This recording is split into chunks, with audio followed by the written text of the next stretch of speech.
You're watching the 420 Pace, found at 420pace.ca. Stay tuned. We'll be right back after this toke.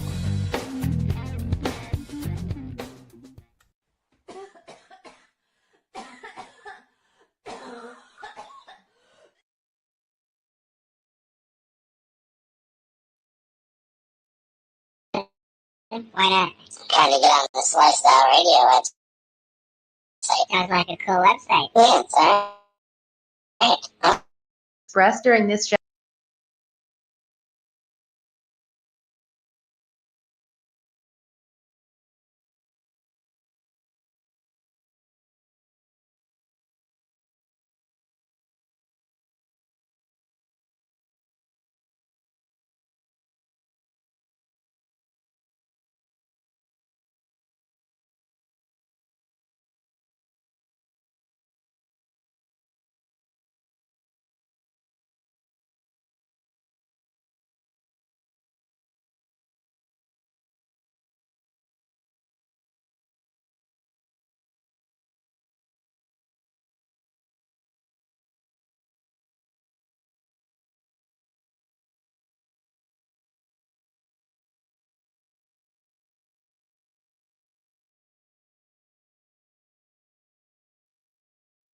Necessarily reflect the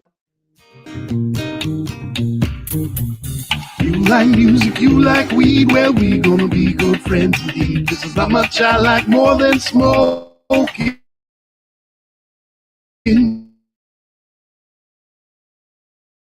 Trees, they'll make you dance the dozy.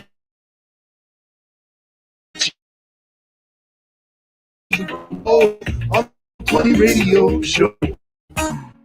On La Radio. Look, you and I are going like this. It's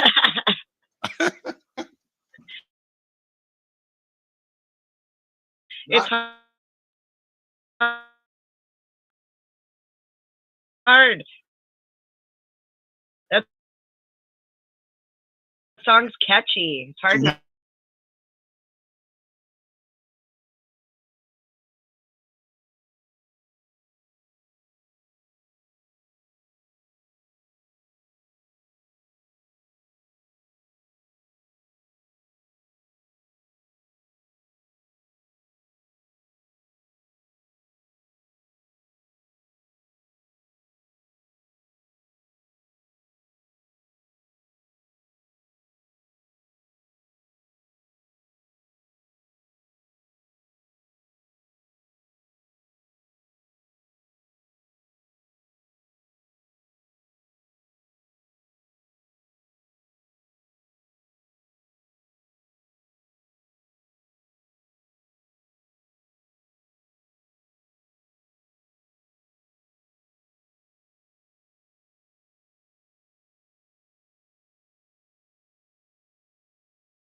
Why not? Trying to get on this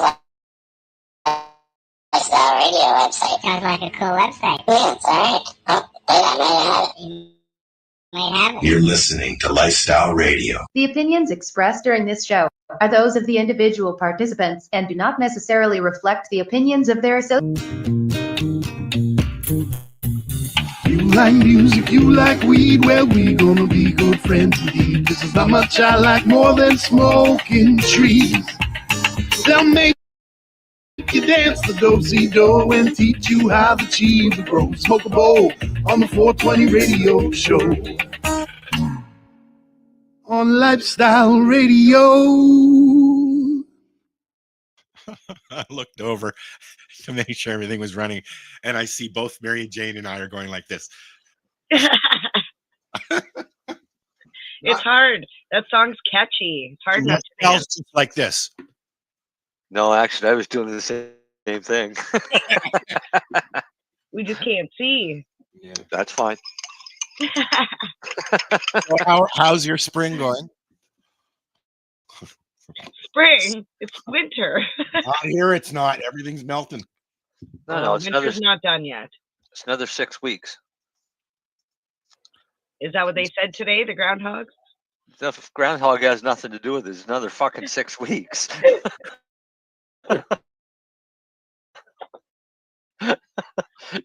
You can say that it's an early spring. You can say it's a late spring. Until spring. That's funny. Unfortunately, winter almost goes to June here. So, Sorry. and where I live. Yeah. So Yeah. Yeah. But I know. it's fucking weird, dude. I mean, like it's just one big sheet of ice around here because it melts and then it freezes at night and then it melts. But it was like 4 degrees the other day. I'm just waiting for the this. Arctic. What's that? Are you like basically in the Arctic? I thought so. Right, damn near. I'm only a few hours from the most southern tip of Hudson Bay. So yeah. As pardon my ignorance because I don't know geography. How close are you like North Bay and Sudbury and shit like that? I'm northern than North Bay. Where I am. What I tell people when they ask me where I am at the very northern shore of Lake Superior, which is my sister's actually up higher than we are, and she's in Alberta. And you see, so this brings me to my what the fuck. I'm having a hard time cracking seeds, or not cracking them, but getting them to come out of the fucking ground. And because it's covered in snow, obviously. I was gonna say, can you grow weed in can you grow weed in tundra? Guys are so actually, that's why they come out with auto flowers was for the people up. Okay, so my question is being up lower, being up higher in elevation? Yeah, no. It's not elevation. You're not higher. You're latitude. Latitude. Okay, so being northerner than most, but Vancouver is very much more higher than I am. So is Alberta, and so is, so I don't get why I'm having a hard time, and people even up here are saying to me, you're going to have a hard time in the winter cracking and getting going. And I don't get that because it shouldn't matter if it's in the winter or not if you're inside, right? Well, yeah. Humidity. Yeah, other than humidity. Well, it's very high humidity here, that's sure. It's No, it isn't. It'd be low humidity there, wouldn't it? It should be be dry. low. No. In the winter, humidity. No, dude. Yeah. No. Well, you should. You should, because you hot what it is heat right brings now. humidity, right? Right now, the humidity is where is it? 71%. It's usually higher than 80 here. In the winter? Yep. Right now, it's 71% outside. It's fucked up, I tell you. I get pockets of condensation in the house because it's so weird. All right, Terrace Bay. Terrace Bay. Well, don't tell people where I am. It must be because you're right We by know the that it's water. Terrace Because Bay. they're gonna come stalk you. Maybe it's not humid, Al. It's just damp. That's humidity. No, Humidity. no, it feels different. The cold even feels different here. You can feel it in us. Welcome to Nova Scotia. Right, but what you have is you have a very large ice mass north of you in the Hudson's Bay. Yes. You have a very large ice mass directly on the other side of you, known as Lake Superior. Yes. Right. You can't I'm have right lakes, so it's beside it. right. It's like a fucking ocean itself. It's huge. Yeah. So you're subject to Fucked up growing seasons. northeasterly winds that are coming off of the Hudson's Bay, or southerly winds. So a southerly wind is still going to blow cold air on you because it's coming across that ice in the lake. Yeah, but it's not all that cold. No, No. but Right Vancouver, now, it's -4 outside right now. I mean, right. it gets it's been I think the lowest it's gone I think is 42, -42. Right. Or- But you're trying to compare yourself with Vancouver. You're actually pretty close to the same latitude of Vancouver and Victoria, right? Because actually Victoria is a little bit further south than Vancouver. We drink Lake Superior water. It's fucking awesome. It's always cold. Always. Yeah, all them shipwrecks in there. Mm. You know what? I just watched a documentary on Discovery about the shipwrecks in Lake Superior. They did an episode on that Josh Gates. Yep. And it was quite interesting. There are almost over 500 and some shipwreck wrecks that they know about. Yeah, I was going to say that they know about. Yeah. No, there's a whole exploratory thing going on these days looking for shipwrecks in Lake Superior. They've been doing it for 10 years or so. But see, with Finns, yes, off the ocean, yeah. Right. So they end up getting more rain because it kind of stops at the Rockies until it builds enough to get over the Rockies. But when it comes over the Rockies, it's coming over cold. So it turns into snow on the other side of the Rockies for Alberta and everybody else. Well, it's fucked up.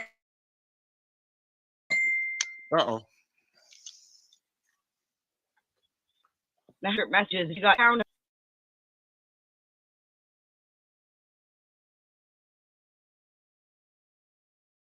What's going on in the world anymore? Yeah, me too.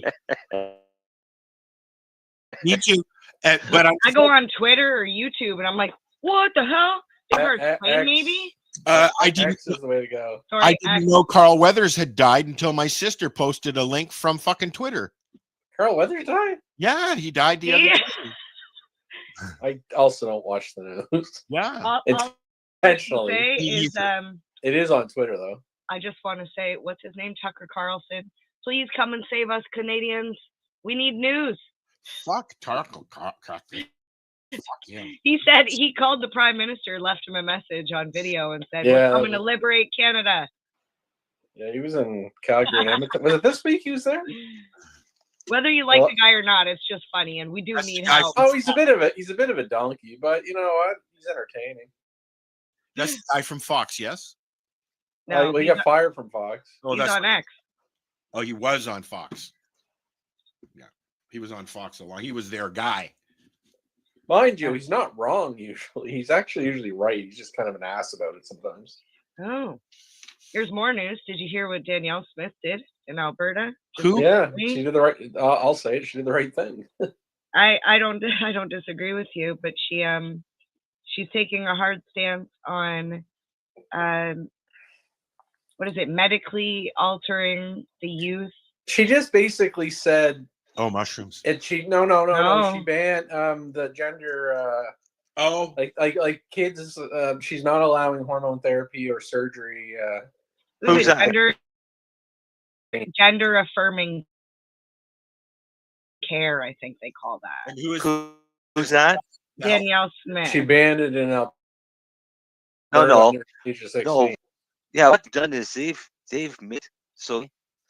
They should have pretty much all the same to the kids and adults. Right, and the way it should be. But what they've done is they've said, okay, your kid cannot identify of anything other than what its gender is unless the parents give the permission for the new thing she just brought up today, which under also extends into sport. Yeah. Well, they cannot undergo any counseling in regards to this without permission from the parents. Well, as it or should the parents being involved. Yeah. It should be that way. I thought it was that way. And there's it was up until what's this decade called? 2015. Yeah. Something happened special 2015. They cannot get any hormone therapies, or no, they cannot start any hormone therapies. All right, until they're 18, unless they have their parents' permission. Look, I think they can start the hormone. If they've already started it, if they've already started for the hormones, 18, they say 18 for top and bottom surgery, but under 18 can't get bottom surgery anyways in that province, so they can't have any surgery. They do start the hormones. They do start the hormones, though. Not anymore. Not anymore. Really? 16. But you can do it at 16 if the parents consent. I feel like that's the big thing with my niece parents. was going out with a trans boy for a little while. Well, and he was going through the treatment to eventually change, and it was messing him up big time. Mm-hmm. Like I don't even know if he's still on it, if he's still doing it or not. Well, one thing they use is puberty blockers. So try and stop puberty. Yeah. Which is going to fuck you up with. Well, just in your head, I would think it would be pretty. And hormonally. Yeah. Right? Don't forget, you got to get your testosterone. Because otherwise you can't be testy. That's right. Look how testy I am. I'm always testy.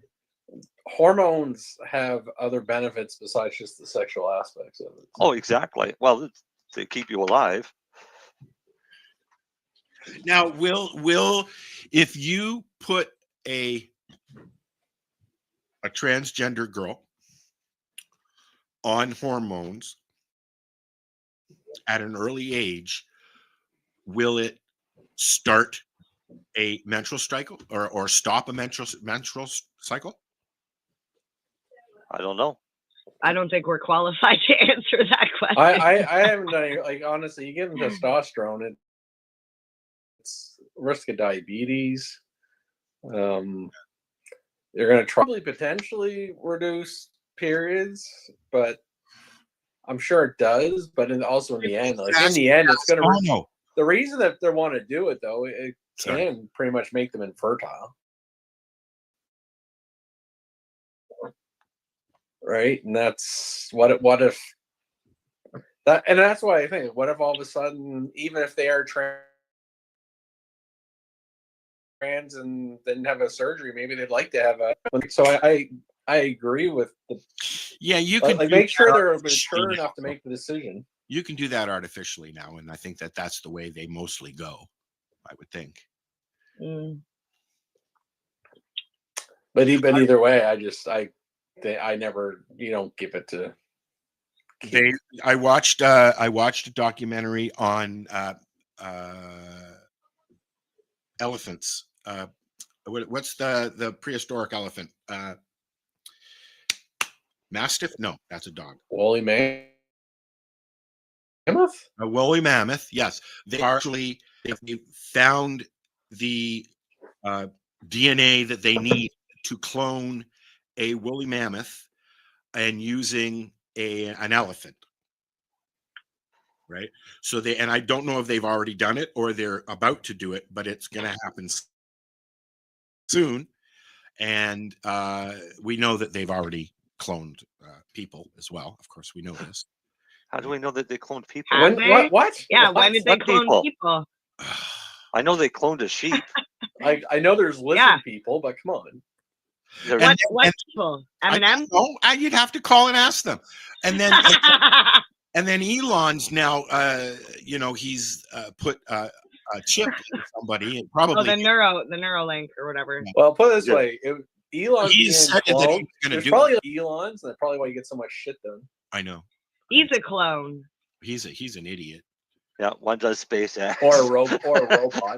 We're a robot. Yeah.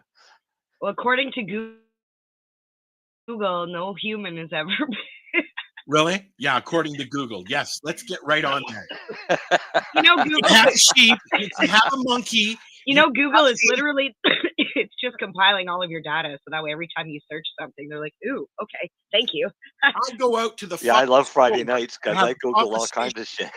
I'll go out to the store and have a conversation with my buddy, and then I get home and there's links on my fucking computer.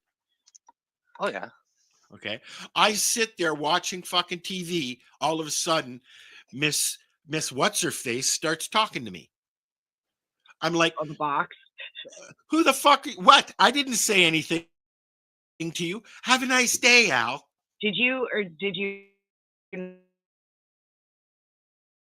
the documentary that talk downs that are being sent to other devices like your mobile phone? So your mobile phone can actually pick up that you're watching a commercial about Kleenex. Probably. But here's a prime example. I go to Google, I open up a new tab, and I put what animals have, and it auto populates have been cloned. Yeah. You 1996. All because you just mentioned it in front of the phone. Yeah. I think a sheep's the largest thing that's ever been cloned, wasn't it? Well, since 1996, when Dolly was born, other sheep have been cloned from adult cells, as have mice, rabbits, horses, and donkeys, pigs, goats, and cattle.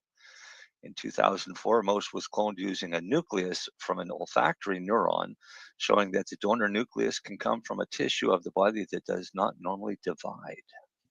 Does it say what happened to Dolly? I'm sure Dolly The got sheep? Dolly Parton died? No, Dolly the sheep. Because it says here the reason why that they don't clone a lot of animals is because profound genetic errors can result in early and painful death. Well, they're gonna just fucking cook her into rack of lamb anyway. What's the fucking difference? Like, why wouldn't you just try to see how long that one would live, though? Like, I can't remember how. I don't know, but here's the most recent animal cloned.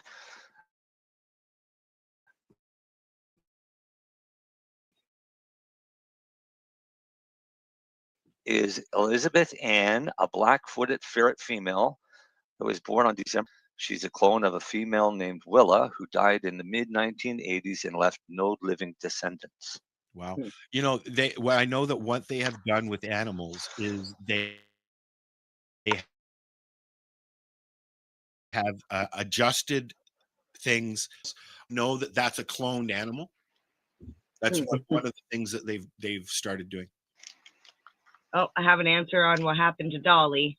February 14th, Valentine's Day 2003, they euthanized her For because dinner? she had a progressive lung disease and severe. She was expected.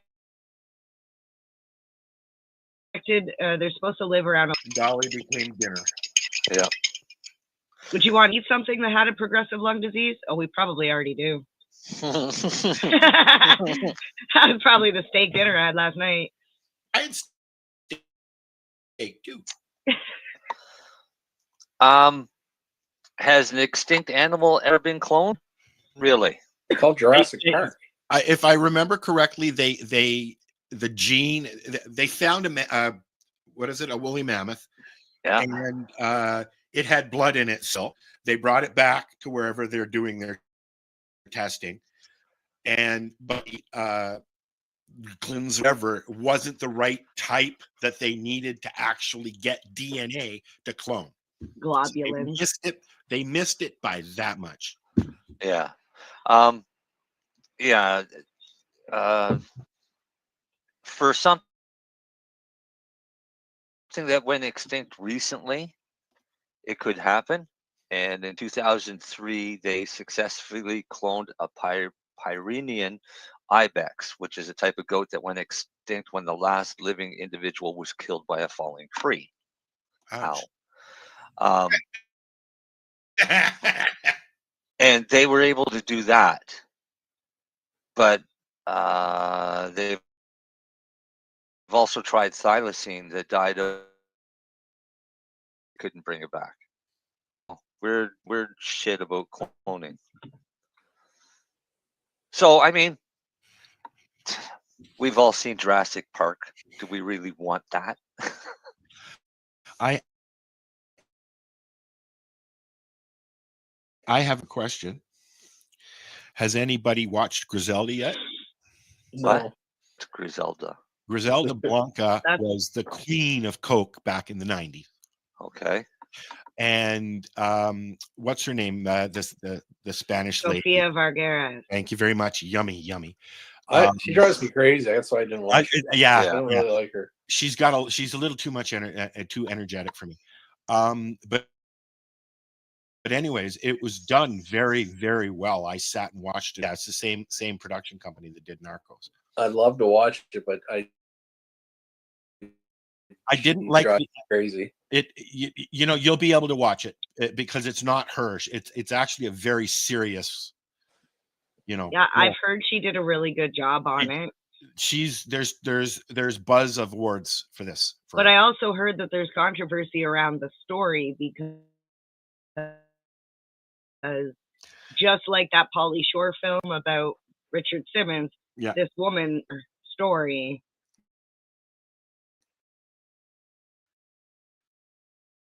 Or like her approval for this. Died in the 1990s, maybe early 2000s, I believe.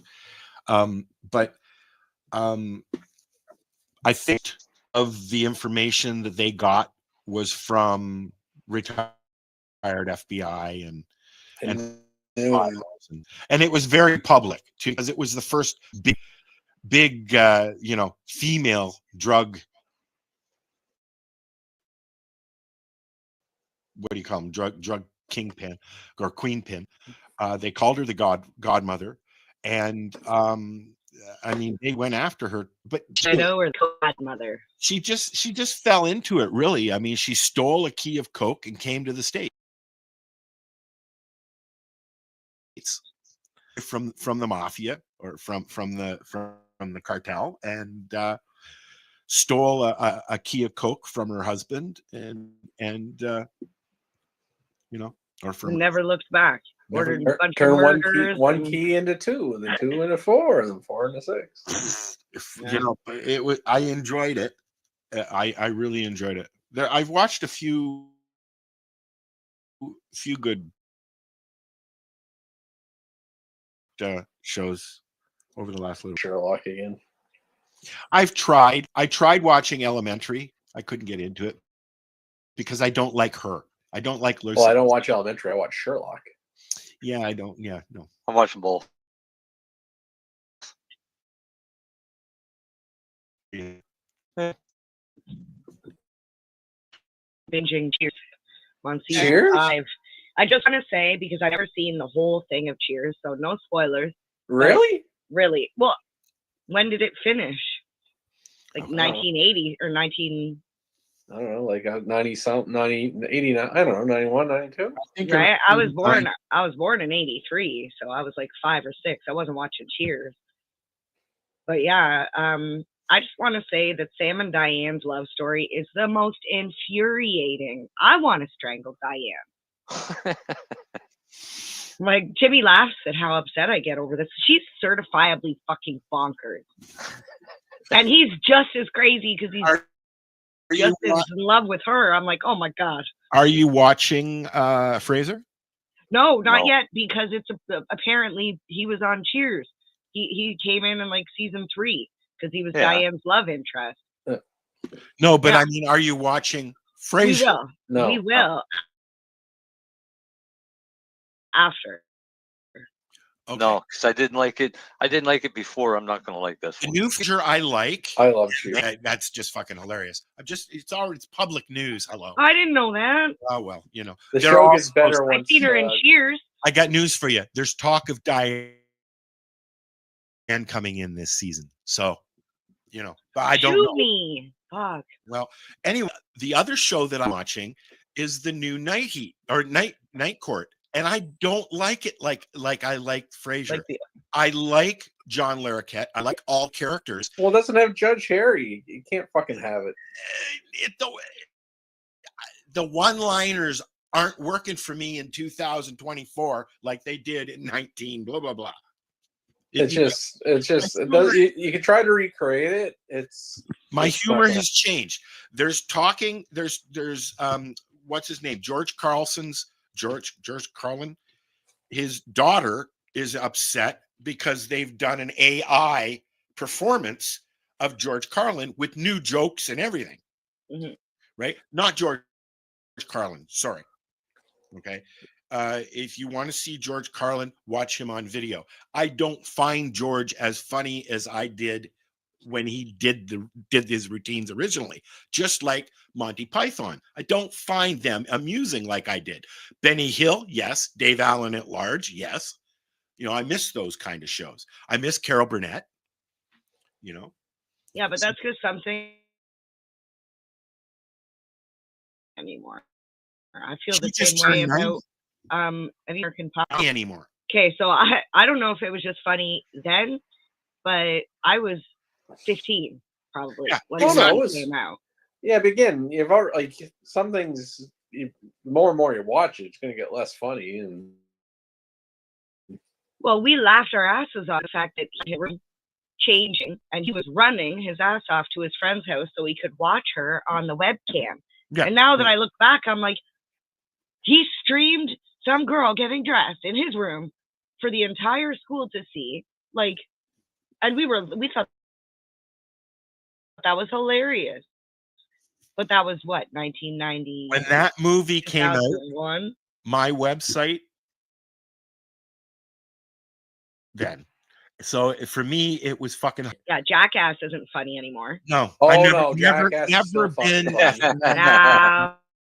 Jackass at all. I don't like him. I just watched Jackass some of it is funny. Awesome. Some of it is not. No. The snow cone, it will never be funny. Okay, the yellow snow cone will never be funny. Jackass. I don't like the Howard Stern show that he used to do with all those fucking idiots in his studio. Now it's interviews and stuff like that, and he only has a few idiots in his studio. But I like his interviewing. I like that. I never ever liked Howard Stern. Coming back, people are excited about that. I liked Robin. I didn't listen to him. Yeah, it's like when Robin. Enjoy Joe and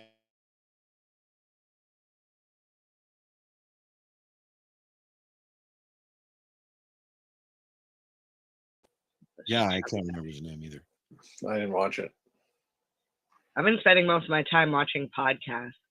Like that one Roseanne Barr was just on where she called out whoever she was with about having MK Ultra, and he's like, "Who's that?" The reboot. How can we do that? Or doing another reboot? I don't know how they would do that. I don't know because they've made a big. Oh, Dale says James Corden. James Corden. Yes, thank you. Thank you, Dale. You can just join. Dale's having trouble getting in here because he's on his old computer. So he's watching. He's controlling the chat for us. Here, we'll put the chat up here. Hopefully it doesn't crash. Say hello, Dale. Wait for it. So he's going to write, "Hello, Dale." I bet you he will. It'll come in like 8-bit digital sound. Hello, Dale. Do you remember the first computer voices that we used to hear? Yeah. No.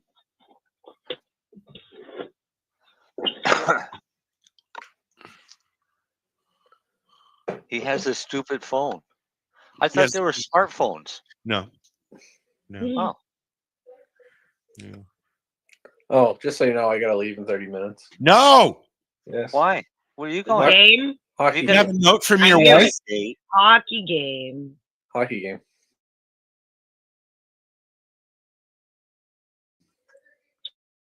Yeah. When does hockey season end, Lenny? That's what I want to Well, know. Baseball season starts? No, we'll have to I'd like to make it to June.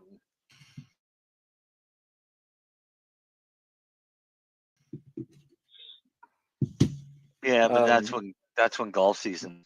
I don't really. It's the Memorial Cups. That's my end of the hockey season. See, in the NHL, Toronto, every golf season is more important than Stanley Cup. I just don't dig it anymore. Are you serious? What's that? You know, it was once that the NHL carried CBC.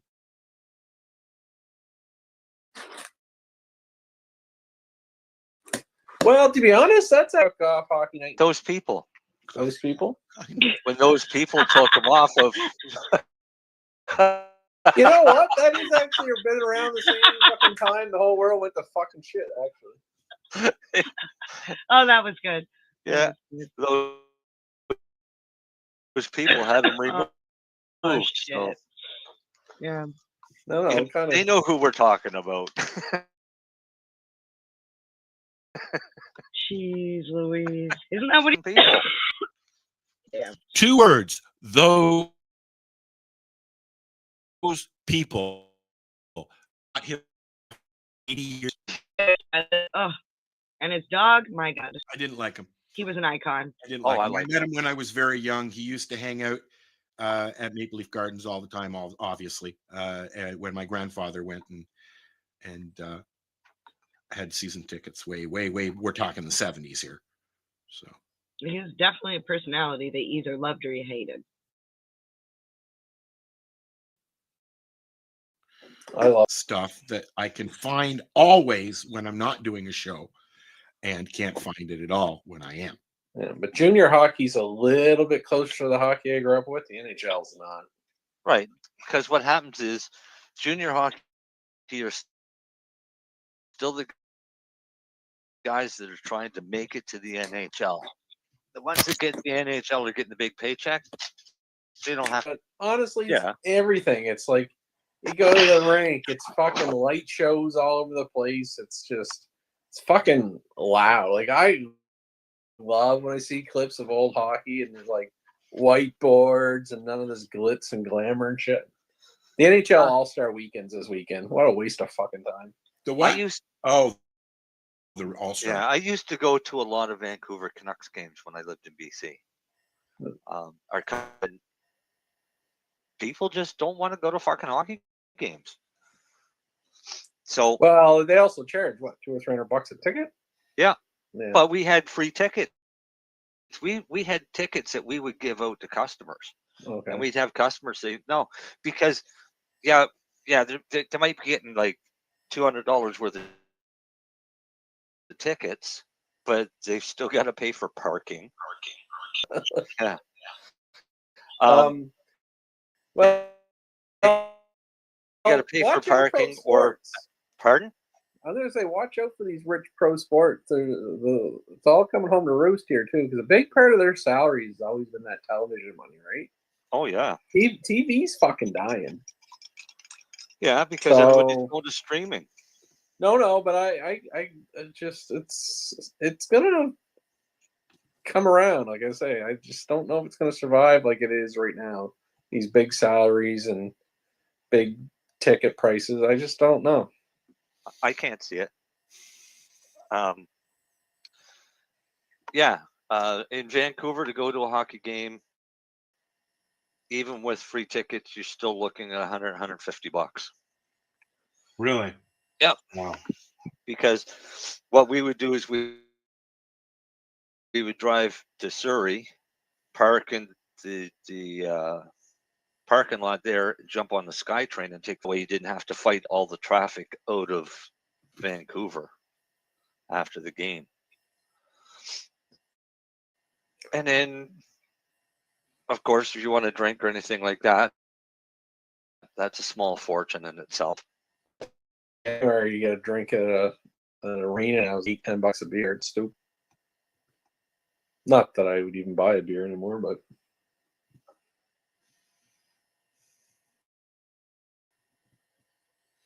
What the hell? To play something and it's not letting me. It's being a bitch.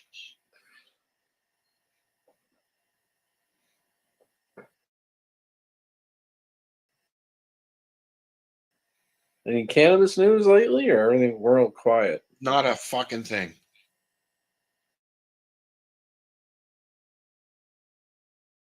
Well, I mean, there's they'd made some changes, right? Whole cannabis recently. I think that's about all that's been going on. I didn't see the changes. What changes? Well, they've updated some things, right? Such as I don't think so. Sampling things like that. That's a couple provinces pushing the limits. That's not federal though. Oh. Okay, so then no. Yeah. So we're just gonna sit here for another hour and a half and talk about not cannabis. Which is fine. I enjoy talking to everybody. Yeah, but you're leaving. I gotta watch the Rebels. They're on they haven't been defeated in like fucking 10 games. This is your brother? Yeah. I haven't missed a game all year. We know. It's fucking torture.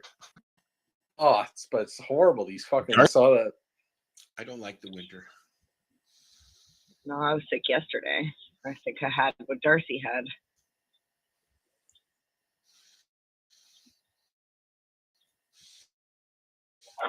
Knock on wood. I'm going to Red Deer in 2 weeks. Of course, my Shatterizer's dead now.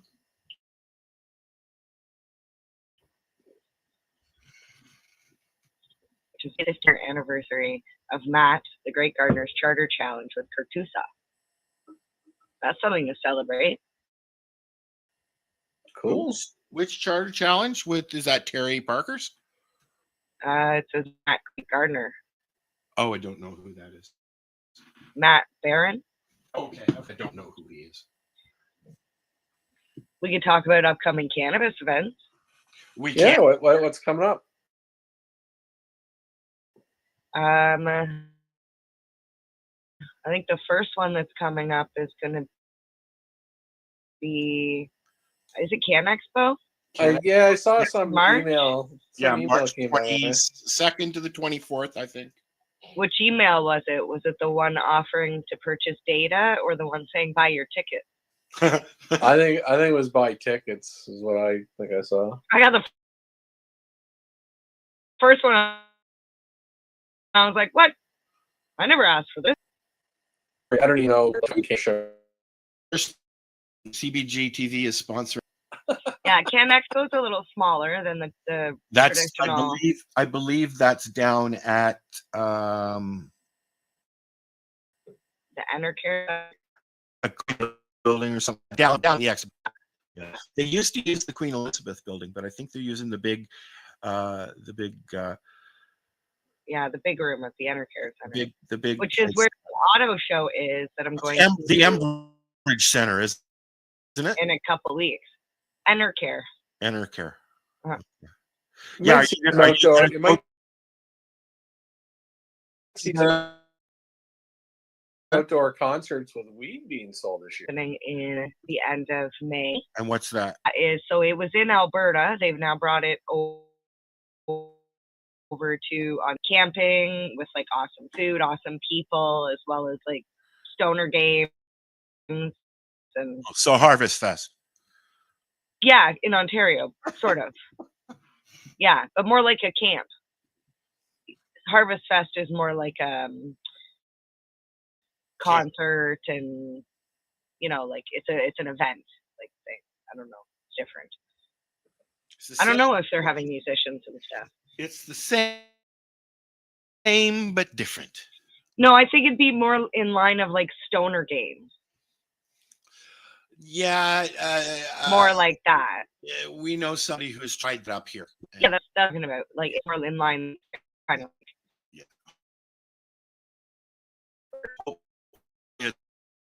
It's more about the people that run it, Blunts and Beans, I don't know if you've heard of them yet. But wellness retreat, like resort itself is specialized in doing retreat. So having, and then of course there's 420 in April, and all of the events. I believe the Global Marijuana March is going to kick up some fucking spin here this year too. I wish I could go to that. Thank you. I was like, and that was the next one I was going to go to, because I mean, I'll be there. Yeah. Pocket. Yes. Well, we do need help from anybody who's listening. There is a committee that is a very, very small committee, because we're trying to get as many people together as we can currently, for different roles. If you're going to be at the event, reach out to the page on Facebook. Is Neve involved? Yes. And all of his crew? Yeah. So I don't know what happened to Neve's crew. I don't even know who Neve's crew is. I just know from last year, Miss Dabbs and I were really sad about the turnout. So we decided that we were going to get involved this year and try and help, whether it be through, design of posters, helping people as parade marshal or whatever on the day. But we're definitely going to need people. So only about 50 people that showed up or so to actually. It looked like that. So what happened last year is because there was 3 things happening in that park that day. There was the Global Marijuana March. There was the anti-vaccine rally thing that I will say they are persistent. And Doug was on the south there. Well, they have been there every Saturday since 2020. Yeah, and Dougie Doug was on the front lawn, getting on the other side, doing whatever. Yeah, well, because they were celebrating the king. Now I know that Al was approached by the police when the marathon, and he told them flat out that we will not be escorting you. There will not be any police escort, so stay on the sidewalk. So Allison, of course, did not stay on the sidewalk. I was with Allison's group. So what happened that day is because there was the second group that was not a part of ours, a lot of the cannabis people went with them. So they ended up walking on the anti-vaccine march. Right. And so Al and I and Miss Dabbs were with Allison, and we were in that group. And so we've been in talks with the police. So the whole thing is we need to get as many people down to Queens Park North as possible, because when you have the numbers, they cannot tell you, you need to stay on the sidewalk. The first Global Marijuana March was the first that was, or the one that I went to anyways, that was the first event that we covered. And this was a long time ago. And this was also the last time that they had a big stage and they had a concert and they had all the, Tiny Tim's Donuts was there, what you would expect. And that was the first time that I met Marco Renda down there. I knew Neve and Amy, of course. And a whole bunch of other people, but that was the last that I went to down there, and I hope that they can. I mean, they've tried, Well, we got hit with COVID too, but I don't know if you can see this. This was the street. Maybe Al, you can pull up a better photo.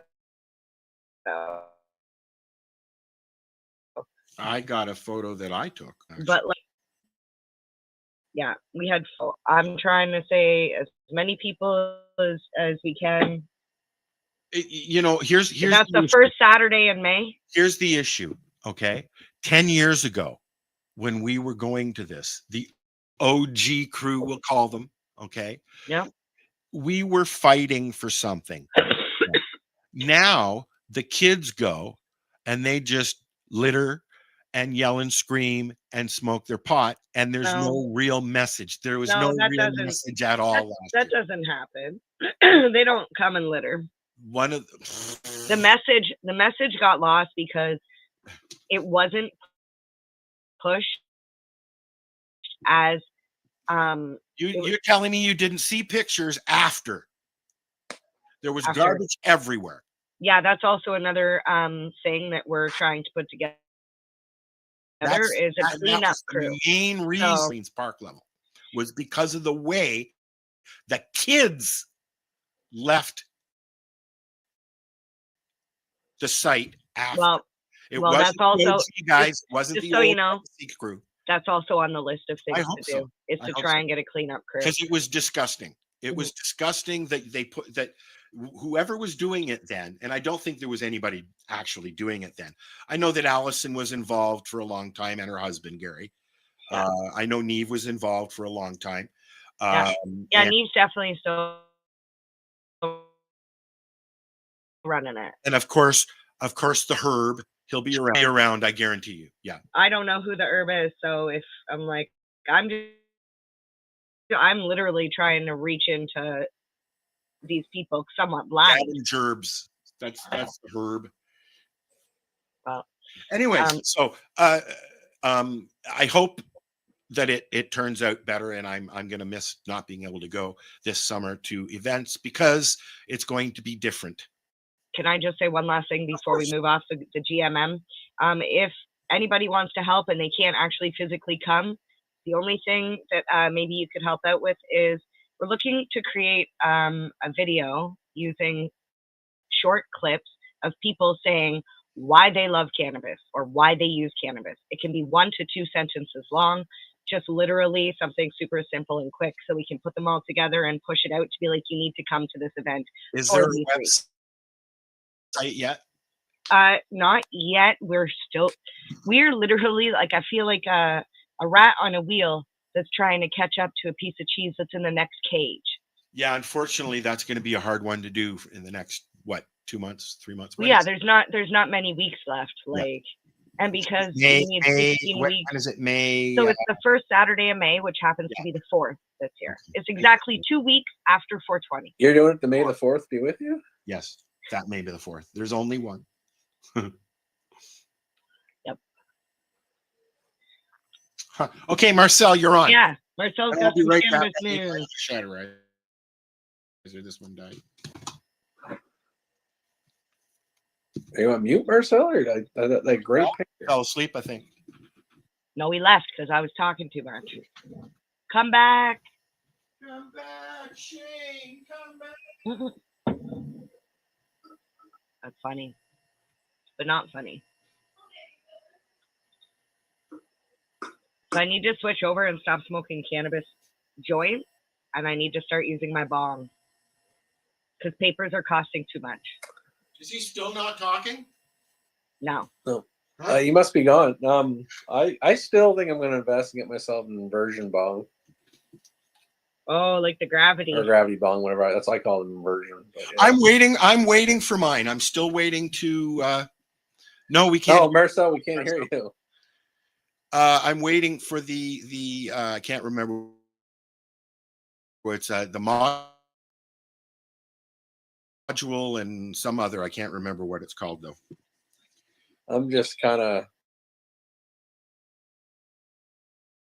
weather gets better, to be honest. It's probably But my problem is I'm no good with bongs. Yeah, I know. They're really harsh. So I got this thing, which you put carbon in, and you put it in between your bowl and your bong. Cool. It's supposed to make it smoother. Awesome. But then I don't like getting a dirty bong. Yeah, so you don't use it. I don't want to dirty my bong that I just got. So I'm not using it. I want to get an ash. I want to get an ash catcher, but then I'm going to have another piece on here, so my bong's going to look like. As long as it doesn't tip over, we're good. It's a lot. It's a lot to clean.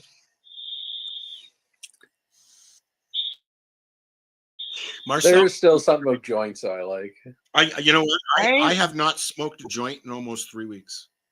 I haven't either, actually. Because you're sick? Yeah. Because you're ill? Well, no, mostly because I can't afford to grow and buy. I actually haven't smoked a joint since New Year's Eve.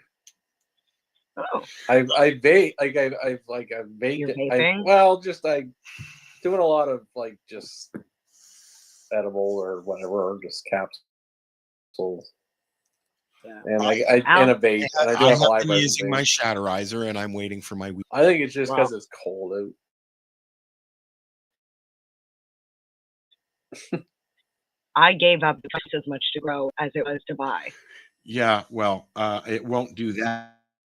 I'll be able to do it a lot cheaper, but you know, Can you hear me now? yes. Yes. Yay! Ta-da! Get back. I'm getting tired of talking to myself. Tell you that this is actually kind of interesting. There is a class action suit that's been brought forth by somebody by the name of VT on behalf of all Canadians who purchase cannabis products manufactured by the defendants. And who are Enterprises Inc. and or MedRelief Corp. After February 1st of 2014. I remember those guys. So anybody that purchased cannabis after February 1st of 20 from basically when they opened,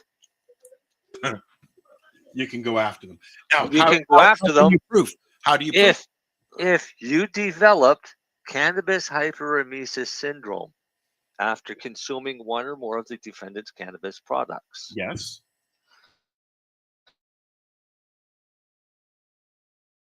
So the claim alleges the defendant's negligent professionals of the risk of hyperemesis posed by ordinary use of their cannabis products. CHS is a dangerous side effect from the ordinary use of intense and persistent nausea, abdominal pain, vomiting, and loss of appetite. That's right. The same thing that happens when you're on your period. And the same thing that happens if you have a bowel obstruction. Severe CHS can cause dehydration, damage to the tissue of the mouth and throat, organ failure, and in extreme cases, even death, as can a bowel obstruction. It is estimated that thousands of Canadians suffer from CHS every year. Yeah, it's not their fucking 8 Tim Horton coffees today either. Yeah, it's not the bowel obstructions. And it's also the first thing that you go in when you go into the hospital having a panic attack and you feel like you're having a heart attack. It's the first thing that the doctor will say to you. You've got hyperemesis. Yeah, because But why just Aurora? It's a bunch of idiot. They were first. It's this guy that some doctor told him that he was suffering from hyperemesis. Oh, and he purchased from Aurora. And he was purchasing from Aurora, and they didn't tell anybody you could get hyperemesis. It's actually bullshit because really you should be going after your doctor, prescriber. Mm-hmm. They're just the supplier. They're saying it's about there is now. Yeah, it's just a bullshit. It's just a bunch of idiots. It's in all honesty, it's a crock. So is hyperemesis. It happens like 1 in 100,000 people of chronic use. I went to the hospital. I thought I did a bunch of weed. I mean, I was at the lounge and I came home and I started having heart palpitations. I started having a panic attack. Ambulance to the hospital. Oh, you've been smoking too much weed, buddy. This won't even see the courts because you know what? The first thing a good lawyer is going to say. So the only cannabis you've ever consumed in your life came from this outlet. Yes. Yep. And they're all fucking lying. Yeah. Very few people would have been with MedRelief that never tried cannabis or got it from another Just like source. I got a bad loaf of bread and now Loblaws has to pay everything. It's just bullshit. I could see if he was a medical patient, never used cannabis before, they never told him, and he stopped taking it because he had a hypermetesis thing. And maybe, just maybe. But even then, I mean, for years we told people, try cannabis before you bother going through the headache of trying to get a license. see if it works for you before you waste your time. Especially because in 2014 you were charged for it most of the time from doctors. Yep. Yeah, they were So you charging wouldn't want to pay exorbitant for something amounts that wasn't working. for licenses back then. I paid to get my first license for I guess it would have been MMAR. Yep. I went to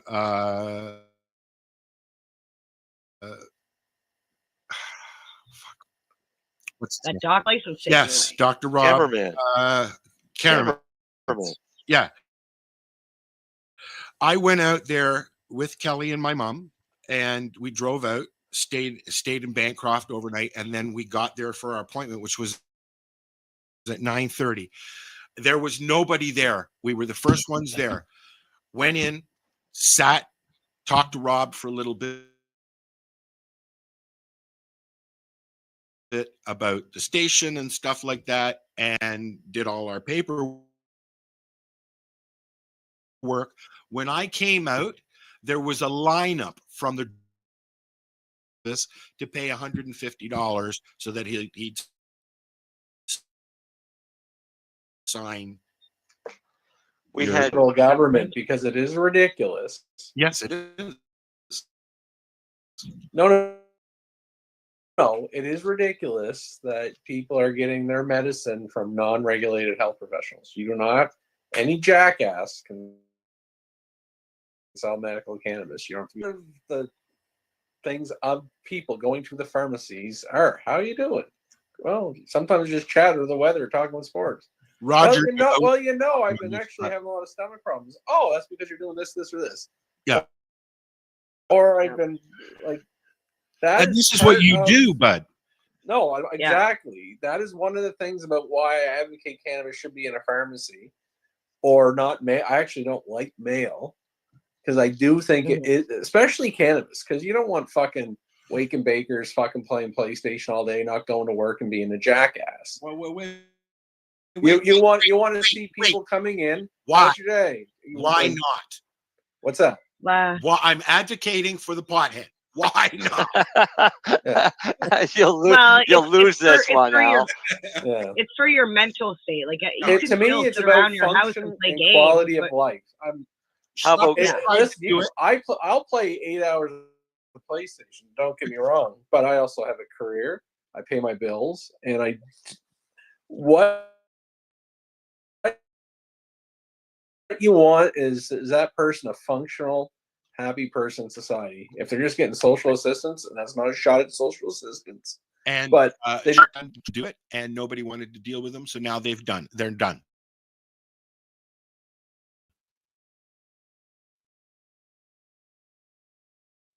Oh, because it was getting okay. So anybody that's listening, while we're on the subject, wait before we change the subject. I wasn't going to change the subject because anybody that's listening that thinks they may have had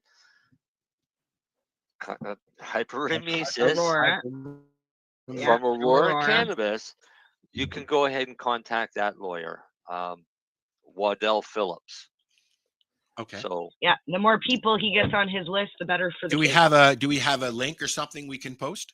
Yeah, waddellphillips.ca. Okay. Yeah, sounds like a fucking ambulance chaser. I wouldn't fucking call while it. We're on the subject of medical cannabis. If you want to deal with a true medical cannabis company, go to Optimus.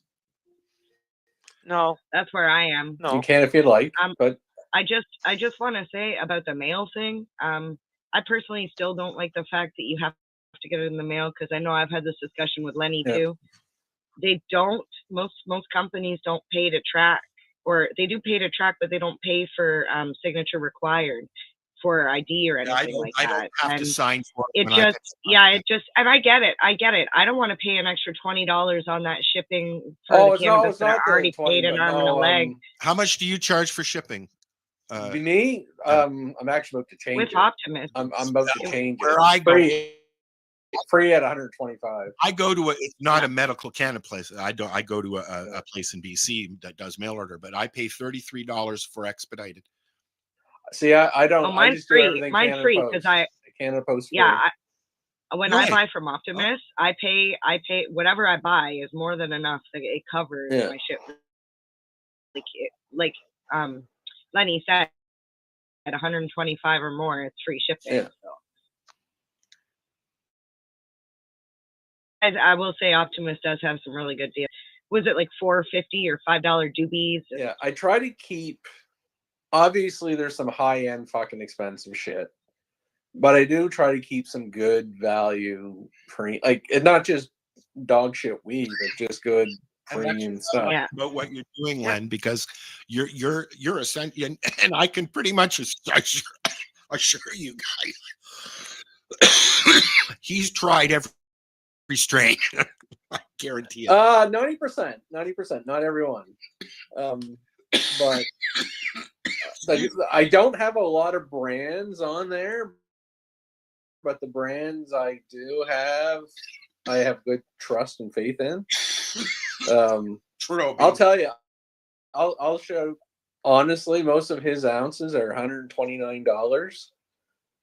They're fucking trips and plus tax. Plus, there's plus tax, but like I'll tell you, like his fucking weed is the bomb.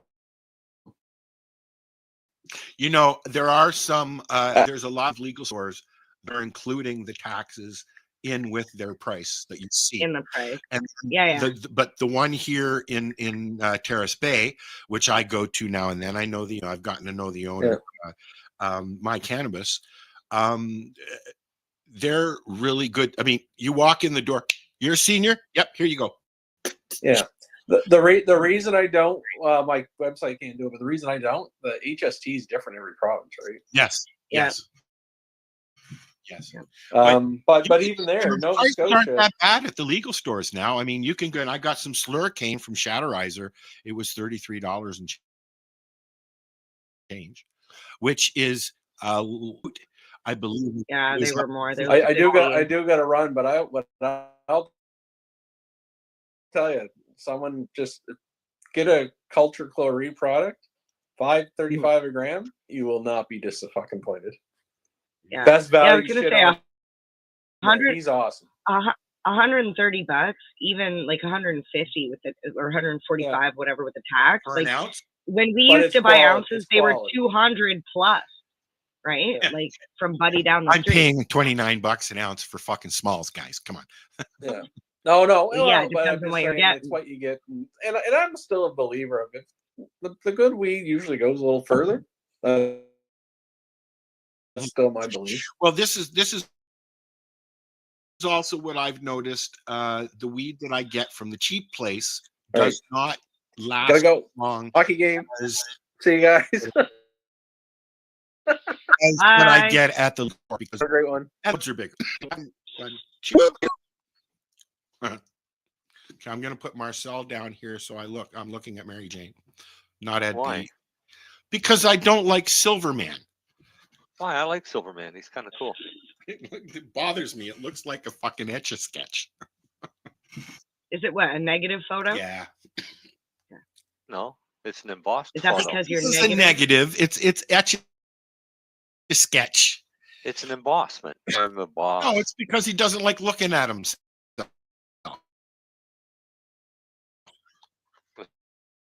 That's right. But it's still so He's trying to imitate Max Headroom.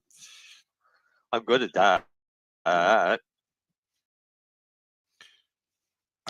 right. I had a brownie and hot chocolate with ice cream. And I did some might be shrooms. high. I did some shrooms and I don't know how.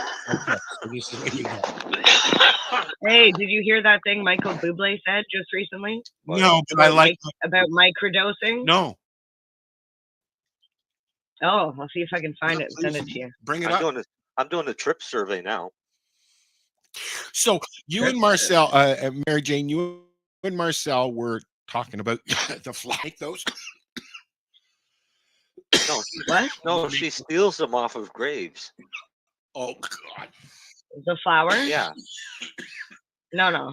I take them to the grave. Oh, okay. Yeah, I sneak in the cemetery late at night, and I just leave one by each. Okay, grave. so here's a very interesting. my niece is getting married, and she Okay. had an Congratulations. idea.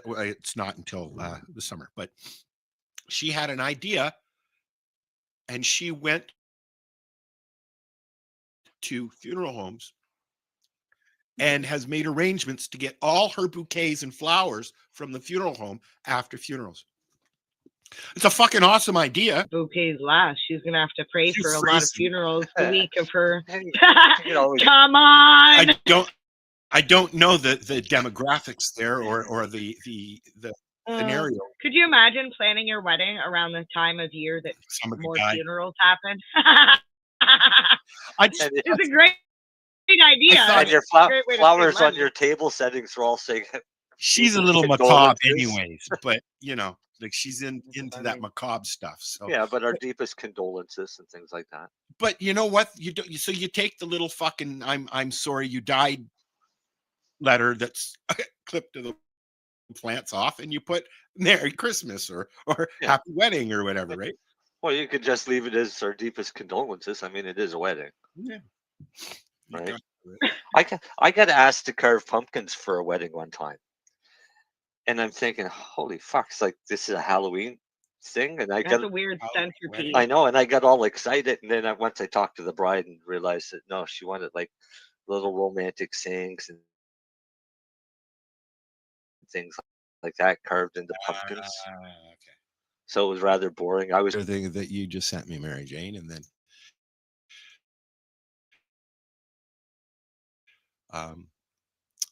yeah. Where is it? Come on.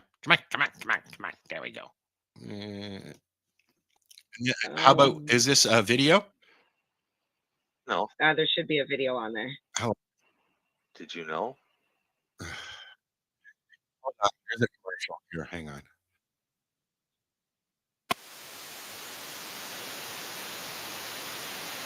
Oh, that sounds terrible. Okay, hold on 1 sec. Oh, well. All right. I got to go here. Share the screen. Probably get fucking kicked off Facebook for this. Whatever. You can always watch it at 420 Radio or CBG. So, okay. Later. And daddy. All right. We can all see this? Yes? Yeah. All right.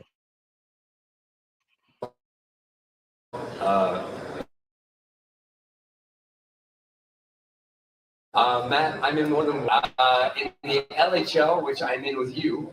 I happen to be in 5th place, even though I had no first overall pick, first pick even. I didn't have a first rounder, and I still did what I had to do because of my genius. Second, I am first place in the FHL, other hockey, fantasy hockey league. Third, my buddy told me this is just a microdose of mushrooms, and he was lying. So I'll be honest, I thought I was in blaze of glory for most of the time that I was out there until it sort of settled down, and then I realized, holy shit, I'm at the NHL All-Star game. That you've done over the years, and all the hearts of women you've won over around the world. With all that talk about fantasy hockey, you lost them all in one sentence. It all just evaporated. Years of building it up. And it just gone. All that for that. Yep. I know. Nobody noticed that he was microdosing? Except him? Probably. It is a microdose. Well, yeah, that's the But thing. define microdose. When I talk to somebody, I feel like it's the peak of the microdose. when I that talk to you felt. somebody about doing shrooms, the first thing is say, now, first of all, I don't take a handful of shrooms and go out and I'm like, hey, man, I don't want that. I don't need it. I don't want it. I don't even like it when it happens with weed. Okay. Yeah. So what I'm looking for is to control this mess that I call my brain. I've got ADHD. I've got a mood disorder. I've got panic disorder. I've got PTSD. And they all it just stops. I got through my mom's death. Yeah. would not have gotten through my mom's passing away the way she did. I was I was so controlled while we were looking at caskets, I was dancing to the music in the casket room. Okay, that's how controlled I was with my emotions because I wasn't breaking down. My mom always said, "You have to look after Sharon because she's going to take this harder than you will." Yeah, right. Well, maybe so now because of the shrooms. Right? Yeah. Now, how many times can you say shrooms in one day? Then I could do them. When I say microdosing, I'm talking 1.5, 1.7, 2, Ooh. 3, maybe. No, 0. 1.5 grams? 0, shut up. 0.15. Okay. Okay. So I was going to say, because 0.5 is even half. basically a fifth of a gram, right? I look at something like yes, that's but I have gone up to a 0.3. Yeah. Okay. Which is a little trippy for me. And I do notice one day while sitting in the shower, I saw a outline of my mother's face in the shower curtain. Oh, that's cool. Yeah, no, that wasn't cool. It's my mother's face in the shower. Come on. Especially creeping on you when you're in the shower. Like, I looked down at the ground and the shape of the curtain and the shadow from the light in the bathroom, it was a bang on. If I had had my camera, I would, my phone, I would have taken a picture. Seriously. Yeah, and it would not have been what you saw because you ate the mushroom. That's right. That was my point. Yeah, exactly. But a microdose can be anything dependent on the person. Right. Same like with cannabis. Some people could look at a microdose of being a gram. Well, here's an interesting thing that's going on with Haley. Cheryl T. Rose and Haley Rose in Vancouver. Haley has been in the community for a long time. She has severe epilepsy. Yep. And Cheryl has now got her microdosing cannabis. What is it called? Raw cannabis. Right. Oh yeah. Where she's eating it with her meals at a micro level, and it seems to be helping. She must be getting older now. Oh yeah. Every year. I think she's almost 30 now. That's what I'm talking about, though. Like, I think of and even Charlotte. Yeah, and Justin Kander, he's all grown up, man. And Justin's the kid that held up that sign. I'd rather be illegally healed, kind of whatever he said there. Yeah.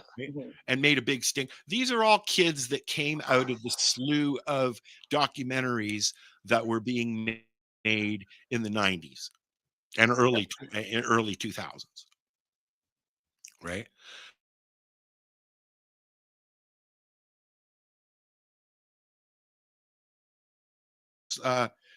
Landon, right?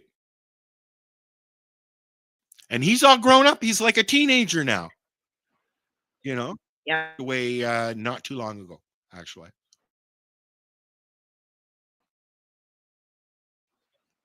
Yeah. I think the first one I scrape her vaporizer and use the raw oil. Yeah, she found that out by accident because she left her weed on the vaporizer tray and it burnt. Yep. And all of the resin blew. And she was like, well, it's waste of medicine, and especially in a state where like you can't even barely get it. Ross Middleton kind of figured out how to make shatter in one of those distilleries, the little desktop distillery things. He left it plugged in too long. And it just dried it out. Yeah. Yeah, that's how a lot of awesome inventions are created. You can do shatter in your oven. Yes, I know. I've seen videos. Yeah. Right. But it's just a matter of getting it dry enough without I wonder burning it or or getting it to the vaporization point of THC. We should for a little break, Marcel. Oh, you just hang on a second. I'm sending something to Darcy. I wonder if you know William Courtney, Dr. William Courtney. I've heard the name. So his wife came to him as a patient originally. I'm probably getting the story wrong, and I apologize. It's what I remember. But she had gone to him and you know, before doing all this stuff, and he started giving her, like you're saying, cannabis, fresh cannabis, but in this juice every day. Fast forward to right now, and I think they have like 4 or 5 kids together, happily married or together, traveling the world, like cool. From cannabis, just juiced cannabis. Yeah. I can't. Yeah. It's so disgusting. I know. My neighbor has a wheatgrass juicer, and he juices his. I tried it. I ain't gonna lie. Did you? You should maybe add it to something. No. Yeah, there's nothing you could fucking add it to. Is Or black. just take a shot. It came out black. I did just whole buds. So I figured Oh. if I was gonna get something, I better get something good out of it. So I did whole buds. It's one of those things that are just. I'm sorry. I'm Threw not. it in the, I never did buds. I'm threw not it in the juicer. It came out dark green, almost black, and it wanted to come out as quick as it went in, because it was that bad. Darcy and I have been having this discussion over the last little while about video, Marcel. No, but I want to talk about this because it's plant related. Oh. Okay.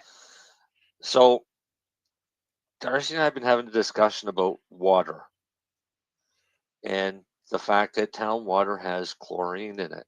Yeah, we've had that conversation on the show. All right. So chlorine in water is supposedly not good for plants. Correct? Correct. Mm-hmm. I'm going to read this to you. Many believe tap water's chlorine or chloramine levels can harm plants' health. This misconception has led to the concerns that using tap water for irrigation may expose plants to chlorine overdose. However, this is far from the truth. The essential micronutrient that plants require for proper growth and development. While the excessive amounts of chlorine can be, the trace levels found in tap water are usually well within the safe range for most plants. In fact, these small amounts of chlorine to photosynthesis and assist in osmosis. Yeah. Because we've had this argument for years, and myself and another well-known grower have always said that we just use tap water. Darcy. No. Darcy's one that lets his water sit to get rid of the this is chlorine. what I do, but now I don't. What I've been doing is I take a cup of water, and the only thing that I'm doing is putting it into the little dome, my little starter dome, so that it's the same temperature when I water. It's the only thing I'm doing.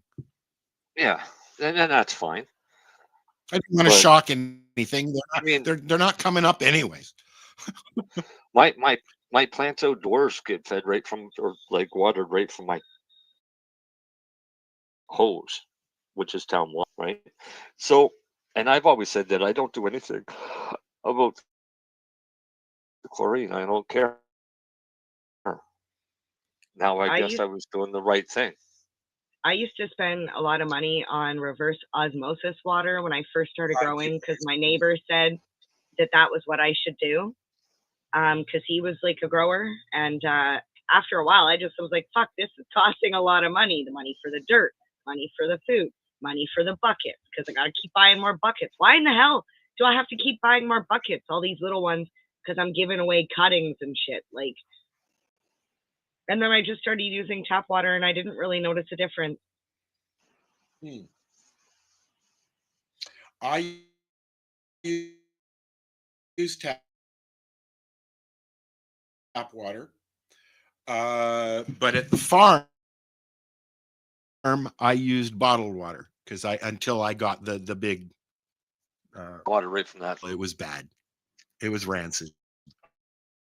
Why? Because there was shit floating in it and everything. What I would have had to do some kind of those are called nutrients. No, I would have had to do some kind of clean out, I'm pretty sure.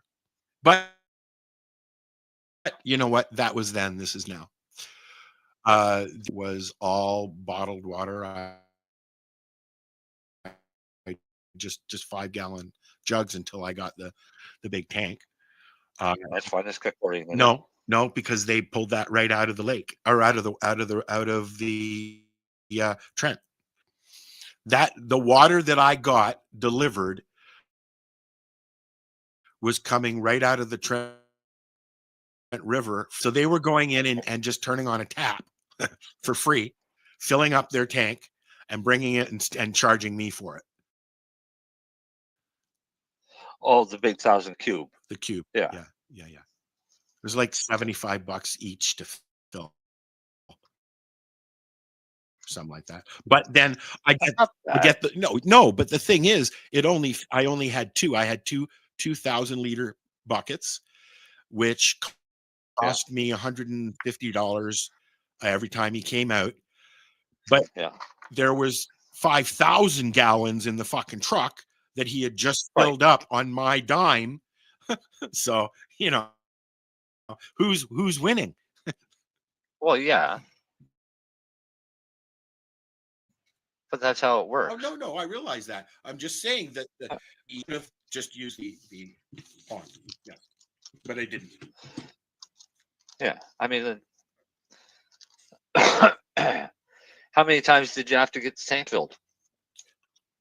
I had the tank for that because I drained them for the winter. They sat there all winter.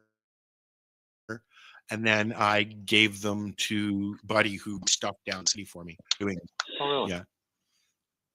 Yeah. I didn't want to pay anybody to move my shit, so I give them stuff. Oh, yeah. I love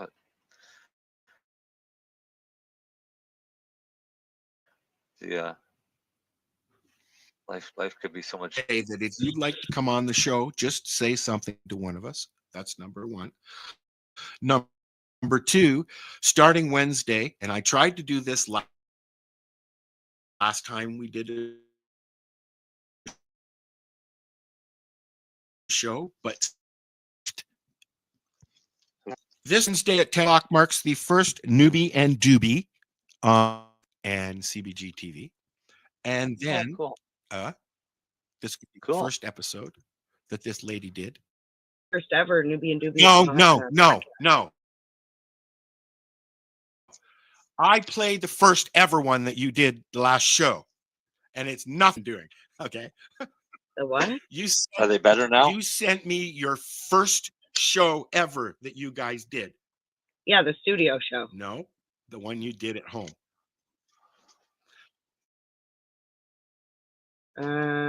Is there wood in the background? I don't remember.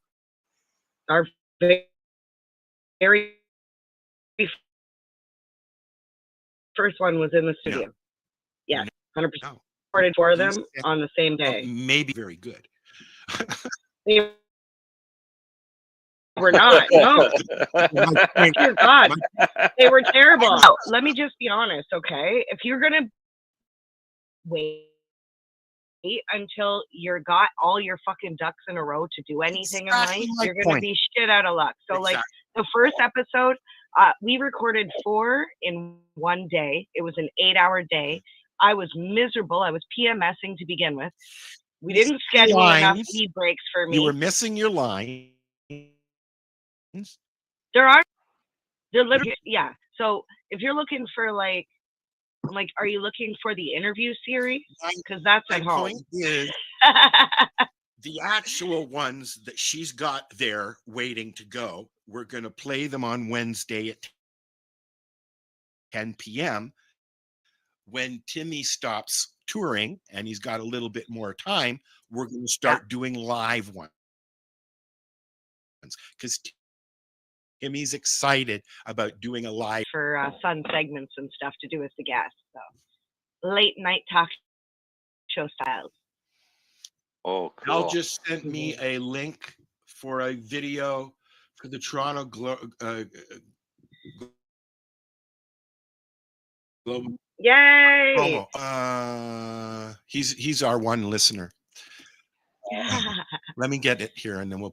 Like, join the show, Al. Oh, we got half an hour left. Al's got so much stuff. I know. Going on. I know. You know. It was funny. We were chatting in the Global Marijuana March chat, and somebody said that they'd do something or reach out to somebody, and I was like, yes, please do that. That'll be one less thing for me. And I chuckled because I was like, tell you flat out that if I was still in in Toronto, I'd be going down too. You know. So anyway, okay. We'll get your help on the back end. Yeah, for the. I'll be there. Yeah, like I said, you'll be helping on the back end.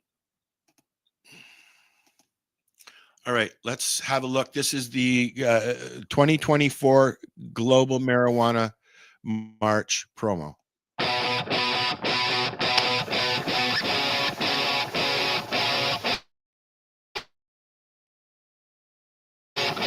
Not there. I was in Al's pocket.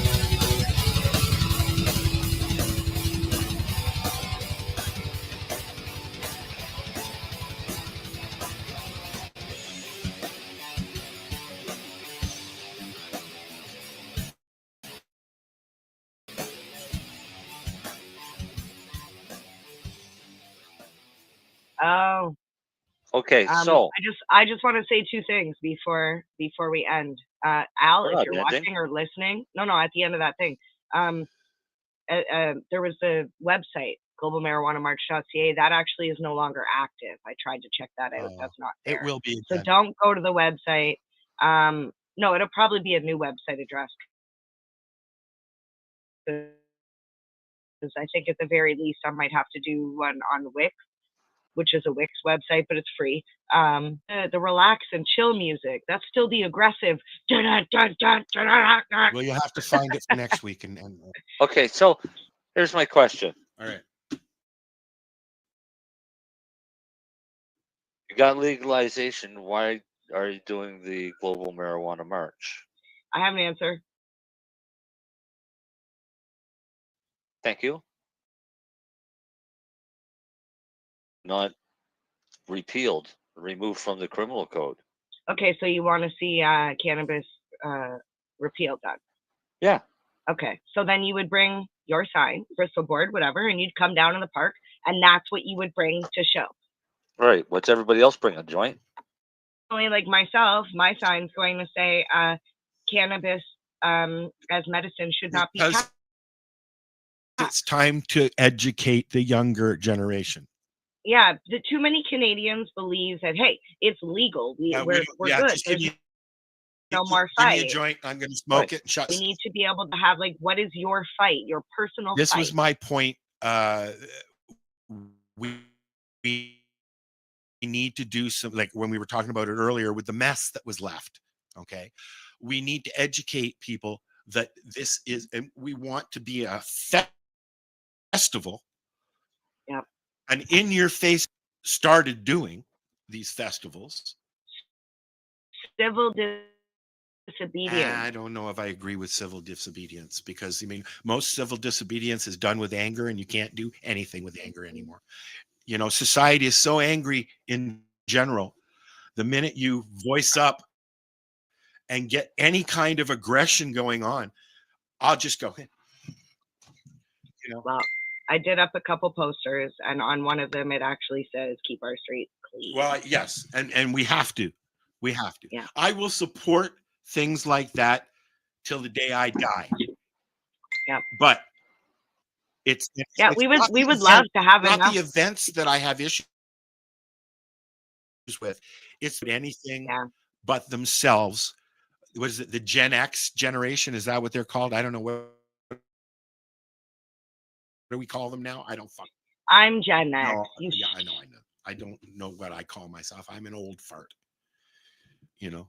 Gen well, what? You shut up. Gen So X. you're an old fart too. Well, if you want, you can see I sent you the poster. See it? Yep. I don't.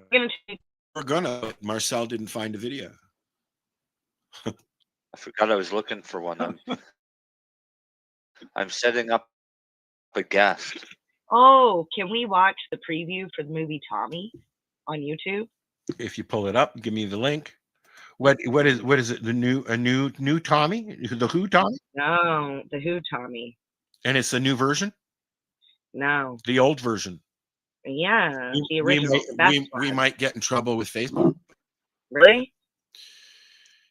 Yep.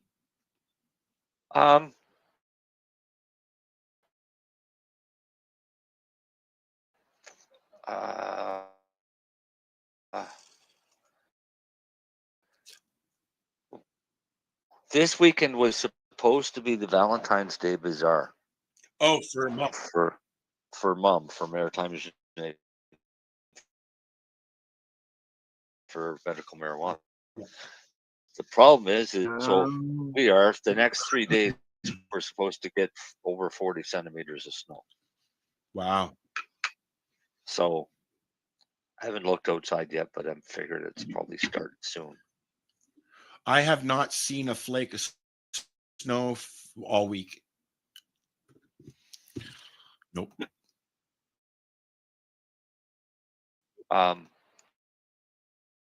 But Tommy. That's the trailer for the movie. So the reason why I'm bringing up the movie Tommy is because do you know about the movie Mean Girls, the one that's just coming out? Yeah, the one that's everybody's making a fucking stink about. Yeah. Why making a stink about? Okay, so let's watch this and then you can tell us. Okay. Which movie, Tommy? No. Oh. No, go ahead. Okay, I was gonna go make a tea after we watch it. So the movie Mean Girls. The reason why people are upset is because they're not advertising that it's a musical. Oh, all right. The movie's an actual musical. It's the exact same story with the exact same characters, but it's sung. I didn't realize that. Because they're not in the preview, so people are getting frustrated. They're calling Mean Girls basically is Tommy, the second Tommy. Oh, there's no way. Nothing can compare to Tommy. But is that what they're saying? No. Oh, okay. I'm just saying the musicals. You want to watch a musical? Watch Tommy. Oh, yes, of course. It's like you want to see a musical?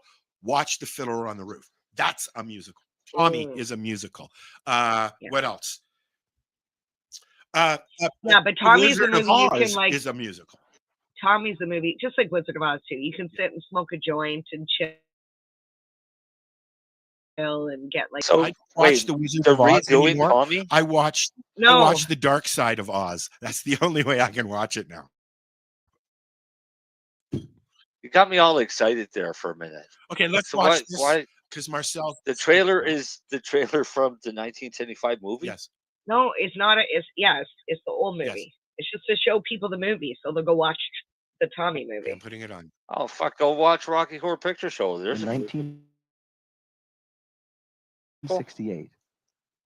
It was the creation of an extraordinary British composer, Peter Townsend. How can you move the chat? It was performed by an incredible music group called the You're Who. going for a pee anyways. You go. Go. Tommy. Go. I want to watch the it. The unusual theme of the story immediately captured the imagination of an entire, enjoyed by countless millions and performed by artists all over the world. Now, director Ken Russell with producer Robert Stigwood have embarked on what seemed to many an impossible goal: to make a movie of Tommy. They assembled some of the most important names in the international motion picture and music worlds.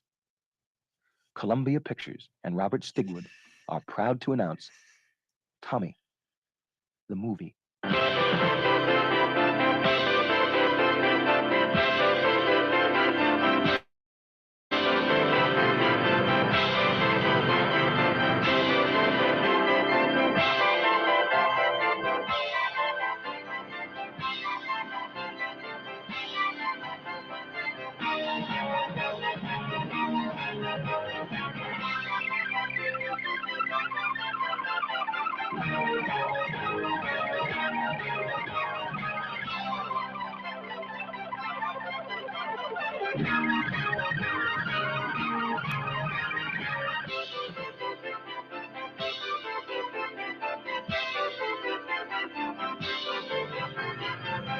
You wouldn't know that. Well,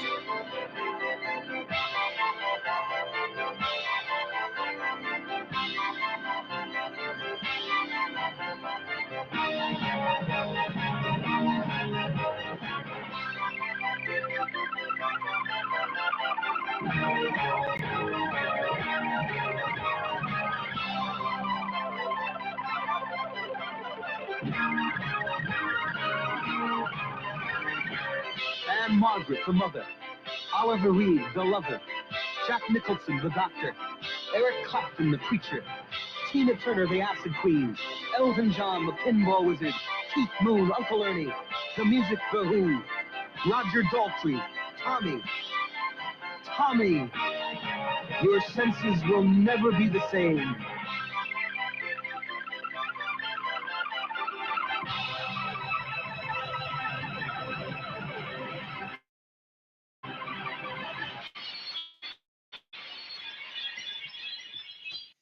and today, if they did something like that, they'd have the songs in the trailer.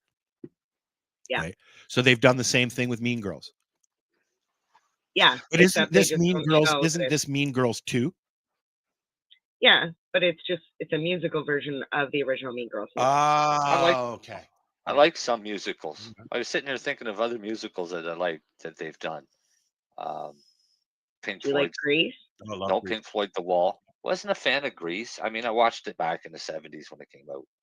I like the first one, but not the second one. Or the third one. I wasn't a big fan of that. There was no third. Rocky Horror Picture Show is a really good musical. Yes. The first or the second? The remake? No, the remake was I never fun, saw a but remake. yeah, no, it wasn't the. There's a Rocky Horror Picture Show 2. Yeah, and It's the remake, yeah. Tim was in it. Tim no. Tim Curry was in it, but he played a different character, and he was in his wheelchair. Yeah, it was really interesting to see. I mean, it's hard to play Tim Curry in one of his most iconic roles, but I think There's only the one person who Frankfurter. did the role, they did really well. They went progressive and they used an actual transgender. Oh wait, for a transvestite, because that's what Frankenfurter is. Yes. Right. The actor, Yeah, well, no, he's an the alien. actor that played it was in the second one was transgender. I don't remember that. He was an alien.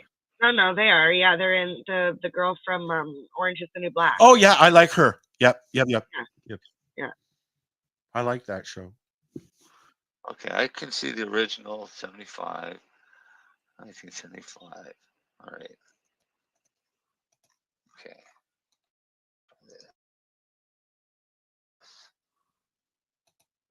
My computer's waiting to update. Keeps sending me notes. So at the worst possible time. Well, it's like the cat. The cat comes in here because his box is here in my office and takes a shit 15 minutes before the show. Every fucking time we do a show.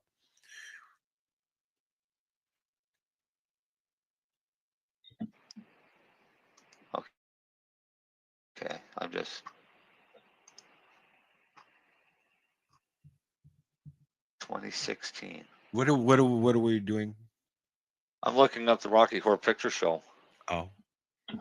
Let's do the time warp again. Oh, okay.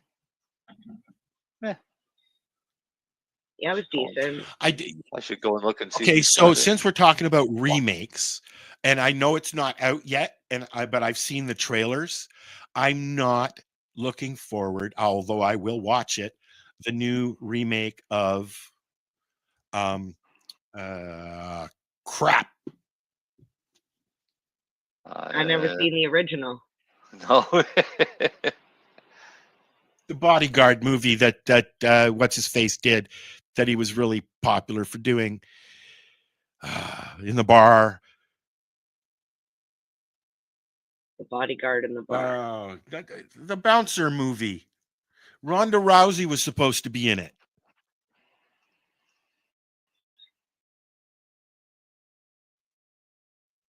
Yeah, you can't remember either. Anyways, I have no idea from that. Gyllenhaal, the lead in it, and I just can't. Fuck. What's the bar movie? Was Ronda Rousey in it? Ronda Rousey was supposed to be in that, but she's not, and now it's Jake Gyllenhaal.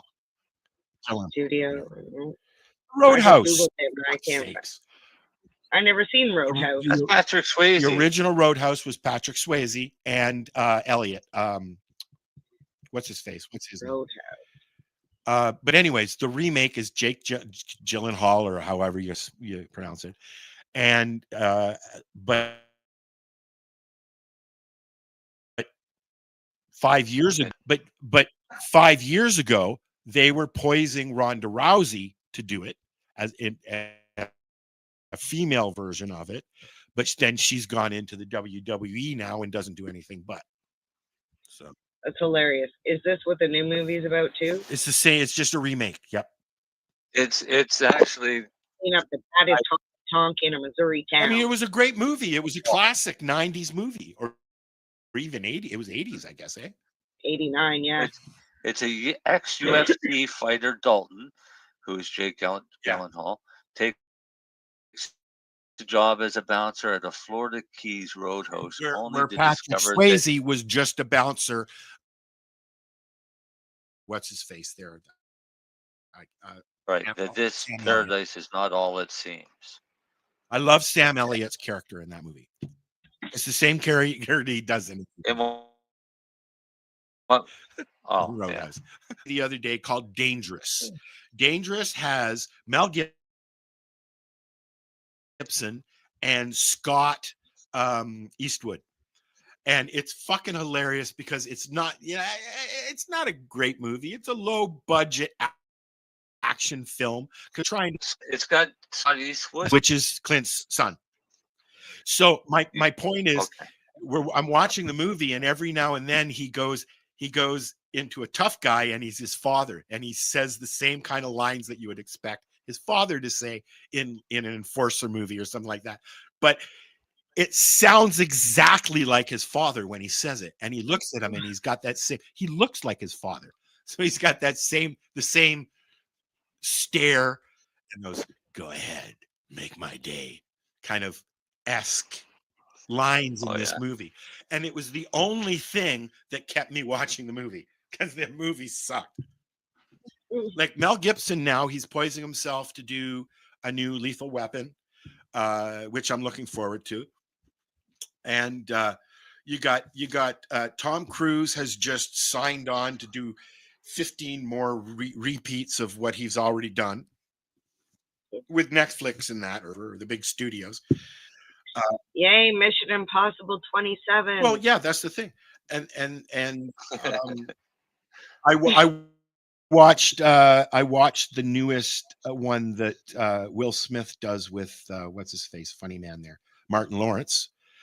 The Bad Boys. There's like 4 of them now, and they're poising to do another one as well. I mean, it's like there's nothing. Oh, Will Smith is still in movie production. You know what? I'm sorry, but I lost interest in Will Smith before his slapping. Oh, he was on a down. What's that one? The Legend. That's where he lost. I Am Legend.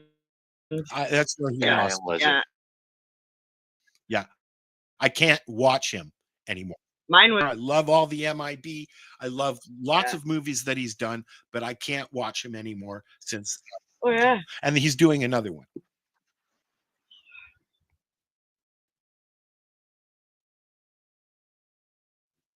Sorry that we haven't talked about cannabis much there, people, but you know, it happens. Al gets off on a tangent, and it's hard to stop. Oh, you can do it too. Hey, we Nuh-uh. talked about cannabis events and I pretty much only ever talk about cannabis. It's all I ever talk about is cannabis. It gets kind of boring for everybody else around me. Well, I mean, I've actually been told I talk about too much. So, Yeah, me too. It's like Yeah. I've had people walk So- out of the room because I'm having a conversation. I was having conversations at my mom's wake, or Shiva, as we call it in the Jewish faith, with my cousins about mushrooms because they were getting sick of my cannabis conversations. Quite literally. So you stop talking about cannabis and start talking about mushrooms, and people go, "Huh?" I think around 2010, and it was kind of funny because back before legalization, long before legalization and LPs and all of that crap, everybody talked about cannabis in whispers. It was always whispering, except for when I showed up because I talked out loud. And the doctor's office was the best one. So I went in one day and so we're all talking, and because I was at the doctor's pretty much 2-3 times a week back then, and I was getting better, and I started telling everybody that I'm taking cannabis, but I would talk out loud, and it was hilarious, but because as part of it. So now it's quite different because it's so mainstream. That's the only thing that legalization has done is people aren't whispering as much. The only problem is I'm they're not amused getting by medical. listening to the younger generations talk about pot. Do I? I am in the room while the kids are talking about pot and just having pot conversations because I'm like, those are the same kind of conversation we were having in high school. Right? Yeah, the conversations haven't changed No, much they haven't. depending on who you're talking to.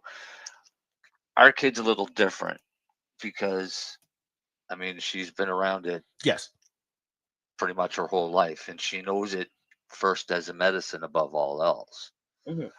But I mean, she's 14, 15 out with her friends and sending me texts saying, "Is this right about medical cannabis?" with some fucking dragged out question. Exactly. Right. Yep. That's the kind of stuff that because you hear it as there, and it'll do this and you can do this. You can't. But so this is what she'd do is she just before she would tell them the right answers. Yeah. Right. Yeah. So yeah, it was hilarious. So I remember when she went to she was in school. It was still in elementary school, and they were sitting in the classroom, and the teacher had asked the students to list things that were bad for you. And some kids said tobacco, and another kid said sugar. Another kid said marijuana. My kid speaks up and says, "That's not true." She said, "Marijuana is a medicine, and if your parents or anybody tells you that it's a dangerous drug, they're either stupid or lying." I just saw somebody make an asinine post under somebody's cannabis post. Okay. It was just, I can't remember who. It was just. So they responded to somebody. They responded to somebody and they're like, no, it wasn't about cannabis. It was about mushrooms. And they're like, oh God, yeah, let's get everybody high. You're talking about microdosing. Everybody's going to be like a zombie and shit. And I'm like, you know what? Do some fucking research before you start making asinine comments like that. Now, that brings me to. That's somebody who's afraid. That's right. That brings me to why I enjoy the premise of your show. The Nubian been sitting here with us for quite some time now. When she first started coming in and hanging out with us, she knew shit. Learning. I've only been in the cannabis advocacy space for 10 years, so I was still very new. This here, I'm going to play the first, God. And it's so much better than the one that I played last time.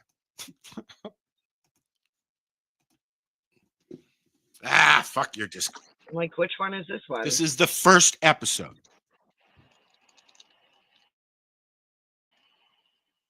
First episode of what? We're gonna have we thought we had the first episode last week. Hey, and welcome to the very first episode of The Newbie and the Doobie. This is exciting, eh? First episode ever. It's super exciting. This is my first time in an actual studio. I am super nervous. It's a tiny little box with some cushions on the side if things go a little bit nuts. Yeah, it kind of looks like foam or something on the walls.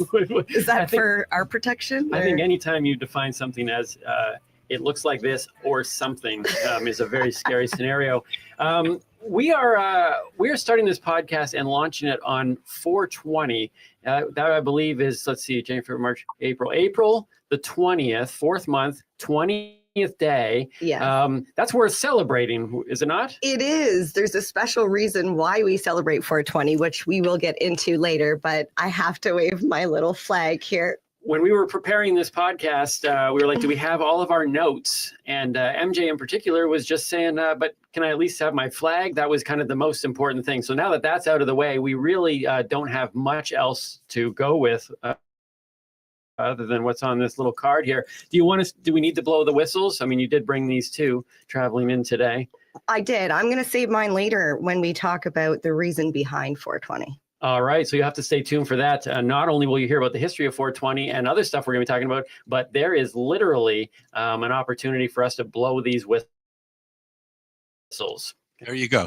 So if you want to hear those whistles being blown, 10 p.m. Wednesday. Sorry, you don't get to watch Timmy Bone. It's the basically, what you're saying is I got to watch this episode to find out what they say is the reasoning behind 4/20. Yes.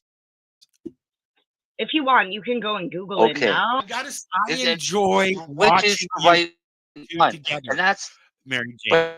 But that's the problem. Which one is the right one? When there's literally 4 off the top of my head. Reasons? Reasons for 4/20. Well, the one that I've most notably No, I'll have to wait for the show on Wednesday. The one that I've most notably heard is the one where it was used at Harvard University as a call sign for Meet You Out Back for a puff, basically. Yes, Boston. Yeah, no. Or was it California? Yeah. Okay. In a high school. In a high school. So the most plausible that makes story sense. could be the kids at a high school who are meeting every day after school at 4/20. Yeah, that makes sense because that was when you were going home. Right. We went to school till 3:30, not 2:30 like they do now. That's how it originated right. originally. But how did it grow from like 4 or 5 call sign? Actually, it was the what do they call them? The wall bangers or something like that. The Waldos. The Waldos. That's the one. Yeah. And it was lost in love to all of us knowing and celebrating. That's how. No, has something to do with the band. Which band? The Deadheads. Oh, okay. Because one of those kids that went to that high school became a roadie for the band, and the term 4/20 was coined amongst the band, and they even made it into a song, in a music, into a phrase. So they're saying that the Grateful Dead came up with 420. Basically. Well, no. They just help spread the word. Revolving around them. And I've not heard Wasn't that. a band. I've not. The Waldos were the kids. They called themselves the Waldos. Yeah, and the Deadheads were Grateful Dead fans. Yeah. Right. Yeah, and they still are, very much so. Although the Grateful Dead didn't become as globally recognized as they are now until after he died. They were not a very big band. They had maybe 2 or 3 big hits back in the day, and then he passed away. Jerry passed away, and then they became a phenomenon. I mean, now, you've got there. I don't think, are they touring still? I know John Mayer was touring with them for a long time, right? I don't know. Yep. You know who else is touring? Timmy. Honey and Cher. No. Yes, I know he's touring. He's doing his Valentine's thingy. Yep. Date night. If anybody's interested, it's Canada wide. I think he's in, I can't say Canada wide because he's going to BC, Saskatchewan, Alberta, or not Alberta, Manitoba or something. Maybe Alberta. I don't know. Check the dates. It's on datenight.ca. And I had actually invited Matt from Shatterizer to join us tonight. I sent him the link, but now he's ghosting me. Thanks, Matt. Oh, yeah, I know. Matter right there. Yeah. He's probably super busy. Yeah, sure. Sitting in his office. He's a baller. He's a baller. Picking his nose. I'm going to try and get a mom and dad to come on. Okay. Who are going to start a nice fight. If you federal government. If you want to come on the show, hey, just speak to one of us. Yeah. All right. So, where can did Timmy get a website yet for his tour? It's he's actually hired for this tour. It's not his tour. Okay. So it's datenight.ca. Tonight they're in Ottawa. Tomorrow they're in Peterborough. Then they go up to Sudbury, and from there they fly out to another province. I liked his date night videos that he's done, especially the one at the date counter. The bulk barn. And I can the M&Ms. And I can picture you standing off camera, and he's saying those things to you. I can picture that. Yeah, I'm the camera person. Yes, I figured you were. All right, I guess that's it for us tonight, and we will be back next week, barring anybody. Hopefully something cannabis related will happen. Yes. Or you might develop hyperemesis and remember that you smoked that joint from Aurora. That was a bad decision, just saying. Well, they did put it on the label. Now you know. Class action. Now we need the rainbow. Now you know. Here's your rainbow. Say goodnight. Good night.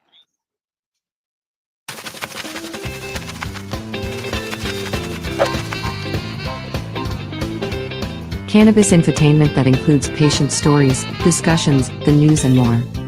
Live event coverage promotes your event and those who support you.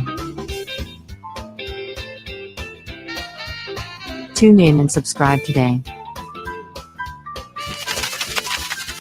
Cannabis Broadcasting Group here at cbgtv.com.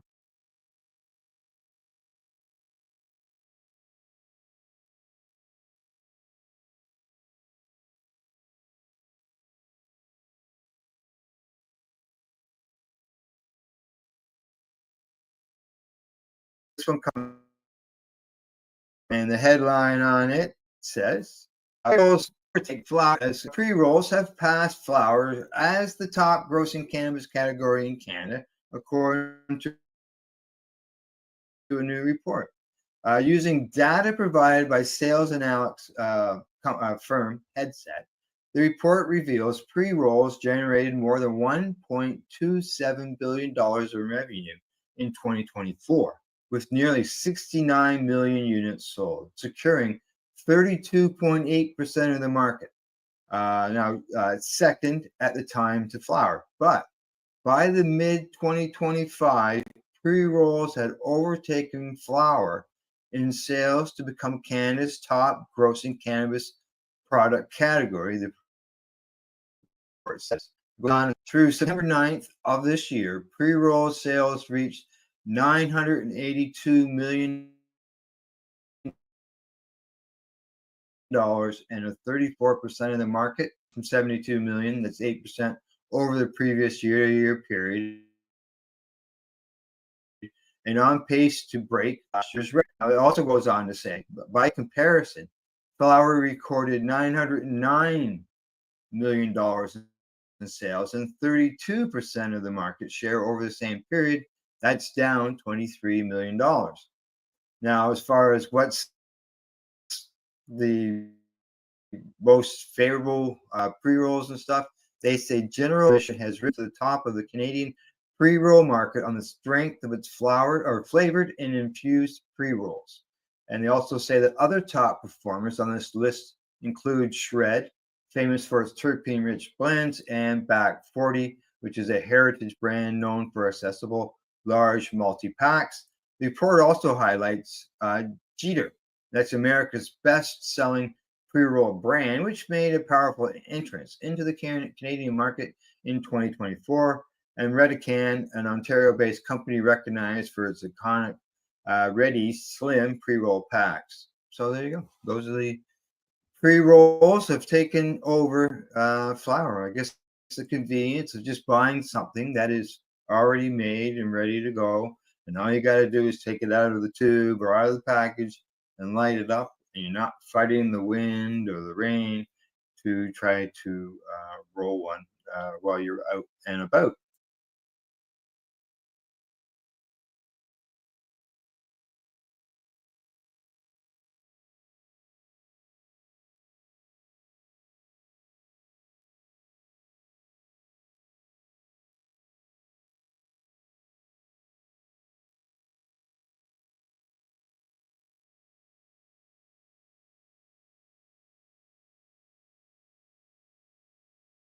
Be involved with.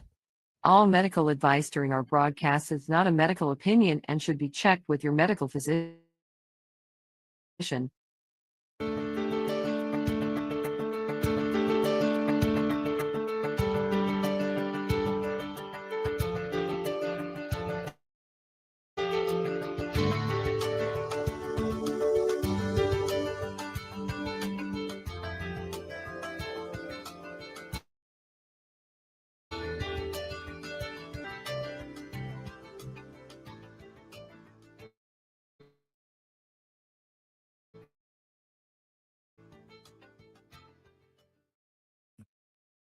Our VA tables. Today we're joined by one of our friendlies and somebody we respect as we continue our respect series.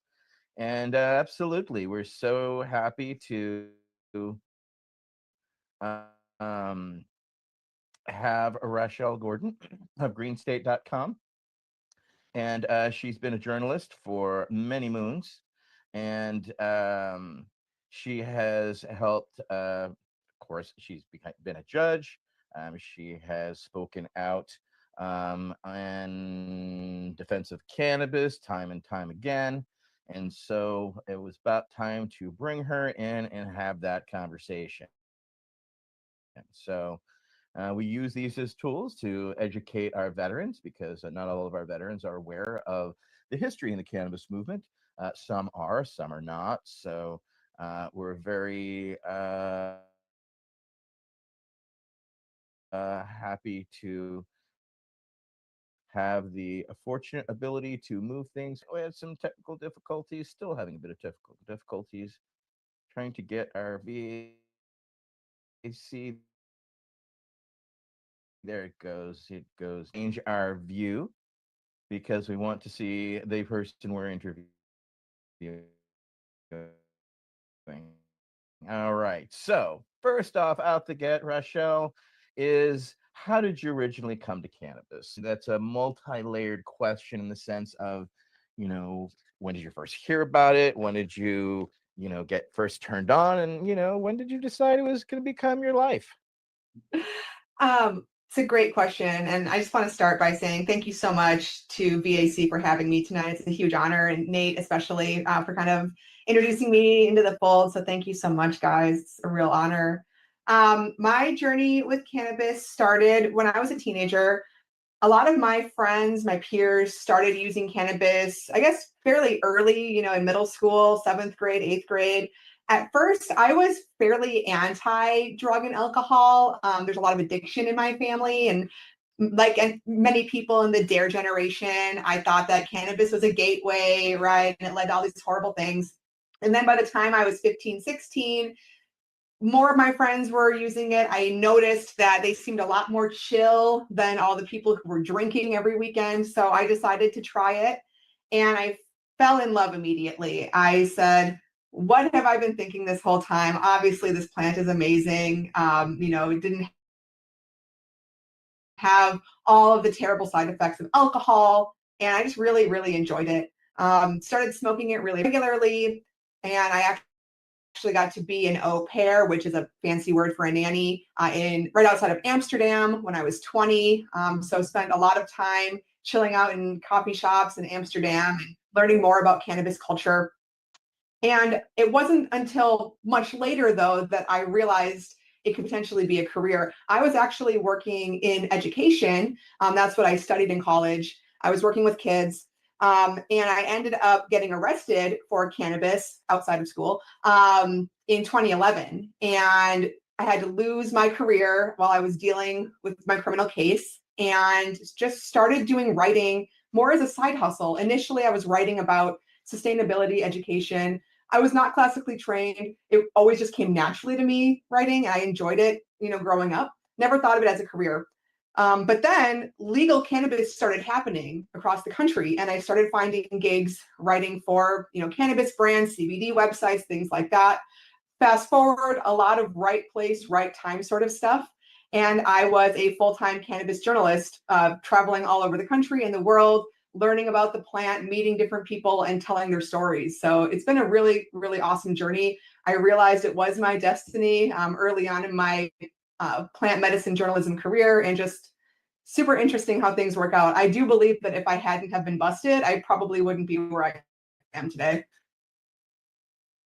It's amazing how the effect of the law has sparked quite a few lives in activism. So it seems you're in good company.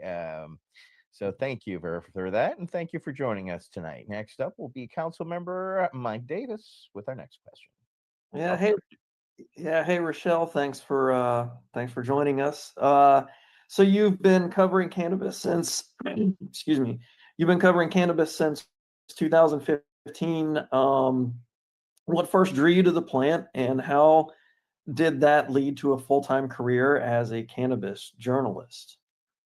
It was really interesting. When I first discovered the plant, I loved the energy that it provided, right? I loved how it was more communal. I loved how it made me feel at peace. Coming from a lot of trauma, I felt relaxed, right? And I know that veterans can understand exactly what I'm talking about there, right? And I just loved the community, right? And the fellowship. It was so incredible, especially being in Amsterdam and meeting people from all over the world who were all, connected by this one thing. It was really special. And fast forward, I didn't realize, it could be a career. And then I remember one of the very first people I met when I was in this journey was a woman who had a 4-year-old daughter who had been diagnosed when she was a baby with this really rare genetic condition. She had a lot of seizures. They did not expect her to live past 1. And she started treating her with cannabis oil, and she was 4 years old, right? And seeing that mother's strength and the healing properties that this plant had, I recognized in that moment I had to tell these stories so that more people could understand what was possible with this plant. And I don't take it lightly. I really do consider it a responsibility. I try to be a steward of the plant in order to be an evangelist, right? And sort of push back on a lot of the reefer madness that people have come to understand in the past, and see that this plant, it might not be for everybody, but it certainly has a lot of different properties that people should at least know about, right? And make an informed decision for themselves.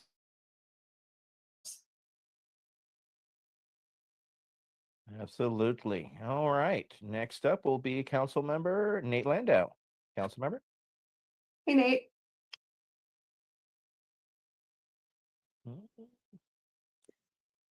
There you go. Hey, Michelle, first of all, I know you personally, so I want to say how it's been so amazing that you've been a great fan of ours and you're just so genuine and nice and you really stick out in a good way in the industry. My question is, as an Emerald Cup judge and a Butters critic, what qualities do you look for when evaluating cannabis flower, concentrate, or products? Thank you. Yeah, absolutely. And hey, Nate, you're awesome. I love your products. I love your spirit. You and Joe, if Joe's watching, hey, bud. Yeah, so judging cannabis to me is really fascinating because it's so nuanced and every person is so different, both with how they respond, their bodies, and just what smells good to them, what looks good to them. So I try to be really objective when I'm assessing product. A lot of times, different contests, whether it's Emerald Cup, the California State Fair, they utilize different metrics in what they're looking for. Oftentimes with flower, it starts visually, right? The color, the trichome density, the trim. We're talking about the aroma. How robust is it? What about the flavor? How strong is that? The aftertaste. Information is on there for the consumers. And then for me, the effect are secondary. I'll feel, energetic and hyper and creative. It might make me feel sleepy, right? So really can't go on that. Buddhist specifically is a platform that utilizes a 100-point scale to assess the things like the aroma, the flavor, right? All these different things. And they try to really quantify that, which I find awesome and has been super great to be a part of the Buddhist platform, sort of, from the early days. Now they're about to launch a big coast-to-coast contest for MJ Biz, really exciting. But yeah, the nuances and the conversations that I have with other judges, it's always so fascinating, especially when I'm judging finished goods, like cartridges or edibles, right? Because there's so much more that goes into it. With the carts, you're looking at the hardware, right? The quality of the oil. With the edibles, you're basically becoming a culinary judge, right? In addition to a weed judge. And it's been a lot of fun to be a part of that, and always looking forward to more opportunities to assess for sure. Yes, as a cartridge judge, one of the things, yes, we would also look at environmental packaging, what was, single use with battery as opposed to, separate 510 battery for 510 cart, or the biggest problem we see is everybody has, exclusive hardware for, their cart as well as their home. Nate Landau has a follow-up. Oh. So I know sometimes you have to test ungodly amounts of products. I know different judges. I know it's a a good problem to have, but I know different judges have different strategies, and I know that you really care about giving your best evaluation possible. I'm just curious about your strategy for that. How do you deal with that? Yeah, you're absolutely right, Nate. Like, so often when we're judging contests, we have a very short window of time to get it done. And you're absolutely right. We want to make sure that we're giving everybody our undivided attention, but realistically, it's just not possible to fully assess every single product. Sometimes there's something like 100 different entries in one competition in one category. So something I'll do, it depends on the product. For example, with carts, one thing I'll do is just like a rapid fire. I'll look at the packaging, I'll open it up, I'll take one hit. And oftentimes, correct me if I'm wrong, if this is your strategy as well, with the cart, it was kind of easy to tell, okay, yes, no, yes, no, yes, no, right? Like whether, maybe the hardware was faulty, that's an automatic, no. If it was leaking, right, automatic no, right? If something was off with the flavor, it didn't hit right, you can kind of parcel things out into those, yes, maybe, no's, and then dive deeper from there. With the edibles, I've judged drinks before. I've never judged edibles. I'm not a big edible person. But with the drinks, again, like, quick sip, quick sip, quick sip, before you also get too lit. Like, God bless all the edibles judges, for doing what they do, because I don't think that's an easy task, right? And I'm sure for them, they're judging more about, the onset. How long did it take to kick in? Which is, again, subjective. but it's something that, has to be accounted for. So yeah, it's definitely not an easy task, but it's a really, really fun task too. You're correct. I've only done like herb and hash and carts. It would be a hard time to do edibles, and because like my first Emerald Cup, we had like a 72-hour turnaround for like 86 carts. So yeah, it helps to have a high titration level if you're going to do something like that, or what we used to do when we would go to travel to Amsterdam for like the Cannabis Cup, we would literally like be prepping ourselves to handle a larger amount of joints the week before to get ourselves ready, just in case, because you just never know. Yeah, All you have right. to like warm up to it almost. Yeah, it is. Yeah, athletic like in that resolve. Yeah. Okay. Next up will be Councilmember Michael Crowitz with our next question. Councilmember. Thank you. Thank you for joining us, Rochelle. It's great to see you. Before I get into the question, you guys have just spurred a memory. It's weird. I hadn't thought about this in a long time. Of course, I did Cannabis Cup judging, so I remember it was one thing for sure. Like, you didn't want to try to leave anything to memory. I would clear my tray completely and have just the bud that I'm looking at on the tray, so I didn't confuse anything.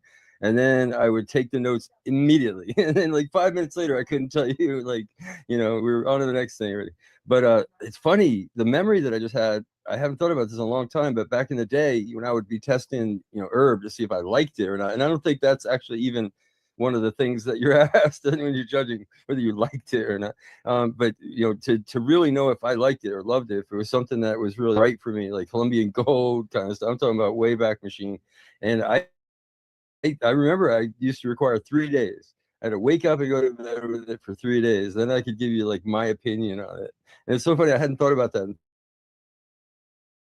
forever. It's so funny that I just, especially these days, we're dealing with so many different sort of worlds that were have been sort of created that operate as little islands of thought on the internet and stuff. And of course, you write for greenstate.com. Greenstate.com. I need to say it like 3 times, right? But you also write though on High Times, Cannabis Now.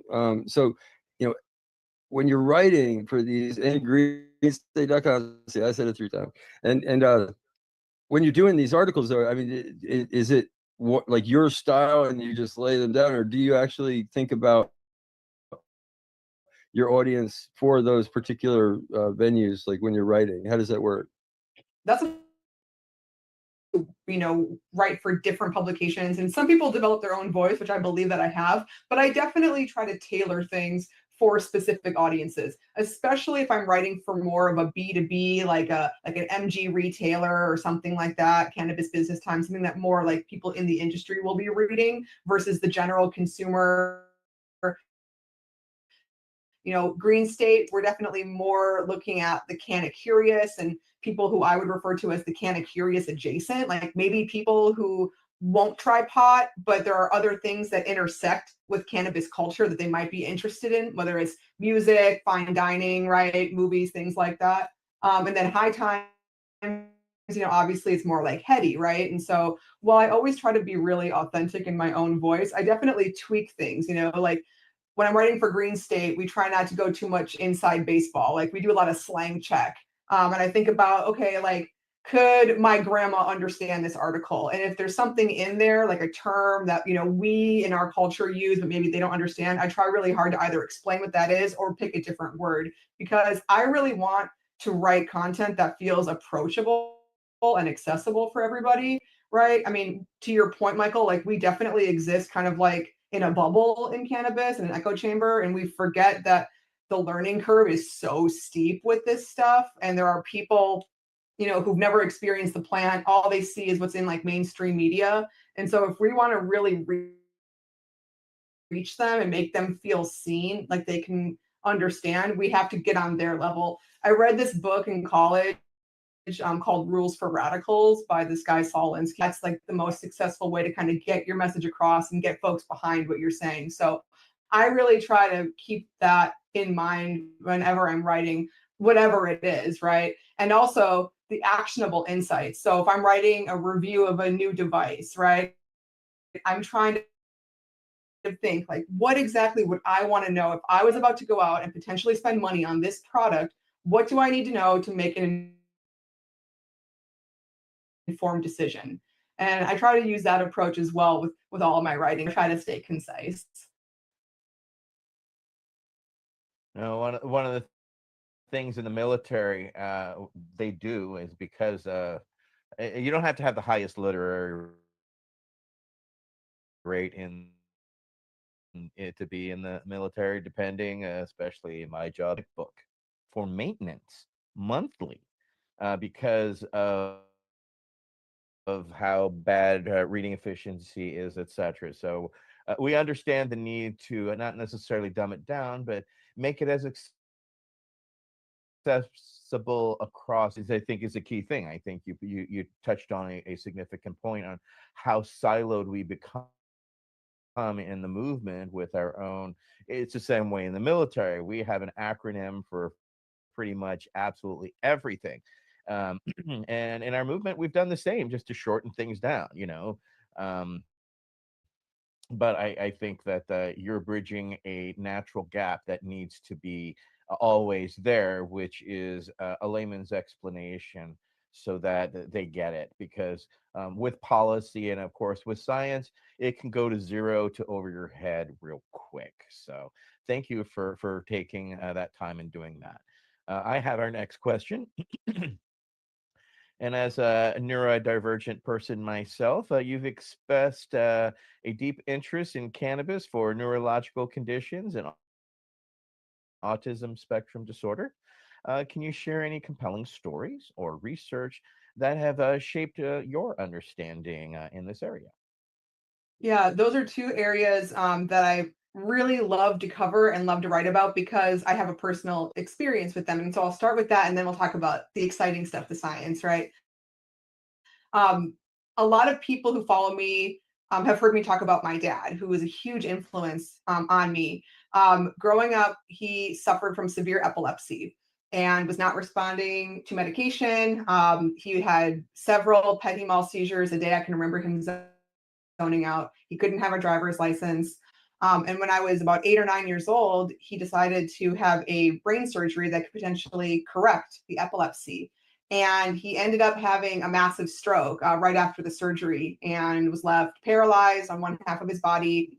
He had brain damage. Oh, my dog's coming in. And he ended up, sorry. It's okay. We love animals. Yeah, my dog is bursting here.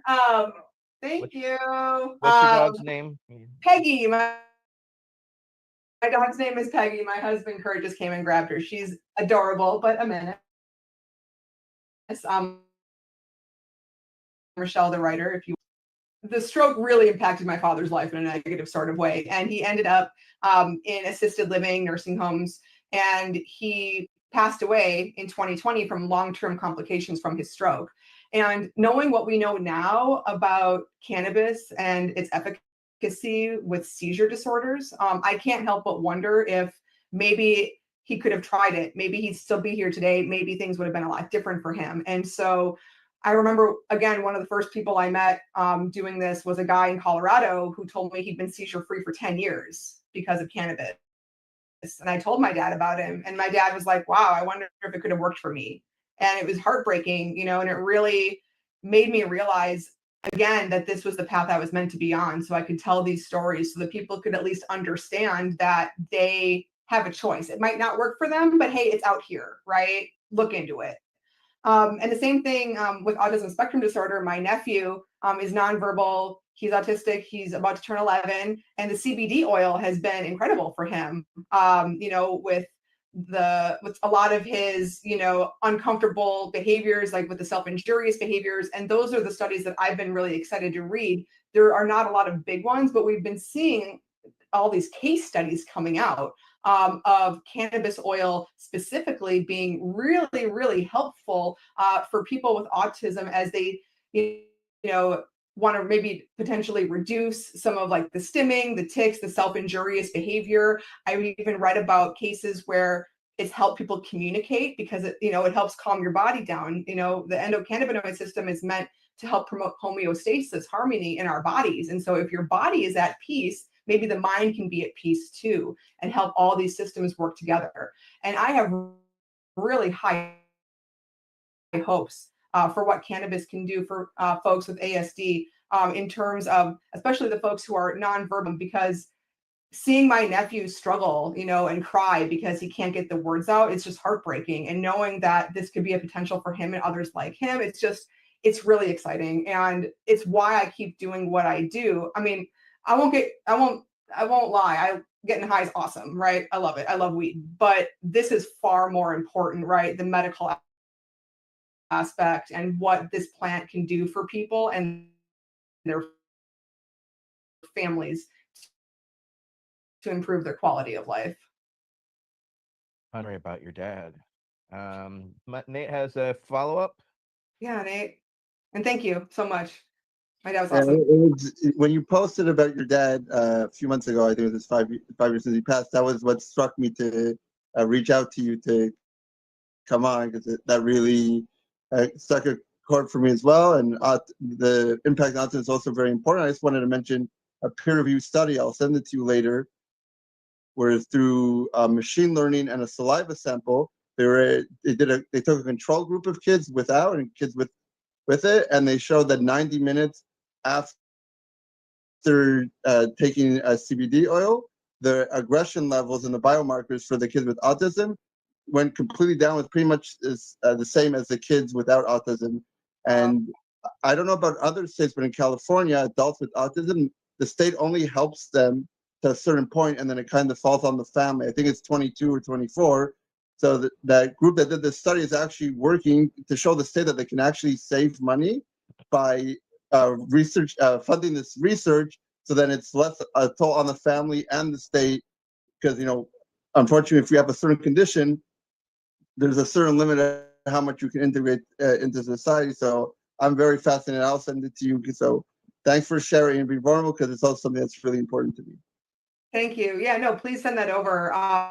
Every single study that comes out, I immediately send it to my sister. I'm like, look at this, it's so exciting. And actually, I met a person a couple of years ago, and she said, oh, I read one of your articles about cannabis and autism, and my son's autistic, and we decided to try it. It's been really helpful. And so that right there, stories like that, it gives me chills. And it's like, wow, maybe I think I for sure am on the right path, right? Telling these stories, because that's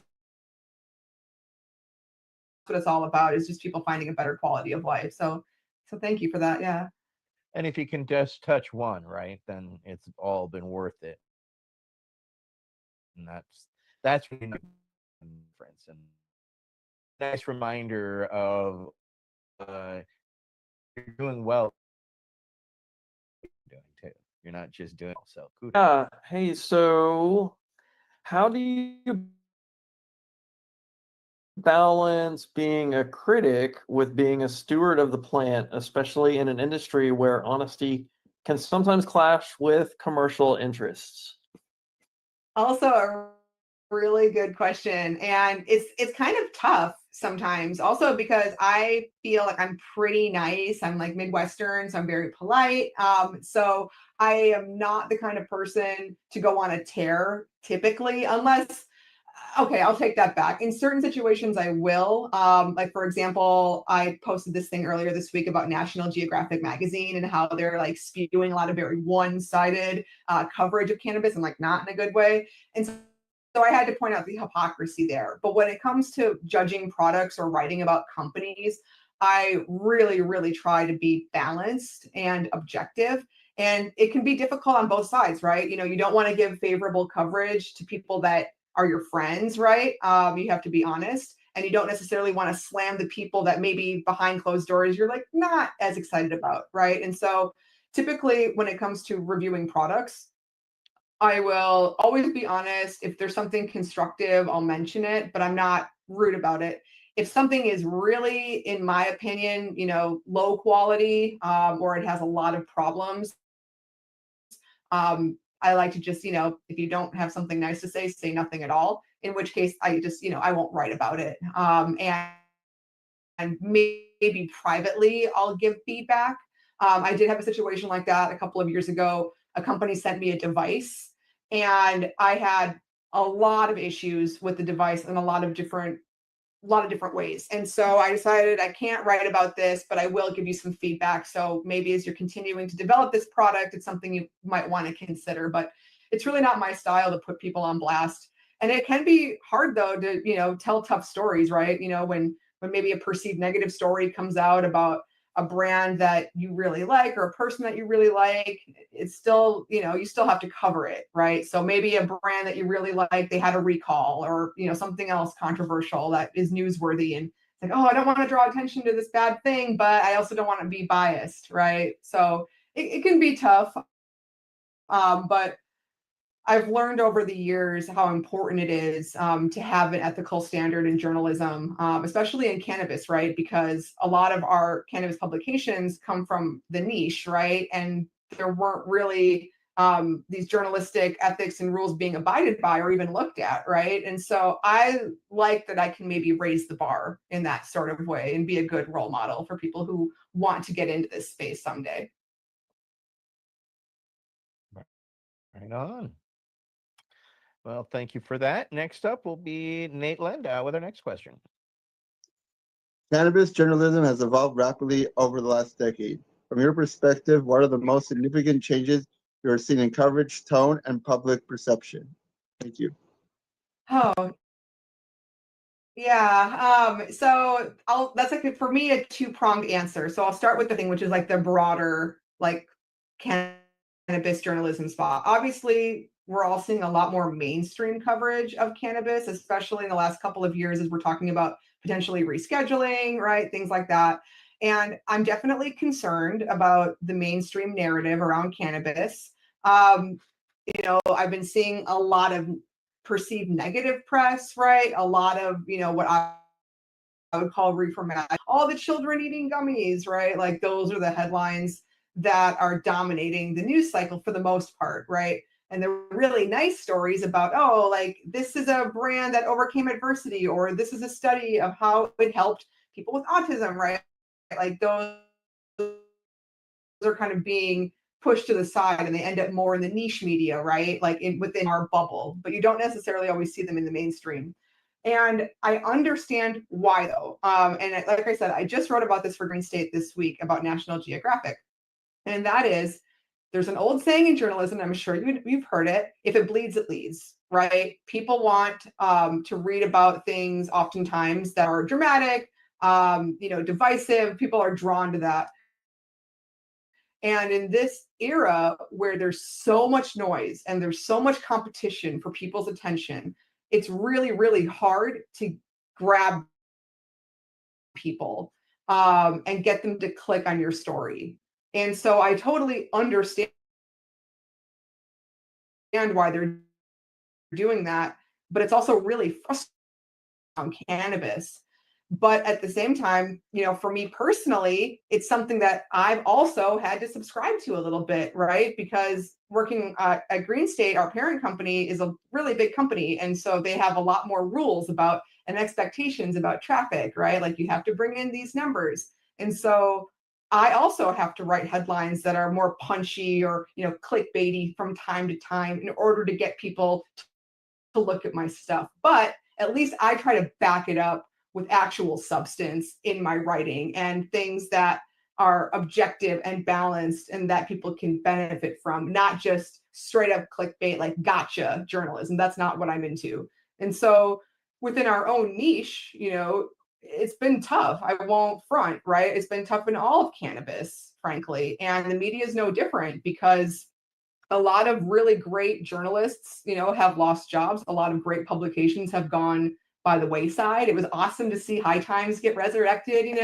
but oh goodness, sorry, there was a really big thunder. I don't know if you guys just heard that.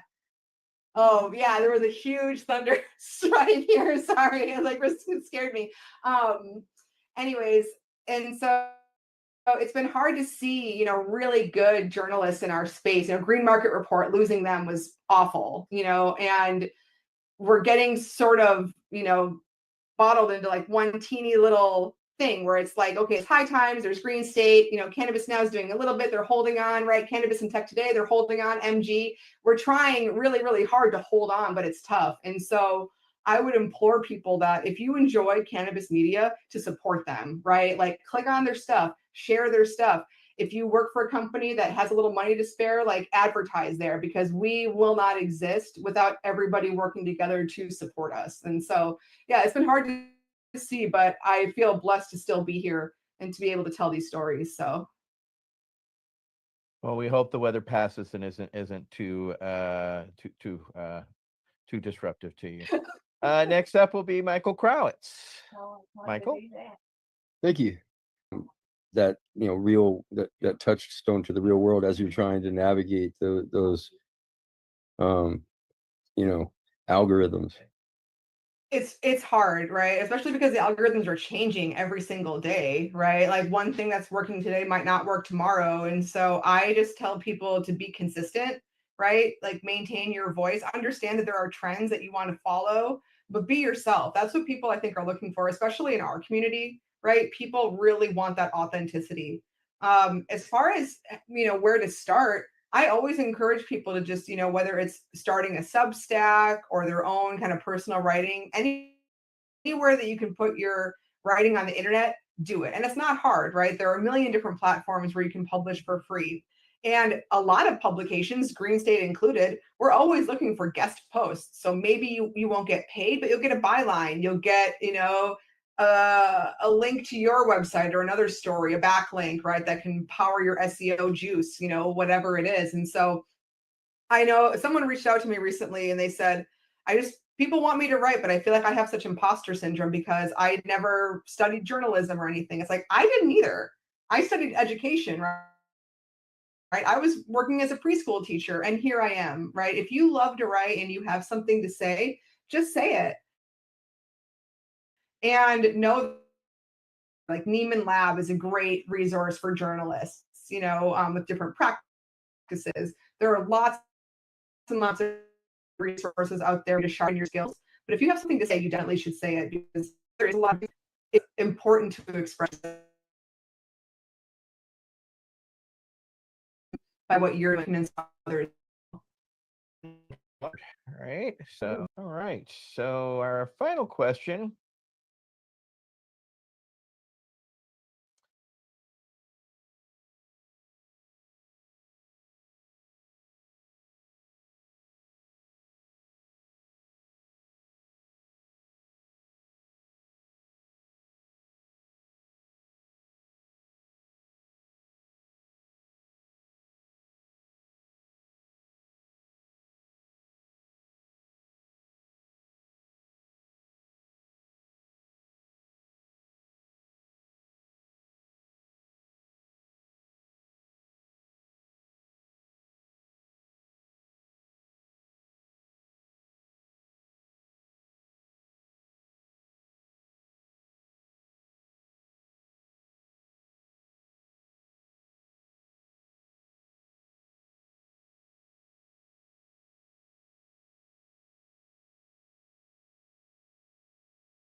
without going this story. Yeah. I don't know if I told you the story of me pulling out my Potts shirt and he saw the Tommy Chong signature on it. He goes, "You got Tommy Chong's signature?" This in his lap, and he was like 18 months old when I was doing all this stuff. So why would he remember me meeting Tommy Chong? Why would he remember me doing all this stuff? He doesn't. So I pulled out the picture of me and Tommy Chong. I said, "I've met Tommy Chong." He's like, "Really, Mom?" So I showed him the picture, and he was like totally in awe. That's why I was asking about that skunk article, because there's a picture of him in Right. Skunk Magazine in that article. Anyway, yeah. But now that he's 16, he's thinking, "Oh, Mom's pretty cool. She's got a picture with Tommy Chong." All right. All I went from right. being not so cool mom to cool mom because I got a picture. This all you need to do is have a Get a picture with picture of Tommy Tommy. Chong. That's all I need to tell him. Yeah. Yeah. So yeah, that's Calgary. And Alberta. When it comes to like as I said, That blows me away. That totally blows me it away. does. It really does. Because when I was there in 2006, when we first started doing the cannabis movement out there, me and Keith and Debbie Fagan and Kelly Christie, and we had one hell of a time. Keith had the cops lined up around them trying to do a 420 event in Calgary. Like, it was ridiculous. We got shut down in Edmonton one year, 420. They went and fenced off the stage area. Oh, really? Eh? They fenced off Queen's Park in Toronto, where it's held there as well. Now that was due to they said they redid the center section, and then they blocked it off as well in spots because of the grass. Yeah, no, we drove up in a blizzard because we were The grass kept dying. We got there, and Keith and Deb were there, and everybody's there. Todd and Maple had their little hot dog stand. We were all getting set up. And the cops showed up and told us we couldn't do a protest, and we went, "Yeah, we will." And the stage had already been fenced off, and Keith started speaking with his megaphone, and we just ignored them. Keith was good at that. He would just Oh yeah, yep. Him and Kelly, they just didn't put any. And then Kelly ran for the Green Party too, like a few elections against Stephen Harper, because Stephen Harper was their MP, right? So they did a sit-in that year, 1 year or two, where they all sat in Stephen Harper's office, but Stephen Harper was their MP. So Kelly ran against Stephen Harper in 2 elections for the Green Party. Oh, really? Eh? Yeah. Well, little cannabis history for you from the 420 crew. And unfortunately, Keith passed away a few years ago now. But Debbie's still around. I talk to her, when I can. Yeah, I see you guys having a bit of a conversation. Yeah, call me. All of a sudden, I'll just get a random call, and it'll be Debbie on the phone. "How you doing?" And that's the thing. Like, we've been friends for 20 years. It's been 20 years in 2006. So it's 19 years this year since I started. Southern Alberta Cannabis Club. Right. And I started it because of them. I saw them protesting in front of the jail because Grant Krieger had been picked up for smoking cannabis, and they refused to recognize his medical licensing. Okay, no, he wasn't I remember him and all that, but I'm trying to think wasn't there a U.S. citizen that got their medical license in Canada? Yeah, that was and they were a bit of a. Hi, Carolyn. How you doing? Hi, Carolyn. Yeah, he's on my page. His name's Wesley. It's Wesley. Let me look. Yeah. He moved up to from the States because he was being persecuted in the States, got his medical licensing up here. He's on my Facebook. Hang on, I'll tell you. Because him and I are friends. He lives in Florida now, I think, because he went back down to the States. Where the heck is he? Asia went and visited him too. Yeah. What the heck is his name? Wesley Patton. Okay, I was thinking there was somebody who came to Canada, and I got an idea who it is, but they came to Canada and they were fugitive. The DEA, somebody was trying to arrest them for drugs or cannabis, but he was able to obtain a license in Canada. That was Wesley. Was I'm it? pretty sure that was Wesley. Yeah, pretty sure because he's friends with Tracy Curley, and he was in Toronto. Okay, so yeah, okay, then yeah. Well, my next question was going to say, was this like 15 years ago, 15, 20 years ago, right? Yep, it sure was. Yep, Wesley. Yep, Wesley Patton. I'm pretty dang sure that's exactly who it is. Would you recognize him if you saw him? No.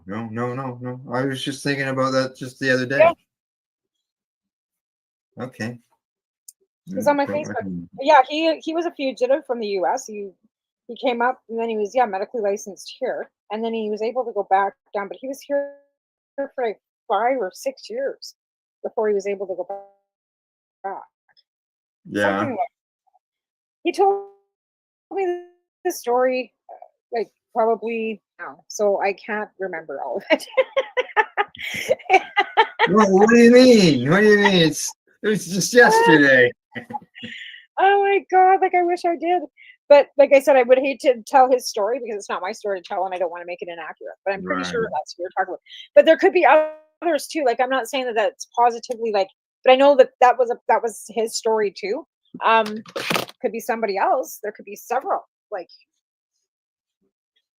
we have several probably fugitives in our country that we wouldn't know are fugitives unless we don't want to know. Unless I know that. Yeah, I'm sure they are. Yeah. Alrighty. Keep it safe, suckers. I'd be running an underground railroad, maybe, but you never know, right? You just never know. You just never know. Like Alrighty. If I disappear, or end up like know that I'm not suicidal and know that I did the right thing, that I was on the right side of history. That's all I'm gonna say. All right. Okay. All right. Smoke some more weed. Smoke some more weed. Okay, it's time for us to take a commercial break. It's the bottom of the hour. And we will be, I don't know, I got to find the right button here. I'm looking at everybody's messages, which I have to turn off. Hi, Carolyn. Back in. There we go. They're off now. But just for the commercial. Then I'll turn them back on when we get back. All right. We're on our way. You're watching the Pace Radio Show. We'll see you in about 2 3/4 minutes. And we're live. PaceRadio.net, 420pace.ca. You're listening to the Pace Radio Network here at paceradio.net. Camelford Lifestyle Shop. Open Monday to Friday from 10 till 7 p.m. or by chance. Check out our flags, our t-shirts, plus our hats. And look of that supply of rolling papers. Plus much more. We've got bongs and your favorite herbal vaporizers. Look at all the incense we have, as well as for those who collect knives, check out these knives in our collection. And while you're here, stop in to see Shay at the piercing room, where you can get poked by Shay. Daily deals, check them out. Camelford Lifestyle Shop, 17 Bridge Street West, Camelford, Ontario.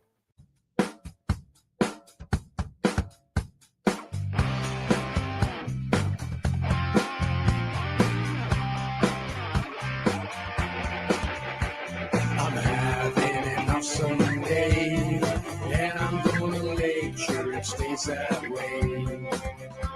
I'm having an awesome day, and I'm gonna make sure it stays that way.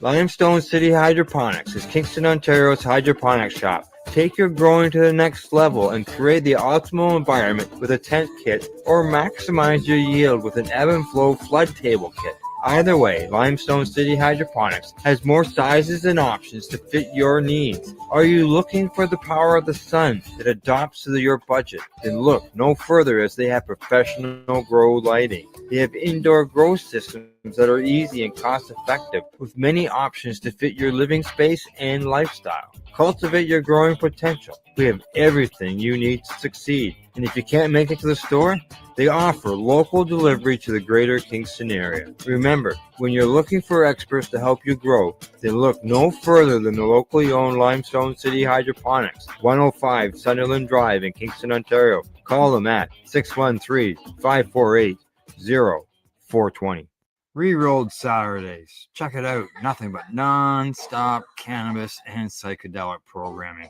Find it at 420pace.ca. You're listening to the Pace Radio Network here at paceradio.net. Hey, welcome back. Hey, Tamara. I never thought. Well, I shouldn't say it this way. I thought it would eventually come to this. Because of convenience. But did you know that according to a recent report that pre-rolls have overtaken flour for sales at the stores? I tend to believe that because of convenience. And a lot of people don't know how, and they don't know how to roll. Like, I mean, let's face it, you're 19 years old, you just turned 19, you've never rolled a joint in your life. What are you going to do? You're going to go buy a pre-roll. Yeah. You know, like, I mean, the kids that, you know, have been around it, maybe, you know, might go and buy a bag. But even my friends in Lethbridge, like, they go and they buy a 20-pack of doobies, and that's their, you know. And they're ones that used to, like, Legacy and would, like, old time, like, I mean, they're in their 60s and 70s, right? But they're just done with rolling. Like, they're done. And they're old school. Like, never ever would have, like, bought a pre-roll, but they would have never gone to a store. Now they go to a store and buy pre-rolls. In the beginning, they seemed to be, you know, everybody was complaining about them, but now that, you know, that they are out selling flour, that means I got the hiccups. They're not sitting there on the store shelves waiting to be sold. I don't find them any better. No, I had to buy them every once in a while because of my hands. The ones that are infused, those ones are okay, but they've also got cannabis, diamonds, keef on the outside. Like, they're double down, right? There's no way you can sit back. You're not going to get something out of that because you've got diamonds and cannabis and keef rolled on the outside of it. So I tend to buy those, and they're a little more pricey, of course. The other ones, sometimes they're hit and miss. And like I said, when I can't roll, and my hands are all seized up, I don't have a choice. I have nobody. My dogs don't roll doobies. Yeah, they say that there was $982 million in pre-rolled joints. So that's great. Where's the fucking money?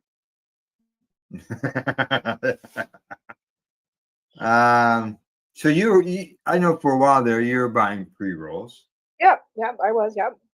Okay, well, so you may recognize these names then. Okay, they said General Mission was the #1 top brand. And I would say that that's because they got the best. Their Tiger's Blood infused doobies are good. You can buy 3 of them for $35.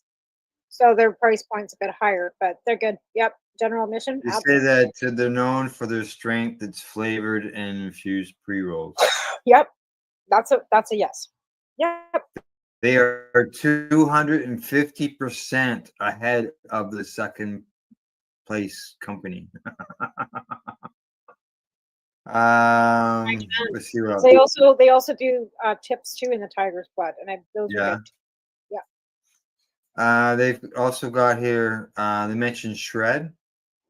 Shred is that one that my friends love in Alberta. That's their favorite. That's their favorite one. Yeah. Back 40. They're not bad. I've tried those. They're a heritage brand, they say. Yep. They say the Shred's terpene rich. I haven't tried those.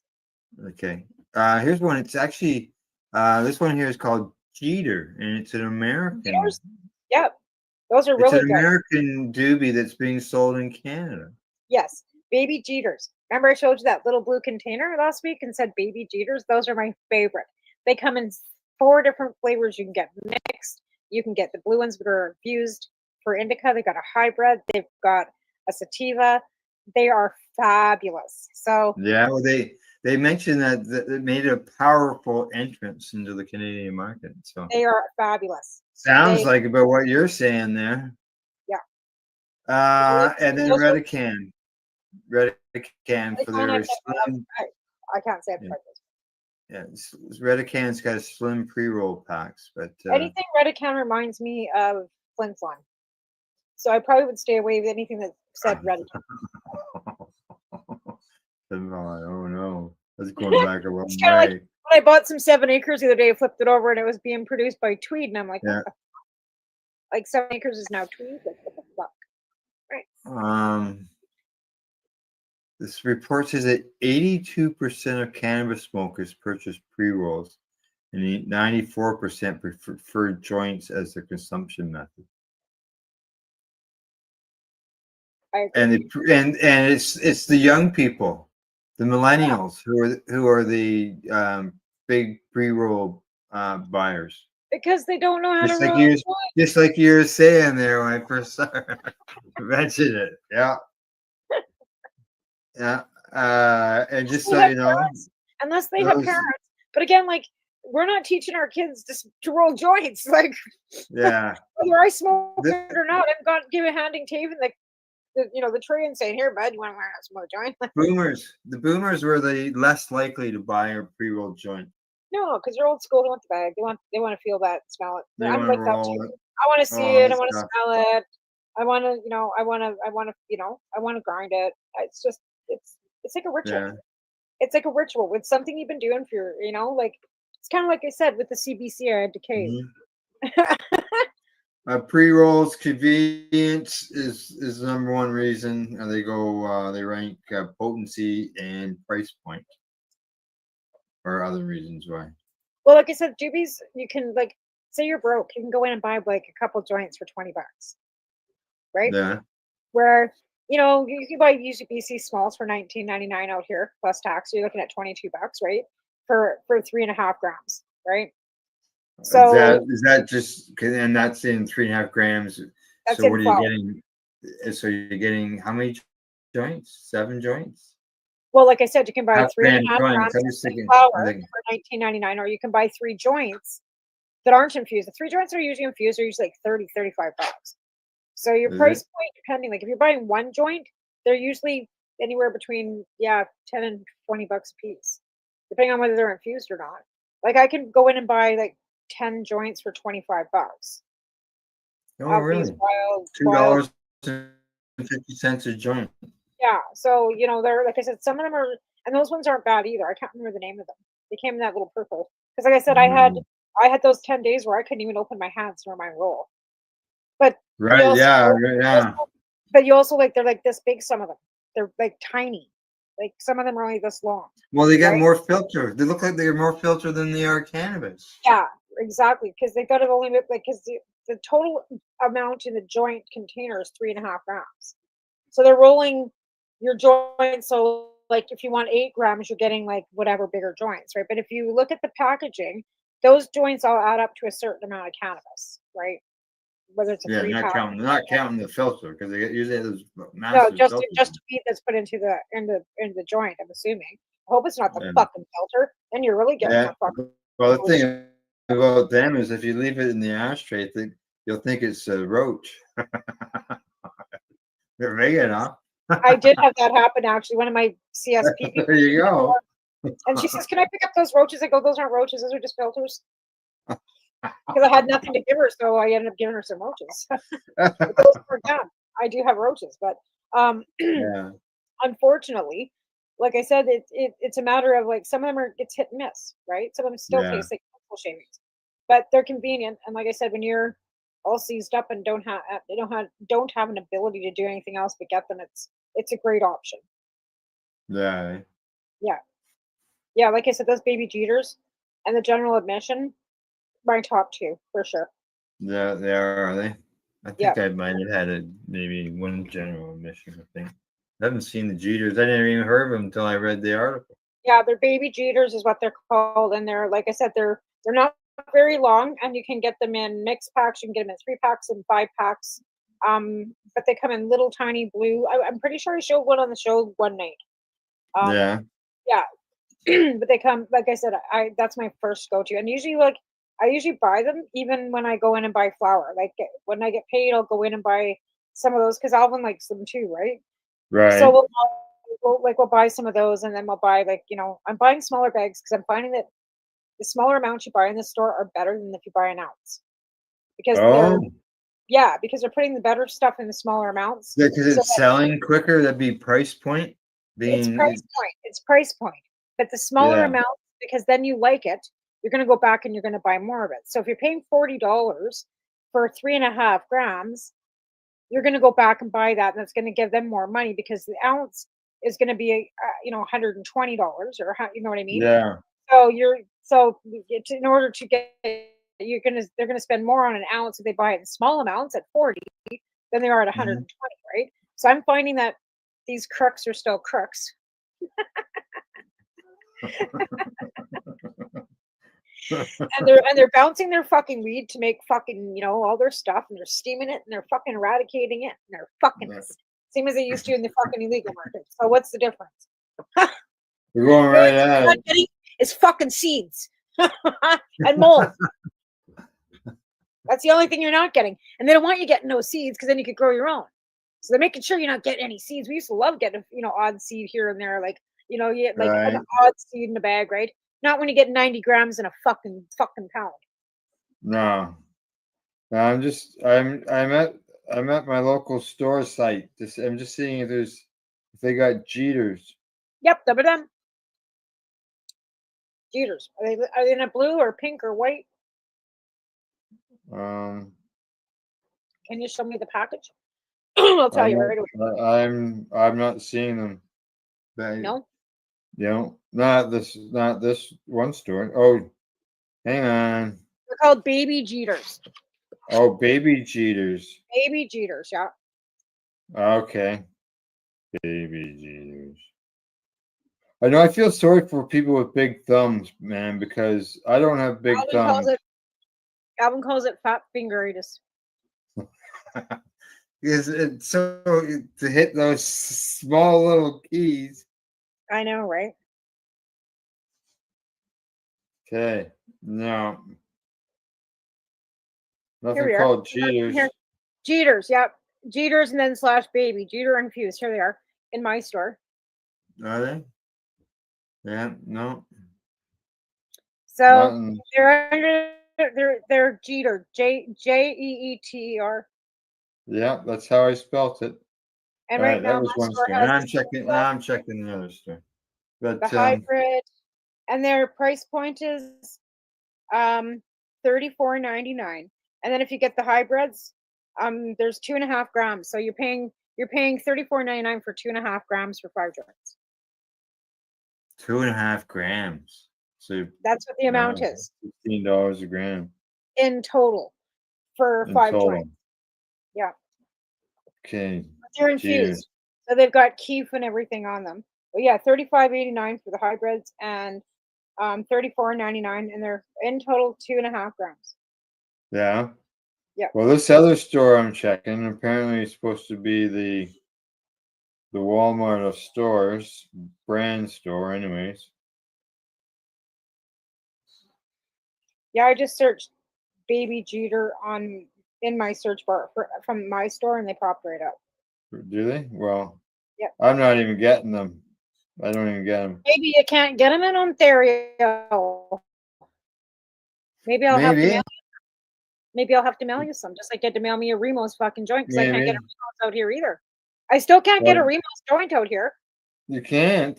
Yeah, apparently they're not here available in Ontario anymore because somebody posted on our show that they didn't see them listed in the OCS, and they sort of went, as if why aren't they there and stuff like that. So I'm not sure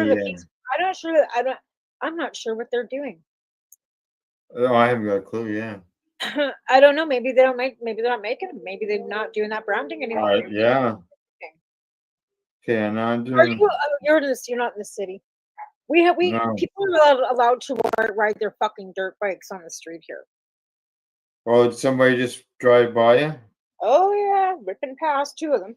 Like I just don't understand that. Like you still have to have like have a driver's license and Mhm. whatever, register and insure them. But Right. yeah,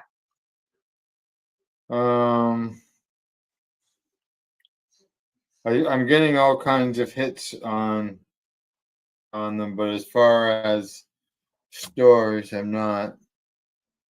But I'll find it. I'll look at it well, another time. if not, I can mail you out some Okay. because we have them Alrighty. here. We'll talk about it.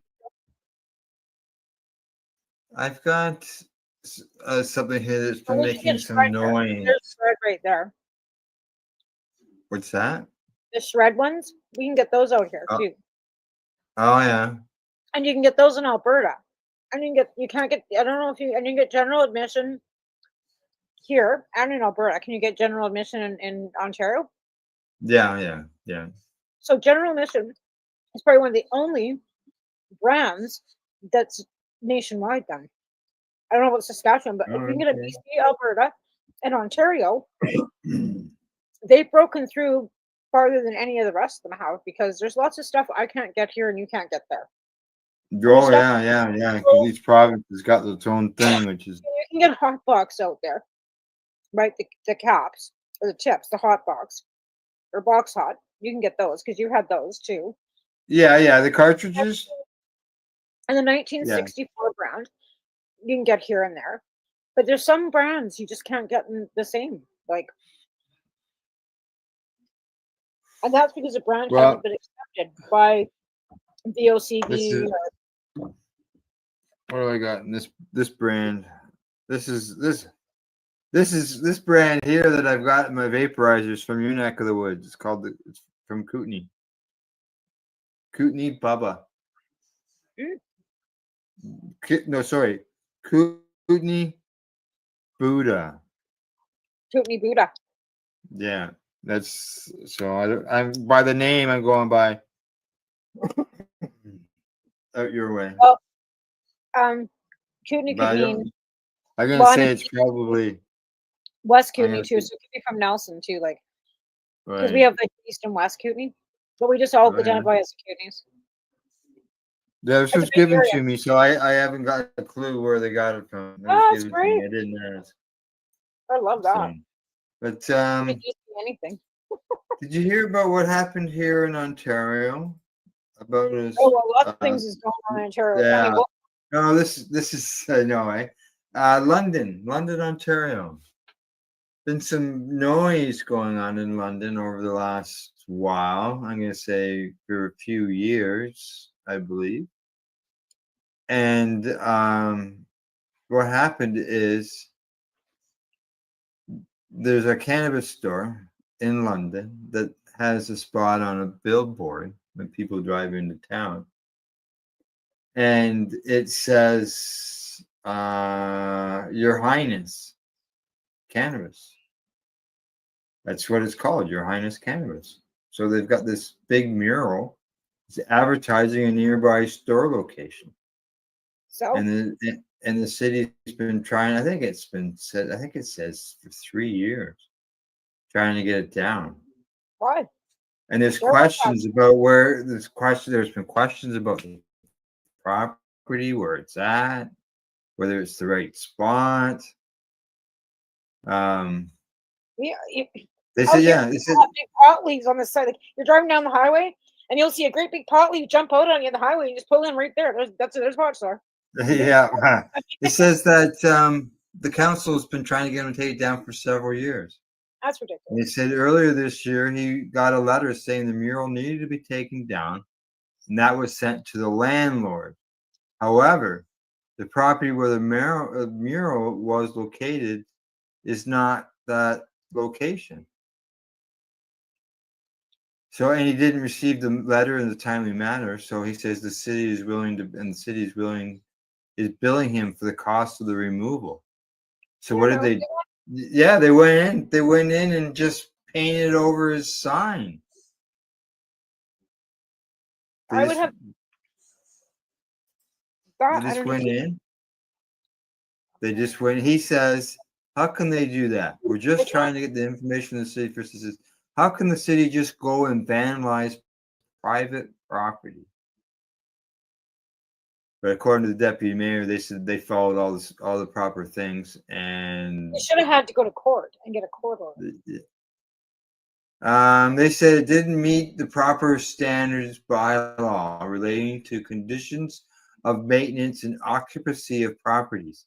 Well, it's a sign.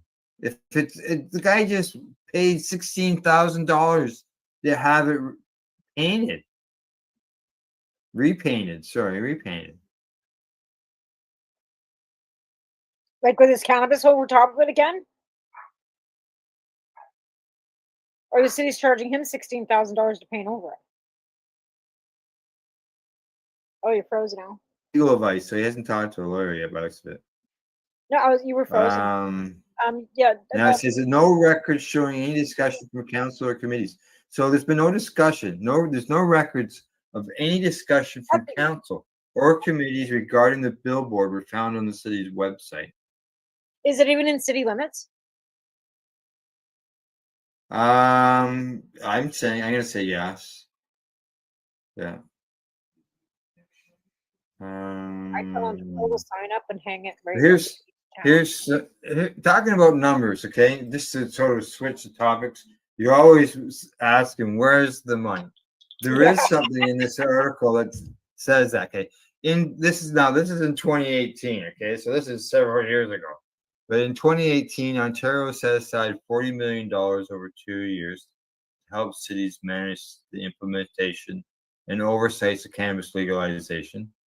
And then the first 30 million was distributed in 2019, with 10 million set aside for the unforeseen costs. And there's another $3 million that's been sent out. To where? So that's where they said it was sent out through the OCLF. Okay, now I did look up what is the OCLF, and that is the Ontario Cannabis Legalization Implementation Fund.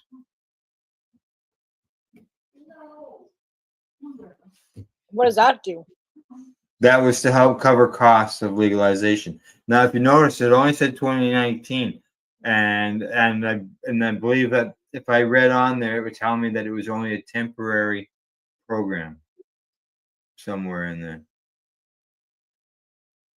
That sounds good. And the city of London received $18,000 for that money. Now hang on. They received that in 2024. They say the total from 2019 to 2023 was $947,000, and that was for London. So they've received almost $1 million up to 2024, the city, from the Ontario government for legalization. Yet they're bitching about No, it doesn't break it down because that article is not about breaking it down, but yeah, but they're bitching about a sign. So they're going to Yeah. take down a sign from a cannabis store that's been giving them that made them enough taxation of $1 million, and then they're going to take down this guy's sign. Yeah. That sounds so bad. That's just so bad. He says the city painted over his mural not because it harmed anyone, but because it showed cannabis. He says this kind of $1 million that he helped them make. this kind of overreaction keeps our stigmas alive instead of moving forward. Such overreach. Like that is such overreach. Like that's such bullshit. Like He says cannabis is legal. It's part of culture, medicine, and community. Covering up our art doesn't erase cannabis.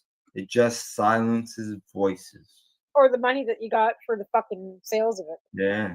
They happily took the $1 million that he helped them make it with his store. Yeah. London has gotten $1 million from cannabis taxation, and yet they're still acting like that. That's shameful. Yeah, there's a video out there. I was just looking for this, if there's any link that I could get on the They say that he violated property That's what sounds like a bunch of shit. That just sounds like an like excuse. property standards for conditions of maintenance and occupancy of properties. Maybe it's because they're not allowed. If he's not allowed to have a sign there because a sign isn't allowed, then the city is planning on putting a welcoming sign there. So it's Yeah, not that the sounds like sign no, is not the sign being there is not the issue. no. It's It's just the what fact the that it sign has says. cannabis on it. Yeah. Now there was one other article I read on it said that he was offered to keep a sign there, but it had to welcome people and he could have his logo on it. That ain't gonna help him. You know. Here's my He logo could have on the his bottom logo. corner with a great big welcome sign. Like, Yeah, that's what he could have. He could have his logo oh my on it. god! Remind me never to go to London, Ontario.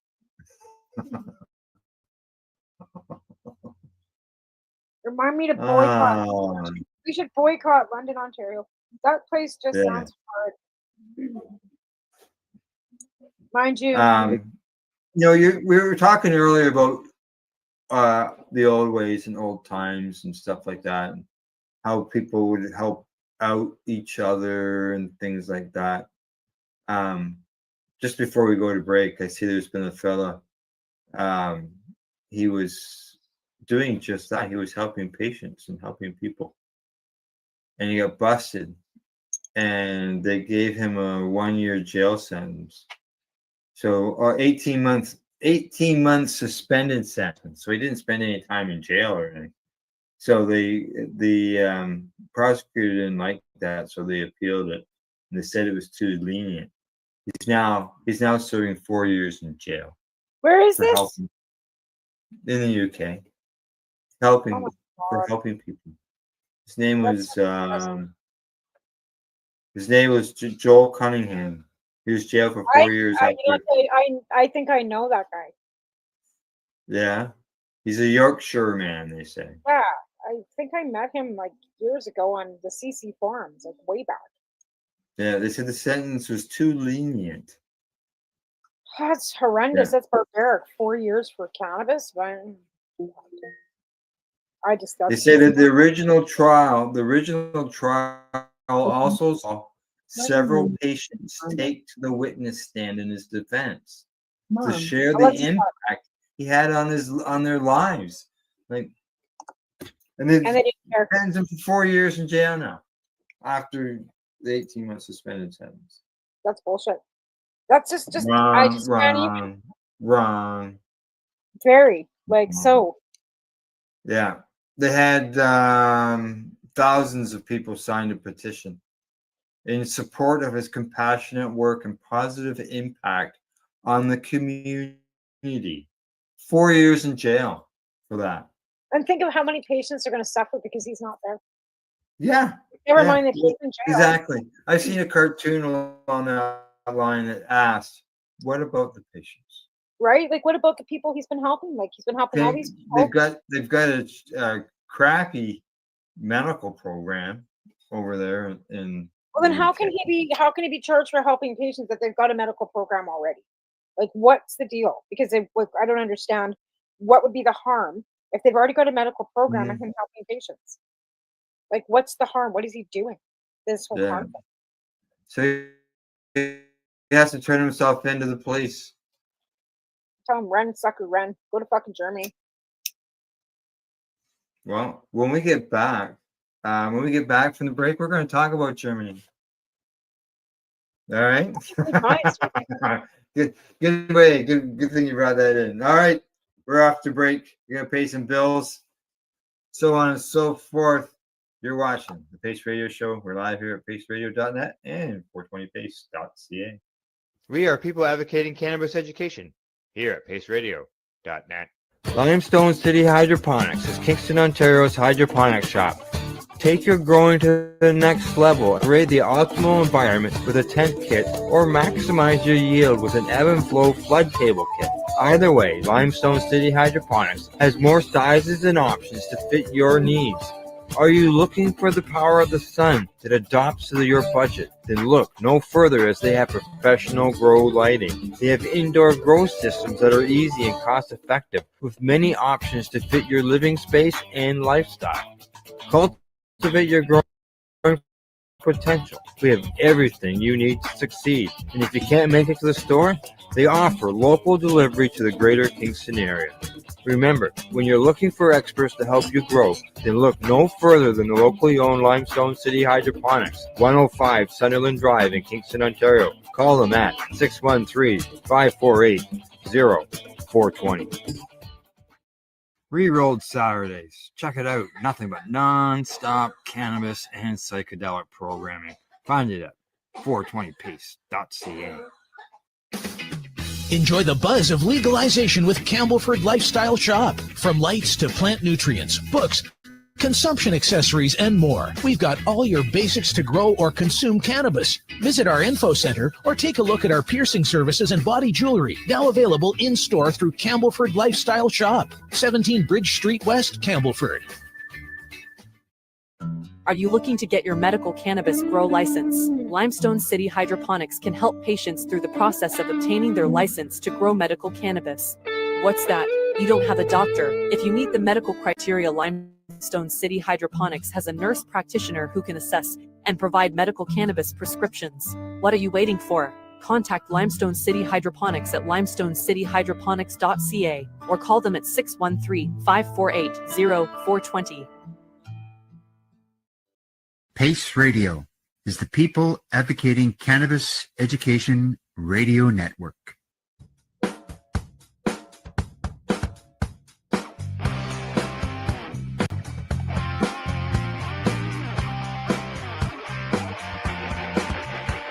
I'm having an awesome day, and I'm gonna make sure it stays that way. I'm having an awesome day, and I'm gonna make sure it stays that way. You're listening to the Pace Radio Network here at paceradio.net. Hey, we're back. Right? What you doing? Turn down the phone. Well, I do a promo for our show, like on TikTok, right? To make sure that we get some, maybe some, right? So I always have a promo that says, "Hey, Pace Radio Night, blah blah blah." Give out the website. And so I was just seeing how many people had seen that video. Right. So I mentioned Germany, okay? Yes. And we're also going to talk about something that you would probably know about, because it's sort of along the same line as the name of your own show. Oh. Cannabis and Coffee. All right. So we'll get we'll get started with the Germany thing. All right. And over there, they said that following recreational legalization, a government study shows that teen cannabis use is declined. It hasn't gone up, it's gone down. It has gone down. All that, we used to talk about all that Remember years though? ago. But Huh? remember when cannabis was first legalized here in Canada, that the numbers had gone down, and then Yeah. over the last 2 or 3 years, it increased again. So I think it kind of goes in waves, because I think people use it, they either like it or they don't like it, and then they continue using it, and then we got a whole bunch of new 19-year-olds that come into the market every year too. Yeah, right? yeah. Well, they say here that the 12 to 17-year-olds, they dip. It dropped down more than half a percentage. Oh yeah, because of legalization, they don't have any access. Right. But they said that young adults between the age of 18 and 25, there was a slight uptick of about almost 1.5%. Yeah, well, that's the thing. Like the kids, like I said, I've said this before, and I'm not going to say it's a bad thing. Cannabis legalization was a good thing, but it left an opening for dealers to bring other things into our children's access because they don't have access to just weed anymore. They have access to Well, everything. that was some of the talk that was out there before legalization even come along. That was, you know, well, if you just legalize it, just because those sellers still gotta make money, they're gonna sell something. Right? And we did bring that And up. it's- Why we wanted to legalize everything. Because if you take the commodity out of everything, then there's nothing left for them dealers to have. Anyway, that's a whole nother topic. It But is, and yeah, it is, and you know, we could have Allison on, and she talking about Allison. I see that she's been charged. I seen that. Yeah, she's been For charged. We're using talking the about medicine at a concert or at an event. she's at a bar, and she had a mushroom tea. Oh, I thought she was also got charged at a concert in the summertime too for consuming her cannabis. She got a Oh no, misdemeanor. yeah, no, this is a mushroom tea in a location in Is a it bar medicine? at some event going on, and she was removed by the police. It's a spot where she's gone to before, and consumed her tea.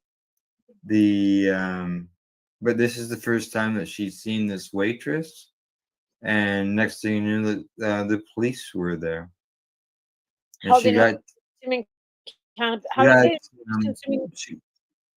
she got 2 charges against her that I'm aware of. One had to do with trespassing, the charge of trespassing, and consuming a substance where she wasn't allowed to, or something like that. There was no charge of her having possession of psilocybin. And I think if there was a charge of anything to do with her having possession of psilocybin or the mushrooms or anything along that line, she'd be fighting it right in court, All dead the way up. stop, no questions asked, all of Those the time. questions are asked. Yeah, Charge her. That's probably why they didn't charge her. I agree. Yep, I completely agree. It's probably why they didn't charge her. If you go to Health Canada, so I was scoping around Health Canada's website on Monday on my show. They have a whole section on psilocybin on their website. Oh yeah, Yeah, you betcha. Because it's one of the most asked about topics. So you can get a Section 56, and they explain to you how to get a Section 56. oh, that SAP program, it's sappy. It's But again, Health Canada's actually got it there. I was shocked. yeah, oh yeah, it's there. Yeah. There is a company. I posted it on Psychedelics and Cannabis Educational News Facebook page, but there's a company in the U.S. that is gearing up to sell their psilocybin products here in Canada because they're forecasting that it will be coming. It will be change. There will be changes in our law down the road. Just telling. Check it out. It's on our Facebook wall. Who knows? Maybe it'll be in the report tomorrow. So yeah. You know what? Like if That's good news. it is good news because some people use it for medical, some people use it for depression, people use it microdose. You know what? It's one of the it's one of the most harmless, psychedelics out there. It's natural. It's a mushroom. Yeah. I was reading, or I had a person show me their medical report of some testing that they had done, and it mentions neurons because it was this scan in their head. They stayed right on the Health Canada's website. There's 800 different strains of magic mushrooms. 800 that they've been testing. Wow. Oh, that they've tested. They've been doing some research. They've been doing some research. It's like they've got it right on the Health Canada website. They've been checking into psilocybin. They've been doing more research on cannabis too. Yeah. Eh? That you can tell we're Canadian, eh? You know, we're Canadian, eh, bud? Yeah. Sometimes I get comments like that that say, "You must be Canadian, eh?" You know what my favorite one is that the Americans don't know is get bent. They don't like that. Get Get bent. bent. Get bent. Okay. Maybe that's a Western saying. Maybe it's just a marijuana saying, but I say get bent all the time. Maybe. As I mentioned, cannabis and coffee. Ooh. Yeah. There is this thing out here: cannabis versus caffeine. Okay. Caffeine. What do you consider? Well, I Would you guess say? you want to put it on the same substance level, right?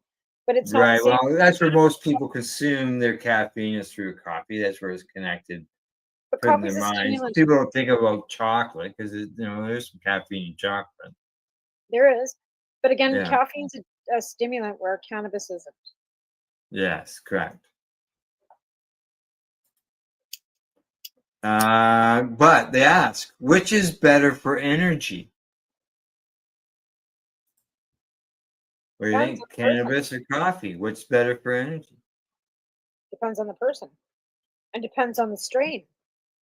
So Well, that's yeah, I would say for me anyways, I would think they do mention here sativas. Let's see here. not for me. It would put me to sleep. Yeah, they say how more people are discovering the benefits of using cannabis for energy, whether it's smoking a sativa strain first thing upon waking. There's your wake and bake, or popping an edible first thing in the morning. That's like telling Yeah. everybody to have a beer. Now, as they say, caffeine, typically in the form of various types of coffee, is an affordable, safe, and accessible way to wake up. So they're saying wake and bake's okay, eh? They say for users seeking an energizing or uplifting high, sativa strains are recommended. I'd be right back to sleep. Highly recommended at that. And they do mention terpenes, just so you know, they do mention terpenes. Now they also mentioned about combining them. That's it. I think that's what you would be considered somebody who combines them, having a toke in the morning where you have a coffee. I have a token of coffee every morning. Every morning. Exactly. It's okay. Every morning. There you go. Let's see. Some days I just have. They say the alertness from caffeine combined with the euphoric high from weed gives you a one-of-a-kind experience that certainly helps start your day on a mellow, positive note. Yeah, I agree. 100%.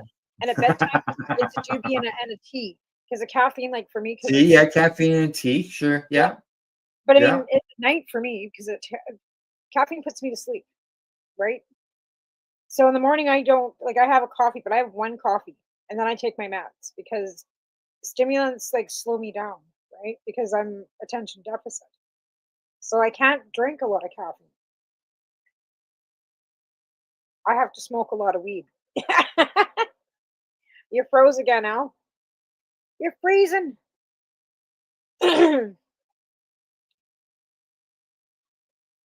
It's storming out your way. Wonder if I'm frozen and you're not. No, you're frozen. We'll have to wait because he's probably talking and doesn't realize he's frozen. But maybe he doesn't realize and he thinks I'm frozen. But something's going on here. Oh, and then he's gone. So we might have lost Al. We'll give it a minute. We're just about done the show anyways. It's 20 after 7. Wondering if he's having some issues with his internet because I'm not sure what their weather's like out there and he lives rural. So we'll give him a second, see if he's going to pop back in. I'm sure he's going to try. Or send me a message on here. I will check my messages here. See what's going on. But he left us. So I am going to just check here and see if he sent me anything. Internet down. Internet down. That's great. Okay.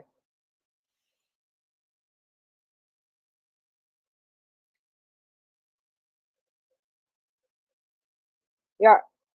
Okay, so I guess we'll just hang in here for another few minutes and because Al's internet's down, his power went out. I hope that everything's okay out there. Must be I must wonder if he's got a storm going through there.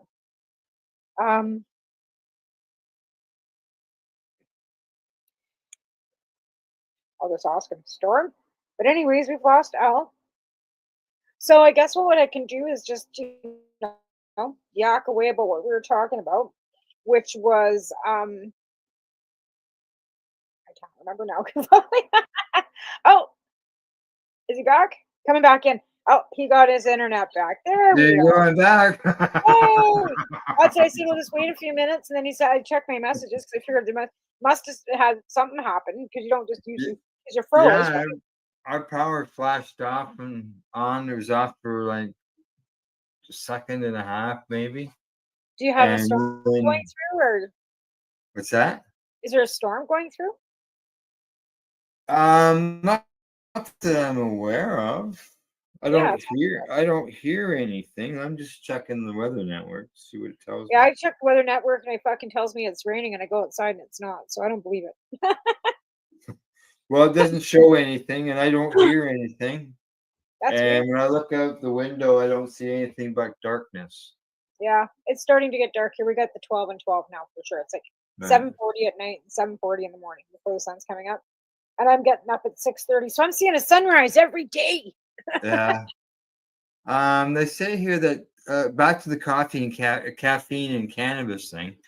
They say that caffeine blocks some receptors, and cannabis activates the CB1 receptors. They often amplify each other's effects.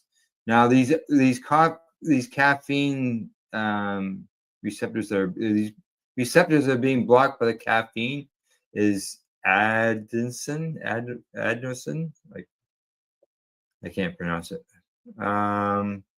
Which does what? They What say that receptor? when done in the right dose and with the ideal strain, the effects are pleasant and synergetic.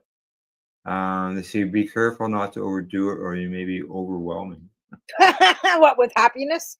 Don't overdo Um, yourself. You might get happy. they say it's a safer alternative to energy drinks. No shit. Yeah, yeah. Yeah. Like I have a friend So that there actually you was go. getting up every morning and sucking back a Red Bull, and the next thing you know, he's in the hospital with his heart fucking having to be shut down and fucking restarted. And Yeah, now he's got to go to the yeah. doctor. I mean, he's in his 70s and all, but I mean, he's been pounding back a Red Bull every morning because as his coffee, Yeah. I guess 'cause he doesn't drink coffee or whatever. I don't even know why. Maybe he was doing that with a You coffee. can. I don't fucking know. People have died from caffeine overdoses. Yes, I know. Right? Young men have had heart attacks from drinking too many fucking Red Bulls. Yeah. Young,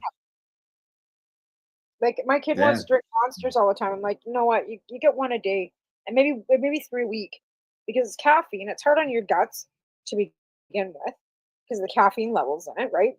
And I keep telling him, you've got Mhm. colitis. You should stay away from caffeine. Like when you Yeah, yeah, fucking yeah. sore because of the caffeine. But he hasn't had any for a few days. But he's also been drinking a lot of water. I says you can't overdo it with the water either, because that'll give you diarrhea too. Like you can't oversaturate your body with too much water either. Mhm. Like, but he's Mhm. always had a drink in his hand. Like even as a baby, it went from a bottle to a sippy cup, and then every night before bed, he always has to have a drink to go to bed. It's just been a thing. So I don't know. Routine. Like, Excuse me. habit. I don't know. I'm bad too. I have to have a tea or something before I go to bed. All right. Our last topic of the night. Our immune system. Both of us are dealing with immune issues. Oh yeah. So the question becomes, which is a little bit, not a normal topic that we have here on the show, but the question is, can psychedelics influence the immune system? What do you think? What do you think? Could magic mushrooms help us out build our immune system to deal with our Crohn's and your colitis? I don't know, but it's something that's probably worth looking into. Like, you know, there's why not? They look into it. They look into everything else with psychedelics. Well, you know, if it would help, but again, like I am just so not like I know everybody's like, well, microdose, you don't get the same effect, you don't get the high, blah blah blah. I Right. can't stand the smell of them. I can smell them through the cap. Like it's just like I had such a bad Okay. experience. It's just like when you have that really bad Yeah. experience, you just it's like drinking gin. You can smell it through the bottle, right? If you had lemon Right. gin, you know, when you were a Yeah. kid and you got puking sick, it's the same with them, and I can smell them They through the cap. it could be just, yeah, is that the placebo effect? We're just seeing them set you off, by the sounds of it. Yeah, like Um, I've got friends that you know make them, and it's like you know, no, I'm good. Like so what they're connecting it to, okay, is serotonin. And you hear that all the time talking about cannabis, serotonin levels and stuff. And they say that serotonin is not only in the brain, it says it's within our bodies and it's including our gut and our immune system. well, they say gut So health, by and because we have like because we've got gut issues, our gut health is Mhm. not good, which causes it affects our whole system then because having like Yeah. it's not the autoimmune, it's because we have issues within that intestinal area, which then causes like we can't get a healthy gut. How can you have a healthy gut when nothing stays in you? So that causes the immune problem. Yeah, but the original cause is like I look at my Crohn's is my immune system is attacking myself. Yeah, mine too. But Yeah. I was like, so you go to a homeopathic doctor. This is what I got when I Mhm. went to go here. I Remember? did too. I actually did too. Yeah. And the homeopathic doctor told me that if I had better health gut, my immune system wouldn't be all fucked up. And I looked at her and went, "How am I supposed to have better gut health? Well, you should be you should be taking this probiotic and this, and you should be eating your own feces and drinking your own pee." And I'm like, "Are you fucking kidding me? Like, Drinking your what? own pee. And eating your own shit? Haven't you tried the What? fecal stuff? Have you tried the fecal?" Oh. And I'm like, No, with that said, I have there. I know there is a process to deal with feces and re-energizing the system through by bringing new feces into the system. Yes. but this homeopath sat there and told me that if I took this probiotic and went home and dug my own shit out of the toilet and made it fucking put it in a blender and drank it, I'd be fucking so much better. And my RA would go away. What? Oh. So that was the last time that I went to a Yeah. homeopath. Well, on the serotonin end, just so you know, psychedelics do affect. They act mainly on the serotonin receptors. So this is why. Isn't serotonin something that we need for like sleep? Serotonin? Yeah, Is isn't it that like Jack's you can get that uses? from sunlight, like a vitamin B, D? Like, isn't that something from sunlight? Serotonins. Melatonin is something you need to go to sleep. That's melatonin. Right? So serotonin, I gotta Google that. I don't like. I just because I wanna. I don't understand what it is. So I gotta Google that. I know. I've heard it, but I just can't place the meaning of it. Right. Well, that's where you just copy, and it says search. It's a What hormone. is its It's function a and hormone that level? regulates a wide array of bodily functions, including mood, appetite, digestion, sleep, and blood clotting. It says here serotonin is a chemical that carries messages between nerve cells in the brain and throughout your body. Serotonin plays a key It role. produces in the brain and the gut. Most of it's found in the Yeah. gastrointestinal tract. Such body functions such as mood, sleep, digestive, nausea, wound healing, bone health, blood clotting, and sexual desire. If your levels are too low or too high, can cause physical and psychological health problems, it says. So how do you find out what your serotonin levels are? I don't know. It doesn't tell me that. Not that one. Serotonin syndrome. This is a potentially serious condition caused by excessively high serotonin levels, often resulting from a combination of multiple medications or drugs. Yeah. Mood, digestion. Yeah, it's got all kinds of information here. What problems are associated with low Yes, serotonin levels? that's exactly what I thought. Sunlight, bright light, exposure to natural bright sunlight is some way of boosting your serotonin levels. Hence all the There you go. sunlight with these sun lamps, because Mhm. serotonin can cause depression, right? Yeah. Mood, right? They say eating more tryptophan containing food. Triptofan, necessary amino acids. Yeah. More exercise, lowering your stress level. Yes. Depression, then- low serotonin levels are often linked to major depressive disorder. Yeah. Yeah, so Well, hence, like that's why well, like I knew the and you word. know, just because you had problems with mushrooms doesn't mean they say LSD affects it, and people microdose with LSD. No, I don't know where you can get your I would microdose yeah, LSD levels from. and that's the thing, like even like where are you gonna get clean psilocybin? Where are you gonna get clean LSD until it's actually legal and tested fucking and regulated in the store? Because there's nowhere in the world that I'm gonna go and buy drugs off the street from anybody and Mm. think that it might not have anything or it might be something that it's not. Like, oh, do you have some mushrooms that aren't, laced with fentanyl? Like, you know what I mean? Like, I just, it's scary out there, like, Well, they said the same thing about cannabis, right? they did, but And you know what? Cannabis never killed anybody. no, I know. Fentanyl is killing. Oh, you froze. I said, yeah, cannabis didn't kill anybody, but fentanyl's killed lots of people. Fentanyl, yeah. I'm not talking about fentanyl. I'm talking about mushrooms and LSD. Well, that's the thing. Like, if you go, like, where are you going to get that if it's not available? If it's available in the street, right? And that's the thing. Like, most people. Well, with the mushrooms, then you can just go to stores depending on where you live. Where? In a legal Where store? there's all kinds of them.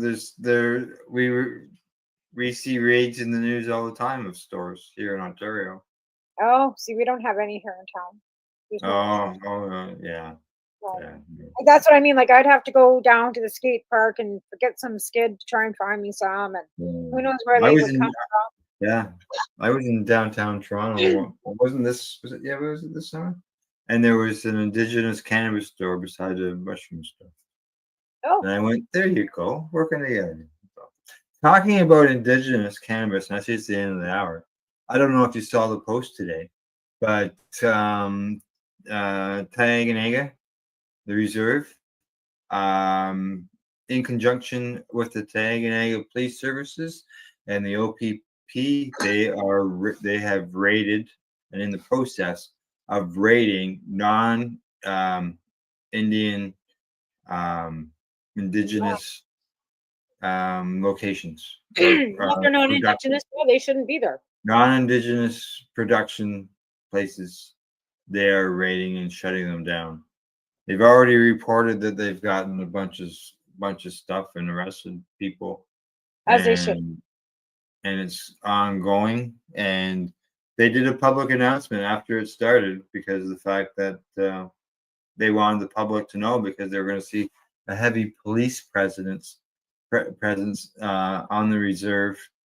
And I don't know, I haven't seen any names, business names and all that, but I would imagine that will be forthcoming as everything is announced. Well, that's what it's like. I at a said, news conference or something down the road.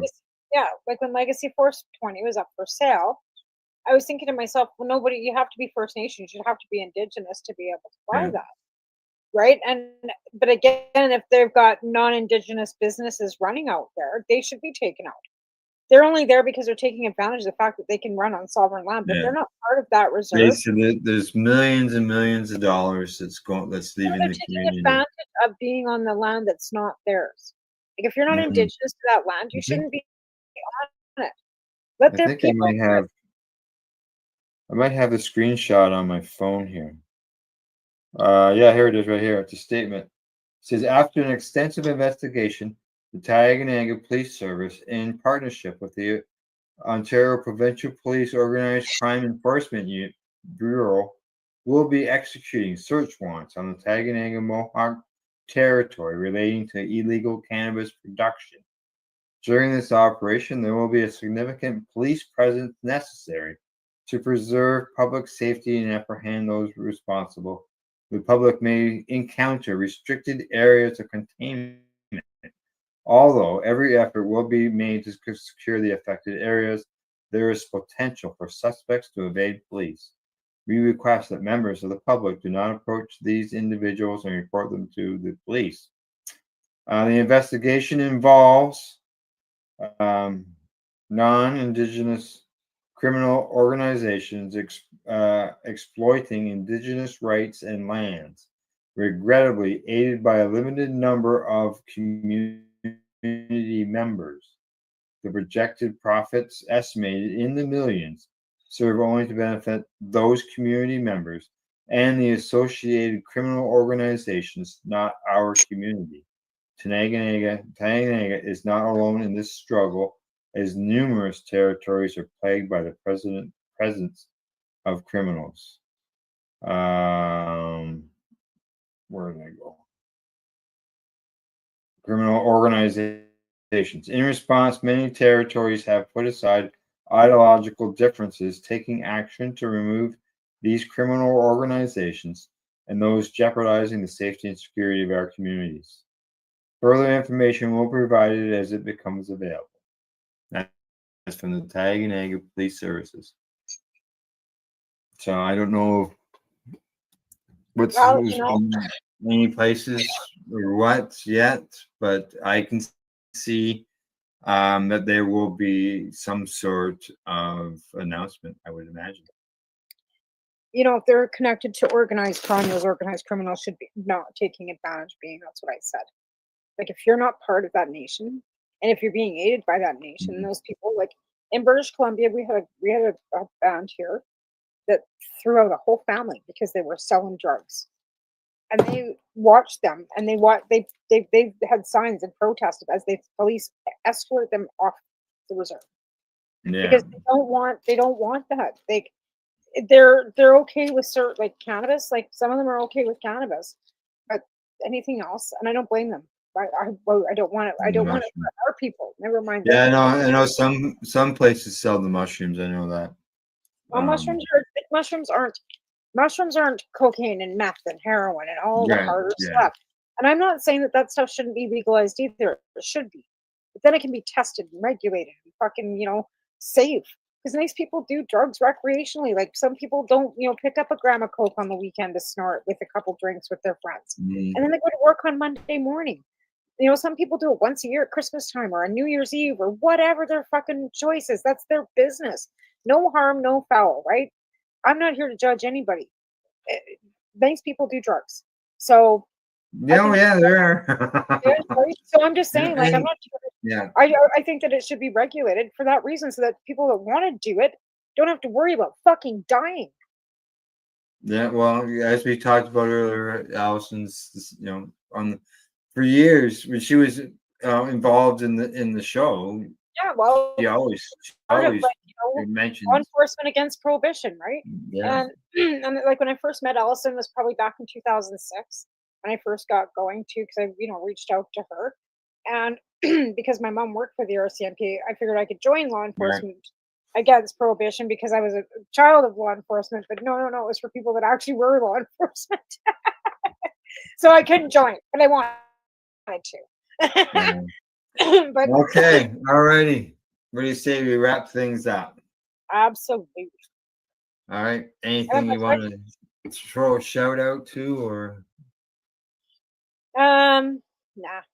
I'm pretty tonight. Like I said, CSP is on suspension right now until I've got like I said, I got some stuff. Jessica, my great volunteer Jessica brought over some more cereal and that kind of stuff. So we've got I'm starting to gather again, and I just gotta Yeah, start begging people for money. I guess I just hate doing that. I tried doing a raffle on my show, What do you and mean? and nobody Yeah. even responded. They have a Georgia Alrighty. So if anybody wants this, they can, all the proceeds go to. Cartoons. Yep, it's a Georgia Tunes. This is a one of a kind.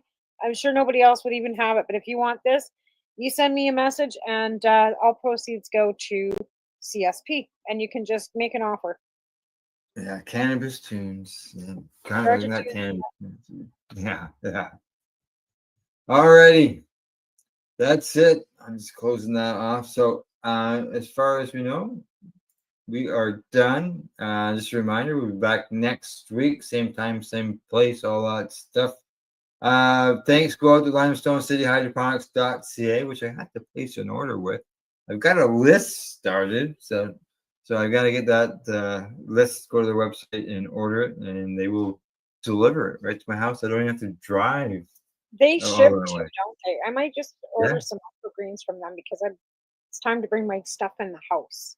Yeah, I'm gonna get started in the microgreens. Get the microgreens going again. I had to shut them down while I was doing some work, and I've got that all done, and I'll be growing some here shortly. So, all right. Other than that, Camel for Lifestyle Shop and at ease.ca. Plus, big thank you to everybody who's tuned into the broadcast tonight and who's watching us right now as we close things down. If Other you're than on that, YouTube, hit that subscribe button and join that's us right. and help us build our numbers. All righty. Sounds good. Talk to you later. Bye bye.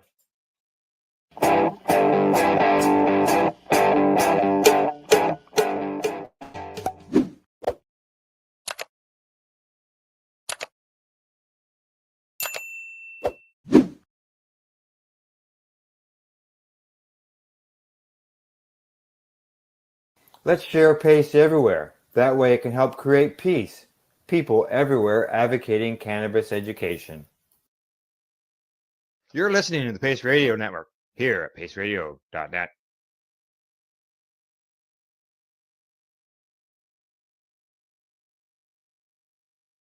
On September the 16th, the city of Calgary announced it will allow cannabis sales at all ages events, aligning with recently changed provincial rules. All sales and consumption under this new bylaw are required to take place in designated areas where minors are strictly prohibited. Alberta began allowing retailers to apply for such a license in July, allowing for cities like Calgary to also update their own bylaws.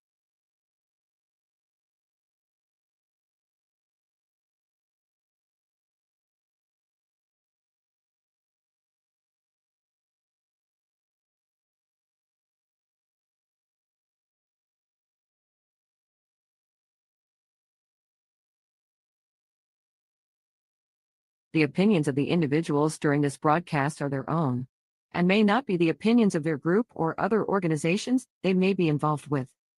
All medical advice during our broadcast is not a medical opinion and should be checked with your medical physician. Hi, I'm Timmy. And I'm Mary Jane. He's the newbie. She's the doobie, and this is the show where we toke cannabis. Talk from both sides. Is that even possible?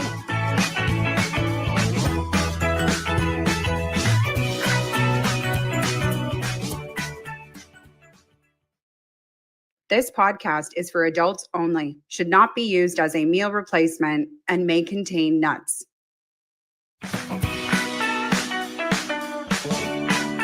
Hey, and welcome back to another episode of The Newbie and the Doobie. My name's Timmy. I am the newbie. Hi, Mary Jane, also known as the doobie. Coming up on today's show, we've got our word of the week, as well as a Doober Minute with Martin Franks. And another one of my favorite segments, cinema reviews. And then, of course, we'll be ending the show off with a glorious Teaching Timmy segment. The Teaching Timmy segments have been quite interesting along the way. I've learned how to roll a joint. I've learned how to make a bong if I was stuck in the middle of nowhere with a water bottle and a pen. Yeah.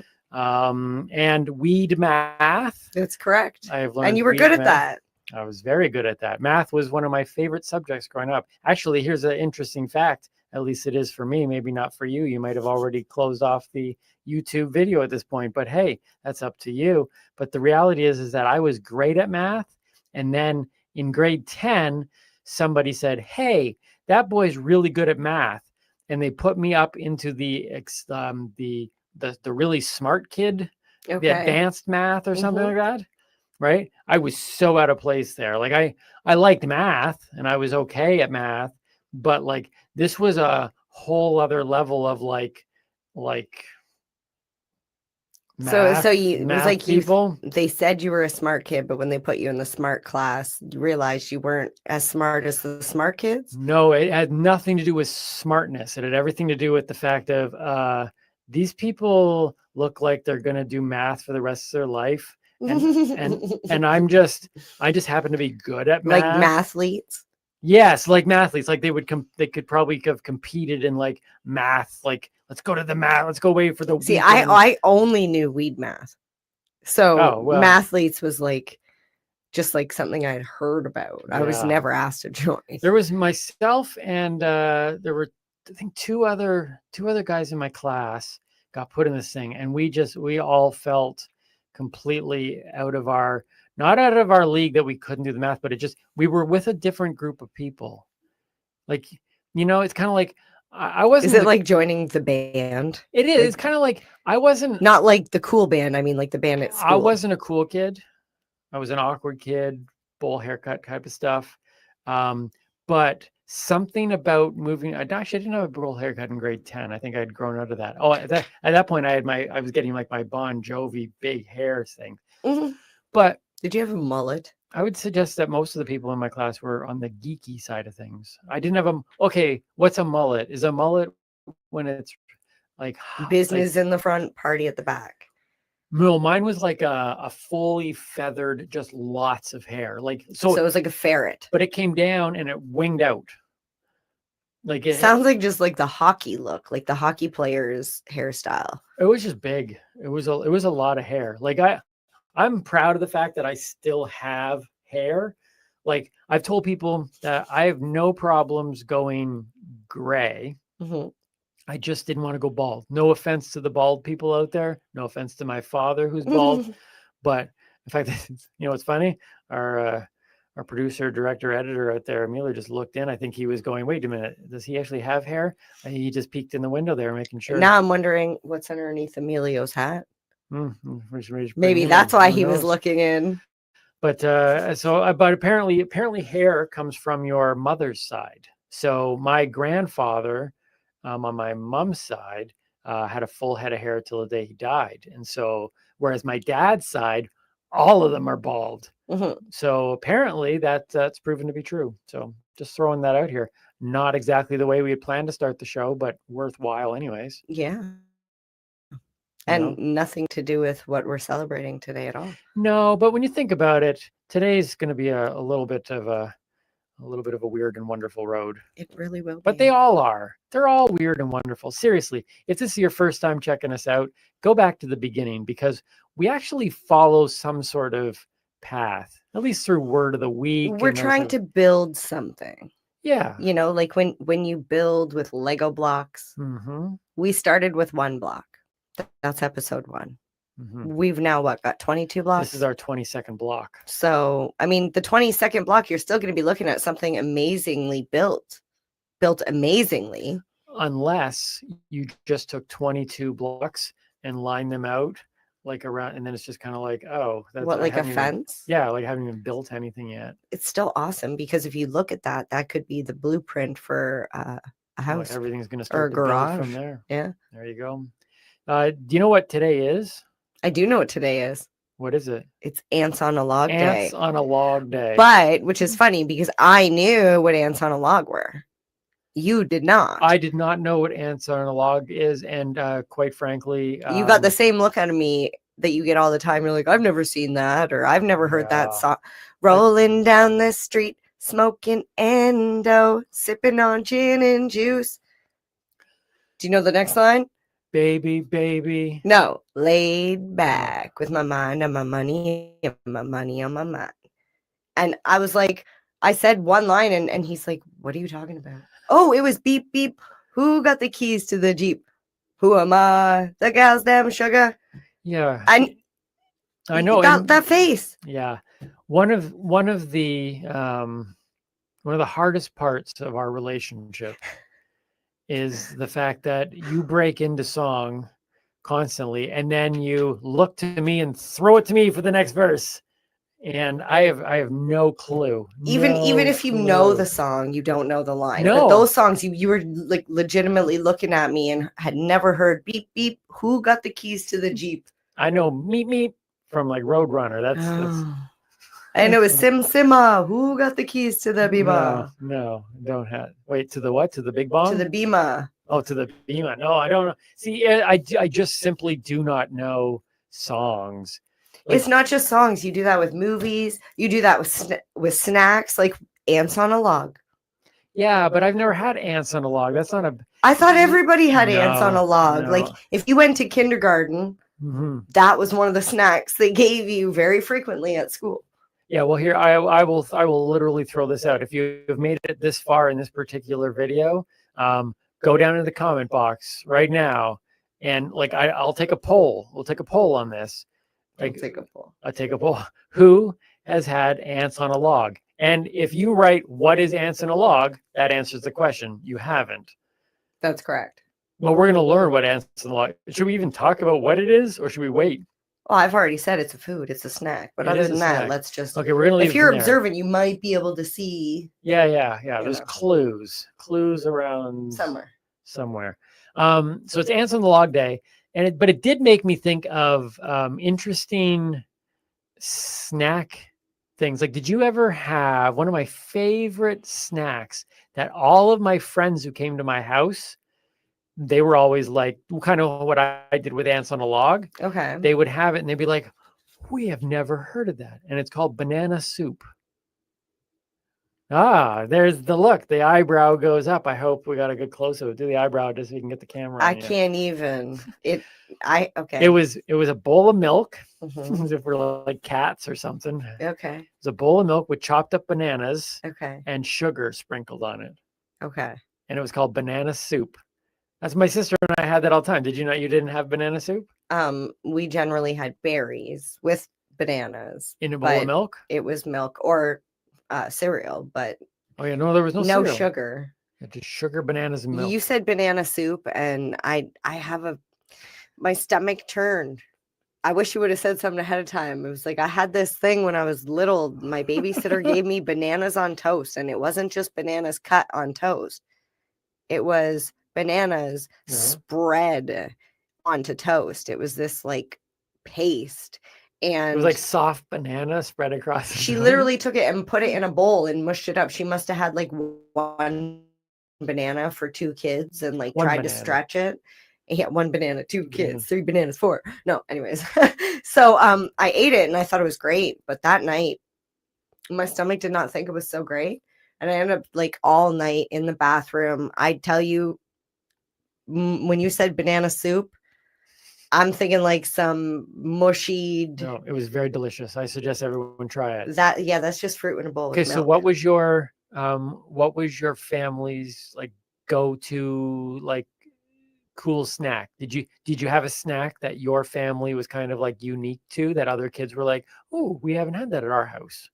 No, God, when I grew up, my mom basically was so busy. She gave us everything out of boxes or like the snacks for freezies or ice cream or like everything came packaged. I actually grew up believing that in order to make a meal, you just read the ingredients or like the instructions on the side of the box because that's what you do. It didn't actually occur to me until I was a lot older that if you wanted soup, like chicken noodle soup, you could go and buy the chicken and get the noodles and make the soup. Now, mind you, you grew up having cannabis in your house, and I didn't. So I mean, I guess it all everyone's experience is different. But today, I'm going to try, because we believe on this show about trying new things. As a newbie, I'm here to learn new things and experience new things. And even our journey together is about trying new things. And today on today's show, I will try ants on a log. I wish I had thought my brain doesn't think too far ahead. I wish I had considered this, because I would have brought some milk and banana and some sugar, and then you could have tried my treat. But we'll do that maybe on another day. So, needle and thread. What's a needle and thread? You said so. On a roll. On a roll. On a roll. Let's do your word of the week today, shall we? All right. Let's get into this. Okay. Word of the week. Now, can I just say, can I No. ask you a question? Are we still in extracts and concentrates? Yes. Okay. If you haven't been following along, can I test myself right now? Okay. 5 kinds of cannabis. Would that be 5? How would you describe it? Forms. 5 forms of cannabis. This is what I've learned since we've been on this show. I guess 5 categories. There is flower. You smoke flower. Mhm. There is tinctures, which I believe you put in your mouth like a liquid. I just want to say flour you can also bake with. and Okay. Turn into concentrates. And then edibles. Yeah.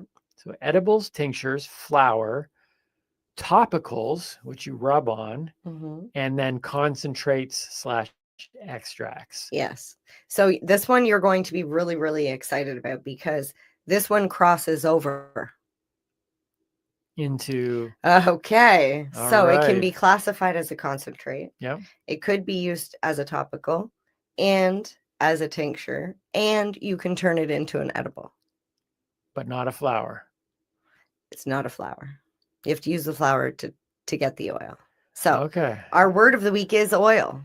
Now, see, I would think oil wouldn't be much a word of the week, because it's an oil. It's an oil. It's an oil. But I have a feeling that you're going to reveal much more to me than what I'm thinking in my head. Maybe. All right. Oil. Okay. Let's go through this. So the oil that I'm going to be speaking about is not the cannabis oil that you would find that's that dark, thick, black stuff that people spread onto their papers and smoke. The oil in which I'm talking about I don't think I've seen that. Do you do that? I have some, but I don't. Okay, because I don't think I've seen that. Okay. No. So the one I'm talking about is the one that's extracted with MCT oil, which is like a coconut oil, the liquid one, or like hemp seed oil, grapeseed oil, that sort of thing. So Mhm. it's a very liquidy substance. Does not work as fast as smoking or vaping, so you're not going to feel the effects as quickly. But if you take it sublingually, did I say that right? Subliminally, so you're not you're taking it, No. but you don't know you are. Under the tongue, Okay. sublingually, lingually. Lingually? I can't even do it. Anyways, so when you put it underneath the tongue, it gets absorbed into the mucous membrane and Okay. goes directly into the bloodstream. So it's bypassing your stomach. So when you take it under the tongue, it takes effect, what did it say? 15 to 30 minutes. Okay. Whereas if you were to eat it, put it into an edible and eat it, or into a capsule, it's going to take 2 to 4 hours. So the form of cannabis is a time lapse dispensing system. Like they take longer to work in your body. Because it's going through the bloodstream and not through inhalation. Like Right. inhalation happens almost immediately. Okay. Here you'll see in this dropper, I have some cannabis oil. It's a Right. golden, almost like a greeny color. Sorry, that brought me back to flashbacks to a few episodes ago. Okay, drip, drip. Sorry, that made me think of another song. Typical. Drip, drip. It's Dripisha. Dripisha, is that someone's Drip, name? drip, drip, Dripisha. I learned more about so many other things other than cannabis on this show as well. Google Dripisha. Dripisha. You'll Okay. thank me. So yeah, it takes less time when you put it sublingually under the tongue. It's a lot easier to dose when you put it into a tincture bottle like this, because you literally can measure the milliliters on the eyedropper. You can then, if you have, you know, those gel caps that I purchased and I put baking soda inside, Yeah. you can put oil inside them instead. So you can make your own little oil gel caps Okay. and just swallow them that way. But they work like an edible. Right. So if you infuse your cannabis with a MCT coconut oil or a grapeseed oil, and you decide to do some baking, you just substitute the oil in the original recipe with your cannabis oil. Okay. And if you find it's too strong, you can even do half cannabis oil, half regular oil. So that the infused process is just it's just a different type of oil Exactly to bake with. Yeah. Okay, You can do it with butter, but that's can of butter. This is can of oil. In that dropper, how much? You're going to ask me a question I don't know the answer to. Oh, I'm just wondering how much you would put under your tongue. Like, would you take? Oh, I do know the answer to that. Start low and go slow. Okay. It's trial and error. Everybody is different. I will tell you, you can take the whole eyedropper, but if it's too much, you're going to end up with a bad feeling, and you're not going to want to take it again. Whereas if you take a quarter mil of the eyedropper and nothing happens, then you take half a mil next time. If nothing happens, you take 3/4, and then maybe that's too much. Then you Right. go back to a half a mil, and you know that that's where you should stay. Okay, because you talk about that all the time about with things like edibles and stuff like that. You know, kind of the dose size that in general you would do. Well, because legal edibles only come in 10 milligram per package doses, it makes it a lot easier to experiment with finding what your dose is. Right. And there are different types of edibles. Like I know I'll just talk about spinach has 2 different types of gummies that I've been eating. One is a blue sour, blue raspberry, watermelon something, but it's like a higher THC, where the other one is a 1-to-1, so it's equivalent THC to CBD, so it's not as intense. I like that one for daytime, and then I eat the THC one closer to bed. I find it helps me sleep. Okay, cool. All right. So oil is literally the, what do you call it? It's kind of like, it's versatile. Yeah, it's versatile. It can go and do in almost anything. And I assume, correct me if I'm wrong. Well, actually, I don't even know. Could you, if you wanted to, because we have talked about how you can take crumble and crumble it on top of your weed, and like while you're rolling a joint. Could you drop a couple things of oil on the weed when you're rolling? No, so not you would with never this. you would never blend the oil with the actual. No, Okay. not this oil. All right. The dark brown, the Right, tarry, okay. resiny stuff, Yeah. that you would. But that's a different type of oil. Okay. Cool. Yeah. Oil. See, who knew? See, I would have thought the word oil. It's like, yeah, I know what oil is. Oh, fun fact. Mhm. Oil is also synonymous with the day 710. Right. Yes. I know I told you this. Do you remember why? Oh, I do know why. Okay, so 420 is synonymous with weed smoking. We actually talked about the reason why 420 on our previous podcast. And 710, which is July 10th, is because if you flip 710 upside down, it looks like oil. Yes. I always say, if you look at a digital clock, the 710, and you flip it, it reads exactly oil. looks like oil. Just like 8008 says boob.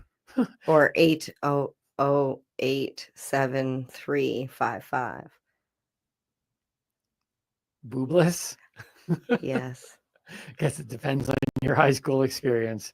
I used to think, remember back in the day, life was so easy back then in some ways, where it's just like we were so amused by simple things. Like remember, like you would sit there. There was a whole calculation. There was this girl who was 16. She had this boob boobs. She wanted this, so she went to the doctor 3 times. Then she ended, and this is what she was. And you flip it upside down, it says boobless. You're like, how? Who figured that out?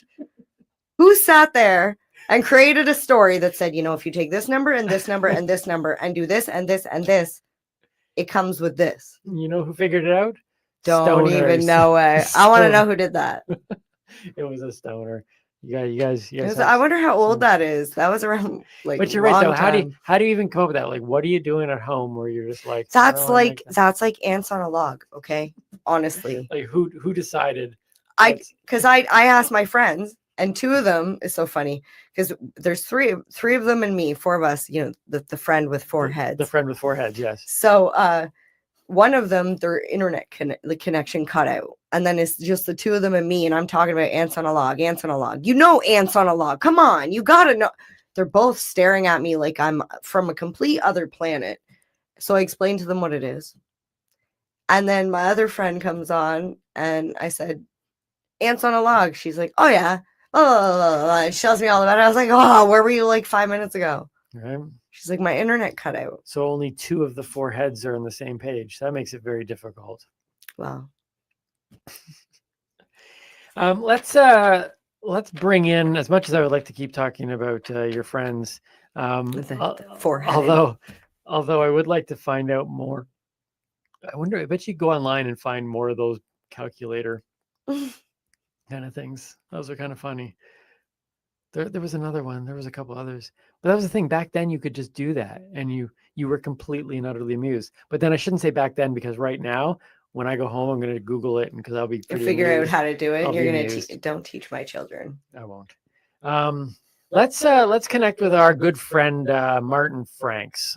Yes. For those, it's time for Duber Minute. It's time for our Duber Minute. For those of you who have been watching us for a while now, we have invited our friend Martin Franks, who is a cannabis-consuming Uber driver from SoCal, I think they call it. Is that what they call Southern California? Sure. I think that's what they do.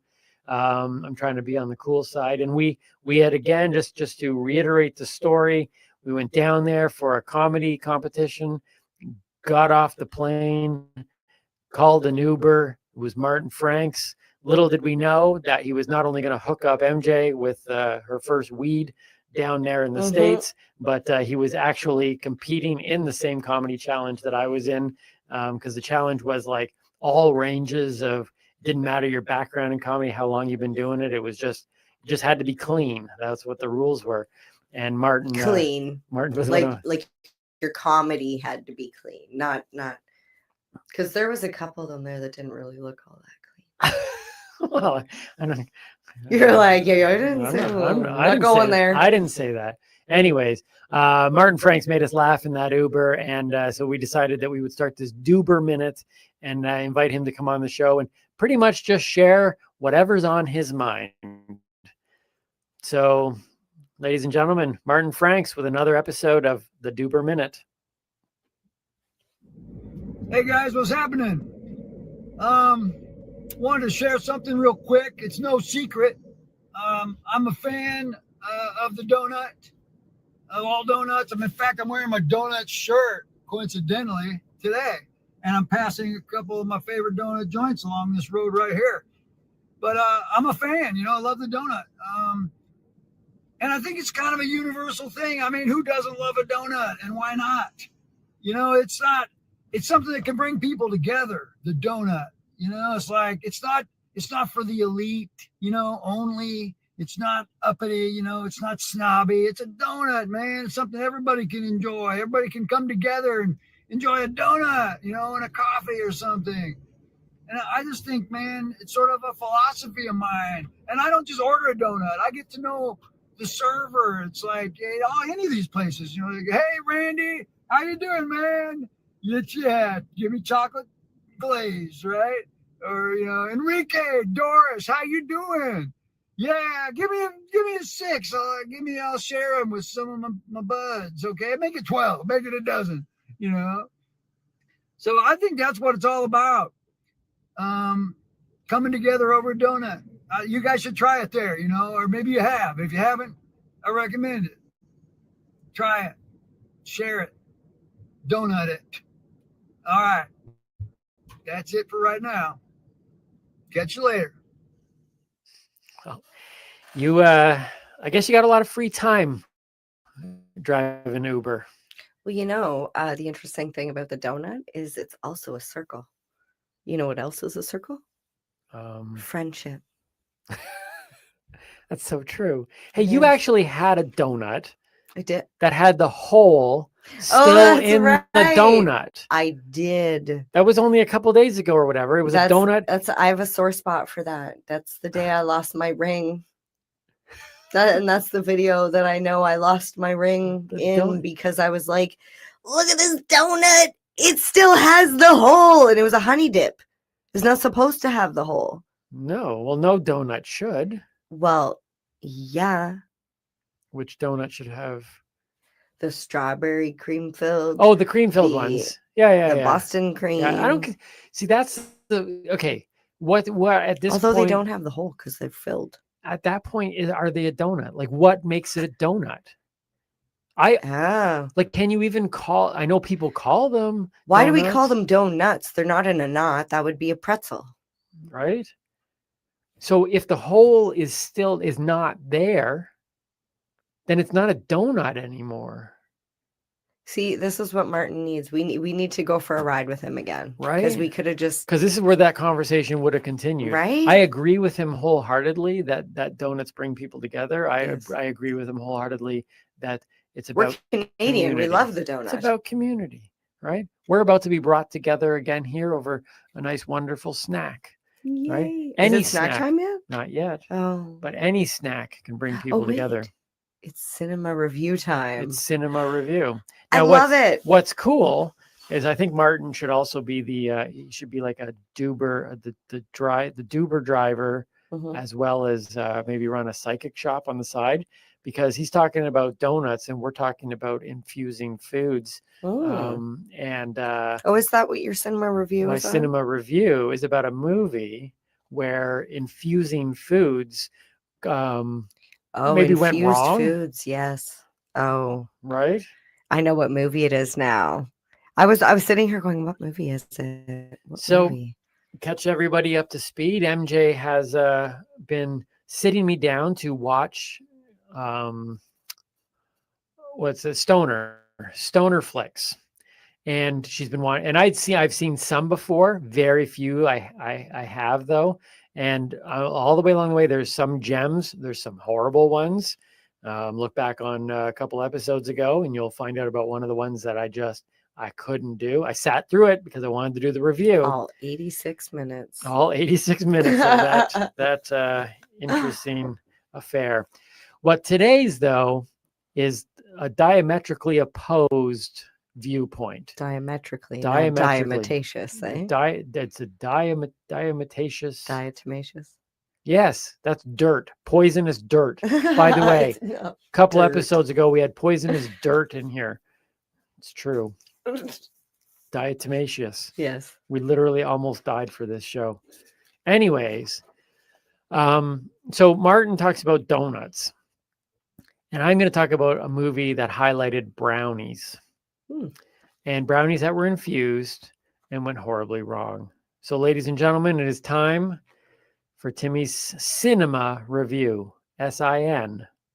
Cinema. Because when I grew up, these would be considered movies about the devil's lettuce. Scary, eh? Scary when you say it like that. It was scary when you looked at me like that. All right. Here we go. The movie I will be reviewing today on Timmy's Cinema Review is called Smiley Face. Smiley Face was 2007 it came out, and I had never heard of this before. You sat me down to watch it, and I am thrilled that you did. So here we go.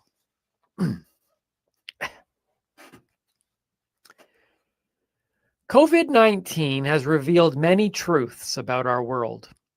Germs are surprisingly real. Masks aren't the security risk that banks led us to believe. And it's literally impossible to watch the entire Netflix catalog. Many have tried, and all have failed. During this intensely isolated time, the need to connect with real people doing real things has led to an explosion of true-to-life documentaries. The bottomless pit of gripping entertainment blended together with my voyeuristic tendencies and an ungodly amount of free time have combined to create a mind now equipped with everything needed to excel in our upcoming post-apocalyptic world. Apocalyptic. I am now aware that feeding people to tigers is super effective, and that I should never trust the brownies. Or if you do, don't eat Steve's brownies.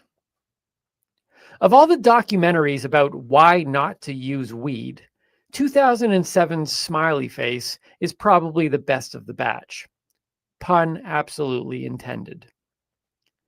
Not officially a doc, but I'm sure they nailed the too many brownies experience.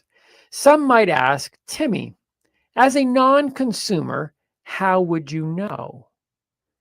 Well, let's just say that the sheer number of knowing nods and agreeing sounds coming from MJ throughout the movie gives me a high level of confidence in the truth of the too many brownies experience. Anyways, let's discuss some specifics. Spoiler alert, Jane eats Steve's brownies. It doesn't end well. Or does it? In this case, I don't think it really matters how it ends. After all, the joy is in the journey, not the destination. And Smiley Face doubles down on that truth. In real life, I'm pretty sure I would lose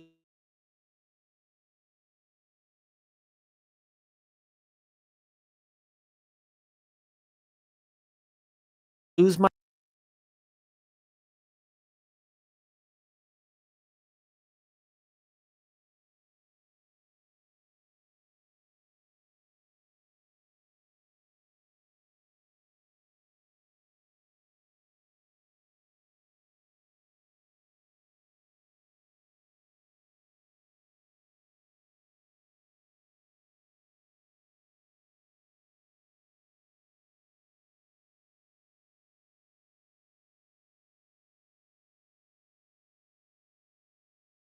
single day cinematic experiences you're ever going to find. Non-consumers, listen to me. Don't be fooled. Do not judge this book by its cover. Any way you slice it, directing, writing, cinematography, acting, this movie is genius art that just happens to be presented as a stoner flick. Think Napoleon Dynamite, but on weed. And finally, this review would be severely lacking if I didn't take a moment to address the lead actress, Anna Faris.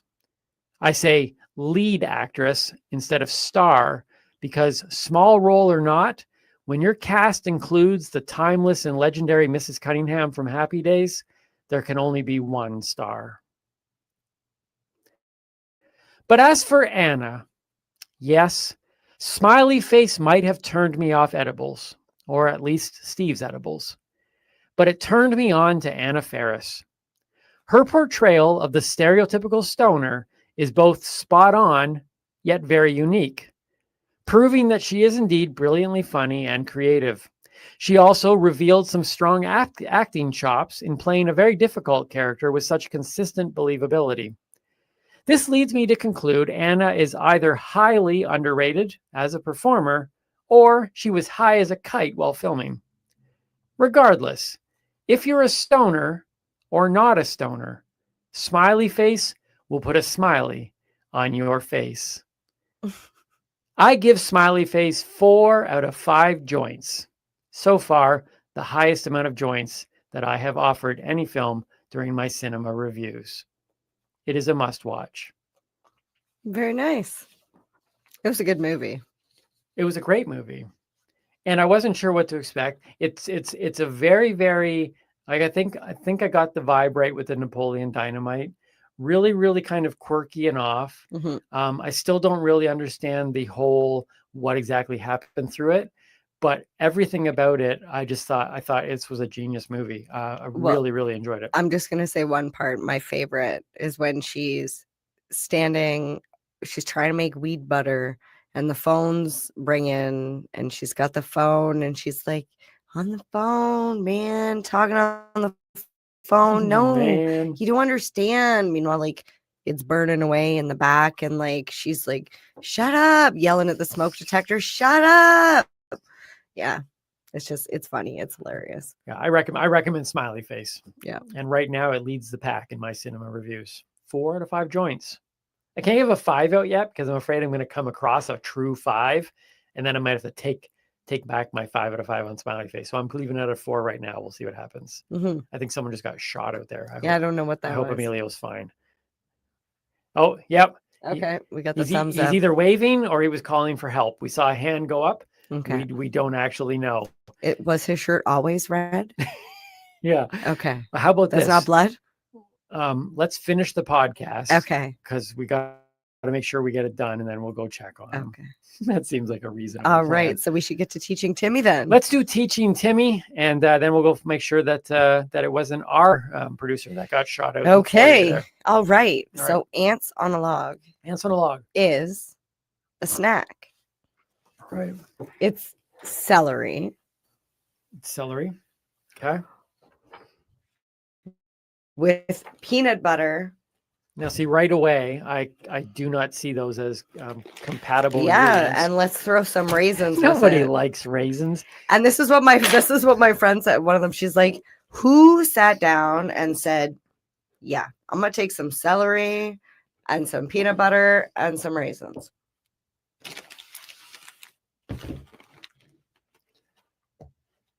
You tell me, seriously, you tell me how in the world these 3 things ever got put together.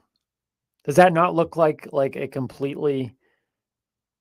That's I know. So basically, but you've eaten it though, right? I have. So basically, this is your log. That's the log. This is your log. Okay. You're gonna take the peanut butter and you're gonna apply it in the crack of the log. All right. Well, I got my own over here. Okay. All right. Well, we only have one knife. Okay. Now I'm gonna just right now. So feel free at home. Pause this video. Get yourself some raisins because we know everybody's got raisins in their cupboard. Yeah. I was actually disappointed because I couldn't find my raisins and I had to buy that bag. And I know damn well that I bought a bag months ago to make raisin bran muffins. And they probably went bad because I didn't use them. And now I got to buy another bag and they're going to go bad in my cupboard too.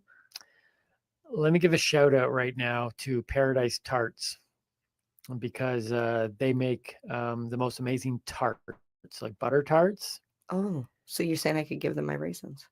Yeah, they probably use your raisins. But the reason why I brought it up was because I was sitting there thinking, man, who likes raisins? And I mentioned that to somebody who really likes the tarts that Paradise Tarts makes.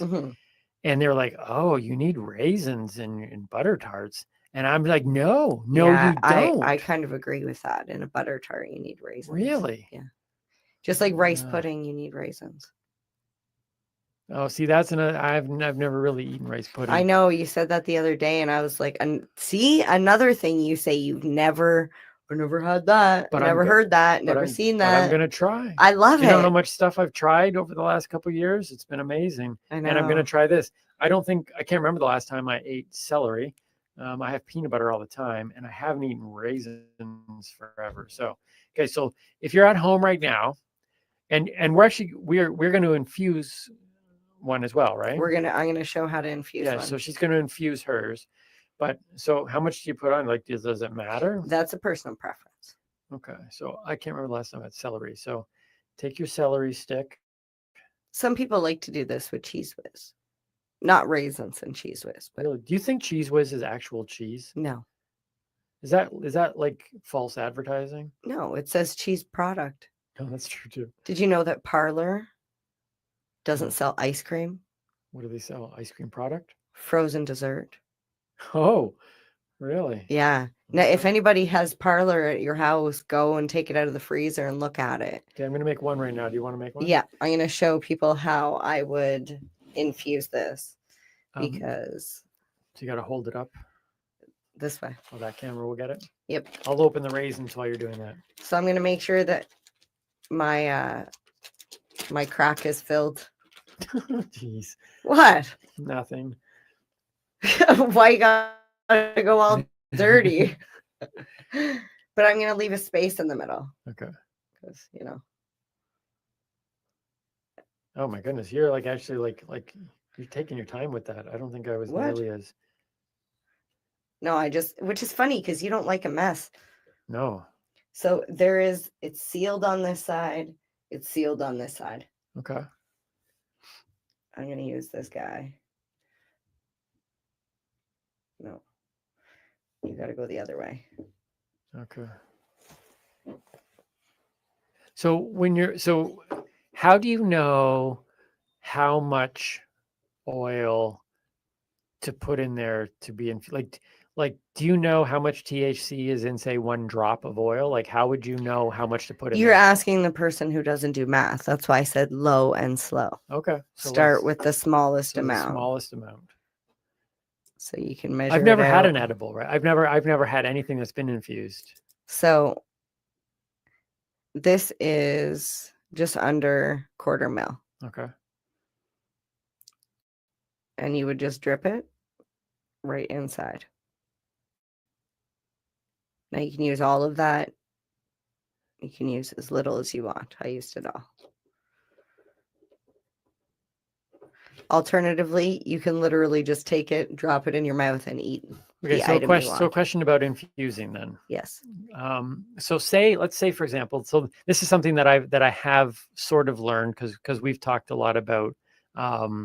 We were at a party, so we went down to this this one event, and there was infused food and non-infused food. Yes. Which are always very interesting. Just non stoners and other newbies out there. Just realize if you go to a party, no longer just assume that what's on the table That you can eat it. Yeah. But we've talked about the dosing thing of going, okay, somebody makes a batch of brownies. Mm-hmm. It's sometimes very difficult to know whether or not each brownie Mm-hmm. has the same amount because you make this giant batch and depending on how you pour it out.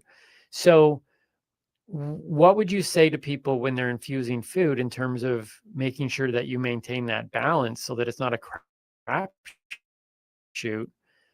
Is there a way to do that? Like if you were to make a bunch of these for an event, it would just be what just measured. So the best way to ensure that each piece has its own thing would be literally to infuse each piece separately. It's pretty much you couldn't do it on a large batch because I'm not good like that. I don't even know what's in my own oil. Right, if I were to make something like when I make bath salts for other people, I purchase the oil from the legal dispensary. And then I use that oil because I can actually measure it and I know what I'm giving. Okay. Because I don't know what it is. Yeah. And I like to be able to give people facts. Yeah. So I'm going to sit here and say, I don't know the answer to that. To me. Okay. No, fair enough. No, because I find it interesting because you've been so so the few times that I smoked weed, when people talk to me about those experiences, you are so very, very quick and you just like he had this much like THC and stuff like that. And I'm assuming then based on what you're saying here that the edible process though isn't nearly as exact, or it can be exact if it's done right. Like you could sit there and say, if it's done right 100%, which is why I leave the edibles to the other to people like the stoner chef. Yeah. Ask him. Yeah. He'd probably be able to tell you exactly how to measure it out, how to dose it. Yeah. Because he does from seed to plate. So he does like from everything. He gets the plant tested. He knows the THC percentage. Like if you get a plant that you grow and you don't know what the THC percentage is when you harvest that plant, you don't even know what you're starting with to make the oil. Right. Yeah. So that's why I'm like, I don't know. I don't know Well, that. we know that in Smiley Face, Anna Faris saw a couple brownies and ate way too many. We'll see, even 1 or 2 could be too many if people are making their own homemade goods. Like, I know you all have that one friend that makes some fucking killer edibles that'll knock you on your ass. And I don't know what they're doing. And I apparently tend to be that friend to a lot of my other friends. And I'm sorry if you've had some of my edibles and been knocked on your ass, because that's not what I want to do to people. Mhm. And I don't think it's a good, like, if you're not expecting it, it's not a good feeling. Yeah, and I think because As Anna Faris showed in that movie, is like she didn't think they were weed brownies. Never did her roommate Steve show any like signs of being a stoner. And we've also talked about the fact of like some people we've talked about people who trick people into like it's like they think it's funny that they slip them a weed brownie when they think it's a regular, like, oh yeah, like that type of stuff. I think it would be funny. Okay, like I've always wanted to do this, but I haven't, because there's an ethical part of it. Ethics, blah blah. But like Russian roulette, Mm. except I wanted to call it weed roulette. I might one day and just tell everybody who's coming, look, one of those brownies is infused. Right. One of them, you're gonna get fucked up. But I thought it would be cool, like to like just infuse one of them and see like who's gonna get it. Okay. Who's gonna be the one to get it? I think if it's completely on the level, like everybody Right? knows I it's just there. wouldn't want somebody to get this like, why do I feel funny?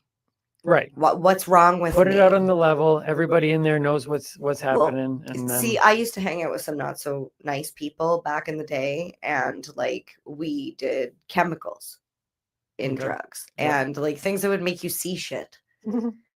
And when somebody would say, you know, like, well, what would you do if anybody ever, like, what if they threw an E in your drink or whatever at the bar? And I'd be like, I'd be fucking pissed, because I want to know what I'm taking. Mhm. Most of the time at that age, you just give it to me and I'd probably be like, okay, pink butterfly. What's it do? Right. But I don't want to, like, I don't want to take something if I don't know I'm taking it, and I wouldn't ever do anything like that to somebody else. Yeah, no, I know. I know you wouldn't. You've been, and because It's like the big dabs when they give you the big slabs of concentrates in the dab rig, knowing damn well you're not a dabber. Yeah. Yeah. No, and that's one thing that I've really appreciated as a newbie. I've really appreciated you're very conscientious, and I know you're very big on that, and you try to encourage others, because not everyone is apparently. So I appreciate how conscientious you are, and I appreciate, when you come out and flat out say, look, I don't know how much I put in there, like, and like, who knows what's in there now? You don't know how much is in there now, do you? No, I don't. Yeah. I don't. So I'm not going to eat that. I actually don't. I don't want to eat. I don't know if you've noticed, if the viewers have watched enough episodes, but I don't think I've stuck anything in my mouth. No. You've don't- eaten the donuts. You don't smoke on the show. No, I try. Yeah. I try and keep it professional. I mean, we're doing a job here. We're teaching people. So we want to finish these off so we can try these. Yes. So I'm assuming. So put on the ants. So we got to put the ants on the log. Yeah. The ants come marching. I'm gonna have to get a nice picture of these. Do you have a phone? You have lots of ants on there. You like raisins, eh? No, I don't. That's good. That's good then. No, I want to have some ants. Oh my. Okay. Do you want some on yours? I will. So just for there's my ants marching 2 by 2, 1 by 1, and then they look like they're marching 4 by 4. So I'm going to eat mine, even though you won't eat yours. I have a question about the infusing process. Okie dokie. As we get ready to wrap this up, and we'll eat these wonderful treats that I've never had before. Is there a reason why you left a gap and just poured it in the middle, as opposed to running it across the top or running it, like running it down? Like, because it's oil. Okay. It's very viscous. Oh, geez. What's viscous? Runny. Okay. All right. It's the viscosity. It has to do with the viscosity of the oil. Now, are you afraid that your raisin's going to get high? Oh my God, is that how they made the California raisins? Now, Do you remember them? Yeah, I do. Yeah, they used to sing. Yeah. What's the song? See, why do you think I like them? Okay, so I've never had this before. Shall we? Yeah, have at her. Honestly, I just want to say that looking back at this, I'm like, yeah, if you were to try and bite that, it would all over the place. Just do your dose directly from the tincture bottle into your mouth and swallow it. It's pretty much the same. Or maybe mix it up into like a peanut, like You put could some mix peanut it with butter, the peanut butter. mix it in the peanut butter, right? Yeah. And then you could just spread it on whenever you were. Whatever. Yeah. Okay. Yeah. So have like an infused thing of peanut butter. Okay, here we go. Well, see, you could turn this into salad dressing if you wanted. Into see, a that's vinaigrette. that's what you the could oil fry thing your is. eggs into it. You can, when I do the potatoes all chopped up with the oil and the seasonings, you could use that oil instead of cooking it's oil. endless, right? Like you would talk to me. Any recipe. Okay, I'm gonna take a bite into this and then I'm gonna say something. That's a great order of doing things. But here's the I know. But here's the thing, it's much more entertaining if I eat first. Mhm. I've been trying new foods. Up until I was in my late 20s, I was still just a meatballs, mashed potatoes, peas, corn type of person, right? And but now I go, but I trust the person who cooked it. So if it may not look kind of cool, but I'm gonna eat it because I'm sure they know it. But I don't trust the person who made this. Like I know I put it together, but the first person who said, "Yeah, I put these three things together," I don't know if they knew what they were doing. So here we go. I wonder if Emilio has my phone there. There we go.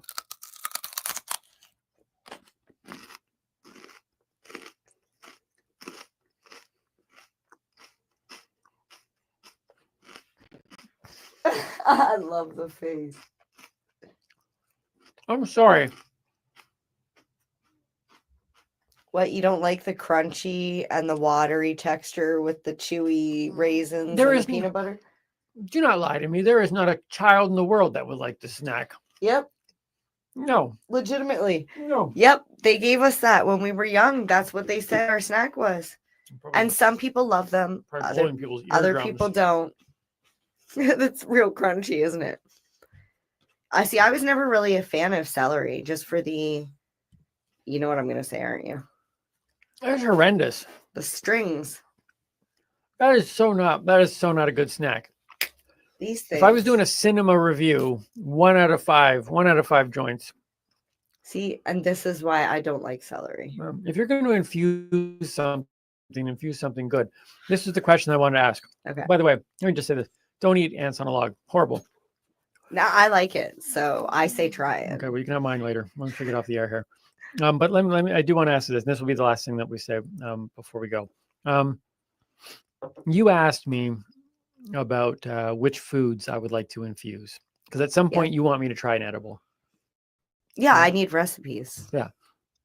And I threw back to you and said, well, it really doesn't matter because infusing food doesn't affect the flavor. Yeah, like if I infuse a hot dog or infuse an Which is funny ice because- cream, it's going to taste like a hot dog and ice cream. Which is funny because being high changes the flavor of things, as we discussed before. Okay, so but not while you're eating it. Like you have Right. to be high prior to eating it. Right. So it really doesn't matter what I infuse. It's just a recipe that you like, that you enjoy. Yeah. So just take your favorite. Okay. So Which- I wanted to point that out because if you are a newbie, to sit there and saying it doesn't add anything to the food experience. So Well, it changes the flavor, but not for the better. Like most of the time, it just tastes like weed. You have to find the recipes that cover the flavor of weed. So Okay. that's why most people All do right. brownies, because the chocolate covers the flavor. Okay, If I can make a suggestion, that's where I wanted to go with this. if you like peanut butter, you're not allergic, try, what is that? I want to call them church windows. But no. Is that another weird snack? Rainbow marshmallows with butterscotch chips and peanut butter. I think they're called church windows or space bars if they're infused. I like those marshmallows. Yeah, the rainbow ones. That the peanut butter and the butterscotch will cover the flavor of cannabis. And if you make a MCT coconut oil, you can try Rice Krispie squares. Okay. They taste like coconutty. They're really good. Okay. Interesting. Well, let's wrap this thing up. I do not recommend this snack, but you know that I don't like to leave food just lying around. Can you take the last bite on the way out? So the last thing they remember is your face after you take a bite. Okay. Like, can we do our sign off first? Yeah. We'll cheers with our celery. And then I'm going to jam the whole thing in. I don't think that's a good idea. I want to finish it. You do things in threes. That's 3 bites, sir. Okay. Well, let me take one bite here. No. Okay. Okay. Don't cut us off the air. Don't cut us off the air until I have finished this. Okay. Oh, you're actually going to finish the whole thing? Yeah, I'm going to finish it, but afterwards. Okay. Ready? Do I need to be here for this? Yeah. That was a good episode. Thank you. Infusing. I will say this. I think you've mentioned this before. I probably will never smoke again. Mm-hmm. But the infusing process is actually very intriguing to me. And I assume at some point I will try something that's infused. Not that, because I'll tell you this, if I'm going to eat something and try something infused, it will not be celery, peanut butter, and raisins. It will be something really, really good. That's how I'll experience it for the first time. All right. Because if I have it with this, I'm going to be like, I'm not eating infused food, when really it had nothing to do with the infusing. It had everything to do with the fact that this is a horrible, horrible mistake. Here we go. All right. I'm Timmy Boyle. Mary Jane Baker. Stay lifted. And keep on laughing. Cheers. I'm not looking forward to this.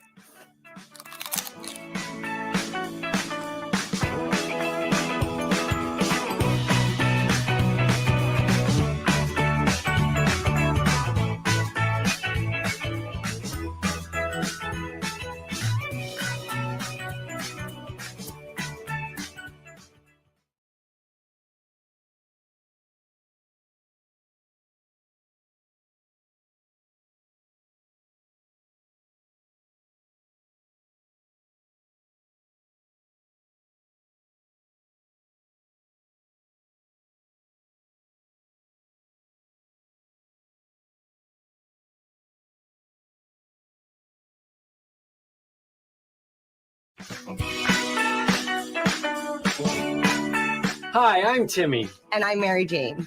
He's the newbie. She's the doobie. And this is the show where we toke cannabis. Talk. From both sides. Is that even possible?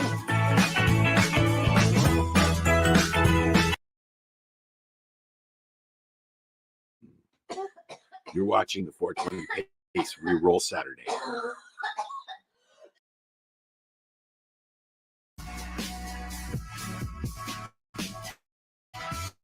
Tune in Fridays at 7 p.m. Eastern Time on 420radio.ca. You're listening to the Pace Radio Network here at paceradio.net. The views expressed by the individuals during this broadcast are their own opinions, and they may not be the same as those of their group or other organizations they may be involved with. All medical advice during our broadcast is not a medical opinion and should be checked with your medical physician.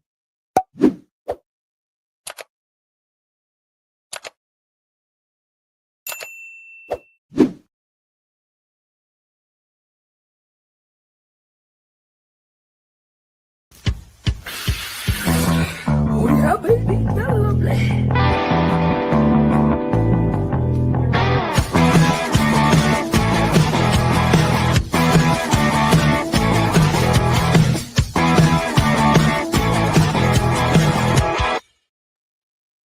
Good morning, it's September 25th, and welcome to Psychedelics and Cannabis Educational News here at paceradio.net and 420pace.ca. And welcome back, Cindy. How you doing? Hey. I'm good. I'm tired, but I'm good. How are you? I'm good. I'm doing all right. I'm watching my grass grow. You know, my cannabis grass. It's always a good thing to do. Yes, it is. Exactly. So how was things out in British Columbia, your courses and all that you did?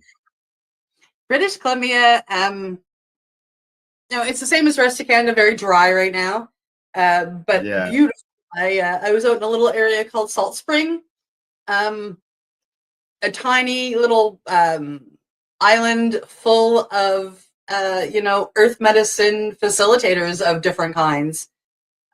So wow. it was quite neat to be in an area where, like, every time you turn a corner, there's a billboard for like small billboard for breath work over here. Come over here and take combo. There's 5-MeO over here. Like, Oh, it's really? yeah, and I'm kind of looking around going, yeah, I want to live here.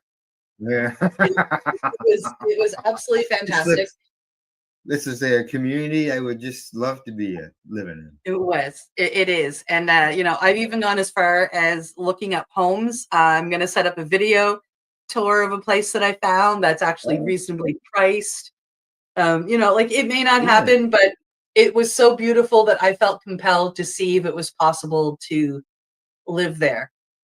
Yeah, an option for sure. Oh, yeah. Yeah. So I spent just over 3 weeks altogether on this island. So just over half my time over there. And I did my first 3 levels of a course that I have to go back in November and finish. And that's the breathwork course. And it was phenomenal. And anybody that follows my story knows that I've run off and done a number of different medicines, from iboga to 5-MeO to combo, hape, psilocybin. And I've walked into these medicines and I've always had beautiful trips, for lack of a better word. And I did the breath work, which there's no substances involved. It's all in yourself. It's all in your own body. And I had challenges with a medicine for the first time in my life. Oh, really? Massive challenges. I almost left twice. I didn't want to do it. Like, I was facing stuff I didn't want to face. And it was absolutely, it was hard. So for the first time ever working with any of these earth medicines, I had challenges with the medicine of my breath. And really? And that was one that's not even, that's not even substance intake. That's, like you said. Yeah. It's all inner work. It's all breath. You breathe in a certain fashion. You can have a psychedelic experience with this breath. So it still helps the body, the mind, the spirit in the same way that substances would. There's just no substances. Right. And so I had challenges. I wanted to leave. I didn't want to be there. But I stayed and I graduated level 1 and I came back and did level 2 and went back and did level 3. And things became easier as they went along, as I faced the challenges and let myself heal with them. Yeah. And then I spent just over a week studying combo, which is a frog medicine. And it's where they burn your skin, like the first couple of layers of skin, and then we put the frog venom on that. It's a detox medicine. It does wonders on the body, but it also works on the spirit and the mind as well. And for me, I faced my fear and I purged my fear because it's a purgative medicine. And I studied the medicine and I learned how to serve it, and I learned how to serve others, and graduated that course as well. Good. Yeah. Good. And then I got invited to go to a peyote ceremony, so I ran off and took peyote for the first time. It was great. Yeah. Okay, so I guess tomorrow, when you do the broadcast, the Mushy Moment, people will be able to find out much more about your trip. And well, we're today is Thursday. It probably won't be till Tuesday, but yeah. Right. Yeah. Okay. Well, it's days and weeks. What's the matter? Okay. Yeah. So on Tuesday. All right. What do you say? Time to get into the news? Absolutely. All right. First story is up. First story is coming to us from the Intelligencer. Tyendinaga. Police raid illegal cannabis operations. Multiple arrests. When I saw the announcement, I was I was quite blown away, surprised. Yeah. Because they had never, like, I wasn't aware of any big raids like this there, and to see this. So they said the police services announced Tuesday in a joint online statement they were executing warrants relating to illegal cannabis production. It says on Wednesday morning they issued a brief update. Yesterday, officers recovered stolen property, seized firearms, and halted unlawful diversion of water from the bay. It reads several individuals have been taken into custody, including 5 who are not members of the community. Police said Wednesday the operation was ongoing. Tuesday's announcement noted there was a significant police presence on the reserve to preserve public safety and apprehend those responsible. Now, according to the notice, it says that this investigation involves non-Indigenous criminal organizations exploiting Indigenous rights and lands, regrettably aided by a limited members of Taiga, and the provincial police investigated the illegal cannabis operations on the Taiga Mohawk territory, have arrested several people, including 5 from outside the reserve, members of the community, they said on Tuesday. Yeah. The projected profits, estimated in the millions, serve only to benefit those community members and the associated criminal organizations, not our community, the Post continues. The public may encounter restricted areas of containment. Although every effort will be made to secure the affected areas, there is potential for suspects to evade police. Yeah, they say anybody who sees anybody, just call 911. They also said that they like to thank the community members for their continued patience and understanding as enforcement efforts unfold. Police said Tyendinaga is not the only community facing this struggle. Other reserves are also plagued by the presence of criminal organizations. In response, many territories have put aside ideological differences, taking action to remove these criminal organizations and those jeopardizing the safety and security of our communities, the original post concludes. Yeah, and they say that more information will be coming when it becomes available. Yeah, I was like, what, when I saw the notice online from the police services there, what was going on. So, like, it doesn't even say who they rated. Like, I mean, like how many? No. Do we have any inside information? No, I don't have any inside information whatsoever. And because, like I said, I was surprised when I read it, when I first saw the posting of it. So I haven't got a clue. I assume, as with any large raids, usually there's some type of news that follows up afterwards. Whether if this doesn't end up in the mainstream news, it may end up in some other local news, or because I know that they have some news sources themselves right down in that area, and so something might appear there. So I don't know. Haven't got a clue. Yeah. So, yeah. It was a bit of a surprise. Yeah. Yeah, because, like, there are a pile of stores on the reserve. Now it mentions production, related to production. So I'm assuming it could be growing cannabis or producing things. It didn't say anything about stores or anything along that line. Yeah. Yeah, and we know enough of the owners that, like, something would have been said if any of them had been raided, I would assume. Yeah. So interesting. See what happens. I'm sure some information will come out. We'll hear something, I would assume, by next show on Monday. Hopefully something might come out. So. Alrighty, from there, we move on to the next story. Yeah, coming to us from Conexent. Can psychedelics influence the immune system? When I read that, I went, hey, yeah.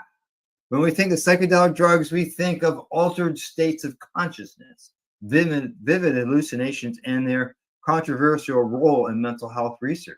One vein of research, however, is asking a less obvious question. Can these compounds also affect the immune system? A recent study published in the British Journal of Pharmacology explores this possibility. Classic psychedelics such as psilocybin, LSD, and mescaline are typically studied for their effects on the brain. They act mainly on serotonin receptors, influencing perception, mood, and cognition. But serotonin isn't confined to the brain. It plays roles throughout the body, including the gut and the immune system. This connection has led scientists to wonder whether psychedelics may influence immune activity.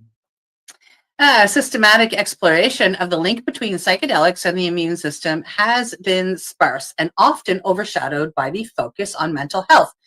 With a resurgence of interest in psychedelics, however, the authors note that the time has come to revisit the connection. While the detailed cellular and molecular mechanisms underlying the recreational and potential therapeutic actions of psychedelic medicines are far from understood, the ability of psychedelic medicines to reduce mediators of inflammation is beginning to be appreciated. Some experiments show that psychedelic compounds can influence immune cell activity, such as dampening inflammatory signals, but results vary depending on the compound and the conditions. Other studies suggest psychedelics might reduce inflammation in disease such as asthma or sepsis. Still, there are early results and the translational process is long. In short, psychedelics seem capable of nudging the immune system, but exactly how and in what direction remains uncertain. The parasimesis summary of the data would be that the pharmacology of anti-inflammatory psychedelic medicines is still to be defined definitely, the authors add. One challenge is working out the mechanism. The immune system is complex, involving countless cell types and signaling molecules. Psychedelics primarily target serotonin 2A receptors, which are found on certain immune cells as well as neurons. Through these receptors, the medicines might alter how immune cells respond to stress or injury. Mm-hmm. Another possibility is that the effects are indirect. Psychedelics can reduce psychological stress and depression, both of which are known to influence inflammation. Many common diseases, from autoimmune disorders to cardiovascular problems, have an inflammatory component, and drugs can tune the immune response without broadly suppressing it are in high demand. Conditions where psychedelics might be worth investigating include autoimmune diseases such as rheumatoid arthritis, chronic inflammatory conditions like asthma, and even cancer, where the immune system plays a double-edged role in both defense and disease progression. However, these remain speculative ideas rather than established applications. I had Crohn's to that autoimmune disease. I wonder, see how that would work with that condition as well. It also is worth noting that psychedelics aren't straightforward medicine candidates. Their psychological effects mean they cannot be given casually, and their legal status is tightly restricted in many countries. Any immune-related benefits would need to be carefully balanced against these challenges. With patchy evidence and a field prone to hype, what's needed next is patient, methodically investigation to find out whether the hints of immune modulation are real and clinically relevant. The evidence suggests a connection between psychedelics and immunology, but it is fragile and incomplete. What is clear is that the immune system deserves at least a mention in the conversation. Mm-hmm. Yeah, that's why we brought it up here. So I It's saw been that. something I've been saying for years. I know this person in New Brunswick who creates a tincture using magic mushrooms, and I've added that tincture to creams that also contain cannabis. So now they've got cannabis and psilocybin, and that'll take swelling down like that. Good. Topically. Good. So yeah. I think we've only really scratched the surface with what psychedelics can do.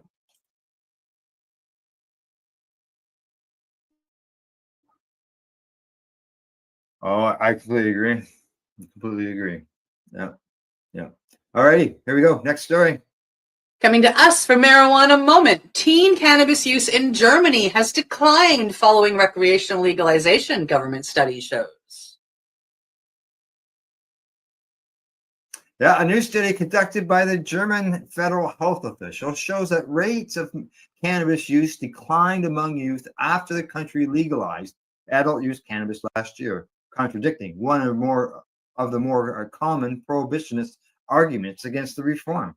The Federal Institute of Public Health's Drug Affinity Study, published on Tuesday, examined cannabis use trends in 2025, finding that the rates of the past year cannabis consumption for youth 12 to 17 dipped from 6.7% to 6.1% since the prior survey in 2023.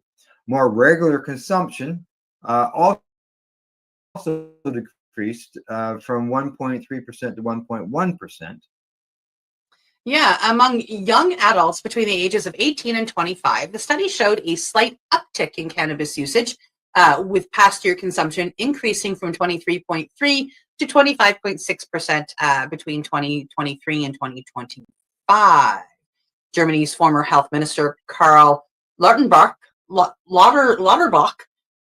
spearheaded the government's legalization plan, said the results of the research confirm what the goal of legalization was. Through the debate about dangers for children and adolescents, their consumption does not increase, or even decreases, according to a translation. Nevertheless, the results still need to be confirmed, and bans do not deter young people, he says. The study is based on a survey of 7,000 adolescents and young adults from April to July of this year. It was April of 2024 when Germany's legalization law took effect, allowing adults to possess and grow certain amounts of cannabis, and social clubs began to open, providing members with legal access to cannabis products. Our data shows that consumption among adolescents has not increased. However, consumption has risen slightly among young adults, particularly among men between 18 and 25 years of age. Johan Nielsen, who is the acting director of the Federal Institute of Public Health, said in a press release, "We must monitor this development very closely." The lack of evidence that youth use increased post-legalization is consistent with pro-reform arguments. Advocates have long maintained that providing regulatory framework for cannabis would mitigate underage access as more adults transition to the legal market. In the U.S., where cannabis is legal in some form in the majority of the states, but prohibited at the federal level, research has shown similar trends. For example, the Substance Abuse and Mental Health Service Administration in July published data that showed youth cannabis consumption has remained stable amid the state legalization movement. The agency also held a webinar in July in which a Johns Hopkins University researcher acknowledged that while self-reported cannabis consumption by adults has risen as more states have legalized, use by youth has generally remained flat or fallen. Yeah, a report from the advocacy group Marijuana Policy Project, for example, found that youth cannabis use declined in 19 out of 21 states that legalized adult use cannabis, with teen cannabis consumption down an average of 35% in the earliest states to legalize. The report cited data from the series of national and state level youth surveys, including the annual monitoring the Future survey, which is supported by the National Institute on Drug Abuse. Well, I think we've got the headline there covered with as far as the story-wise that yet again, it's proven. Again, just legalize cannabis and you can bring down youth consumption. It happened here in Canada as well. Yep. Right. So Germany is seeing the same results. We shouldn't be surprised, and I'm sure that other countries will find the same thing as they go along. Oh, I have no doubt.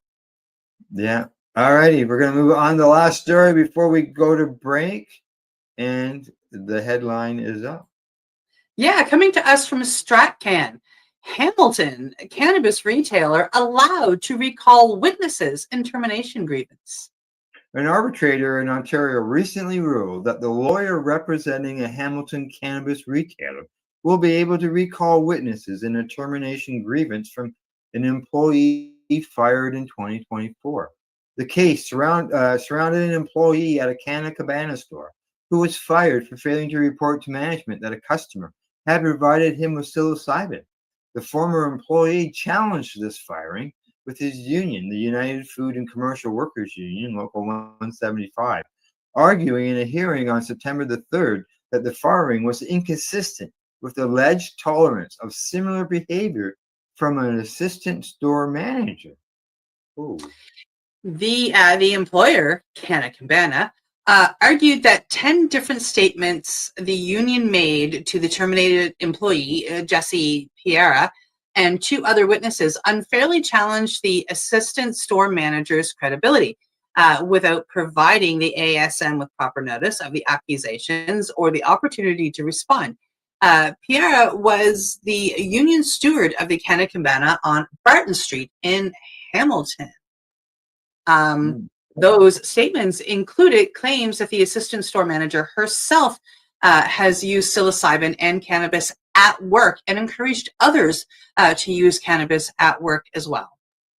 The union disputed these claims, but the arbitrator sided with the employer, ruling that its counsel will have the opportunity to speak to its witnesses and address the contradictory evidence. The decision goes on to say that what is most concerning to me is that the union seeks to introduce videos and pictures that the witness posted on social media to contradict her testimony without allowing her the opportunity to review and respond to the material. Although the retailer had sought to strike numerous claims from the union statements, the arbitrator decided to instead provide the employer with an opportunity to interview the witnesses. The hearing will now continue with the amended process in place. Yeah, so there you go. Interesting.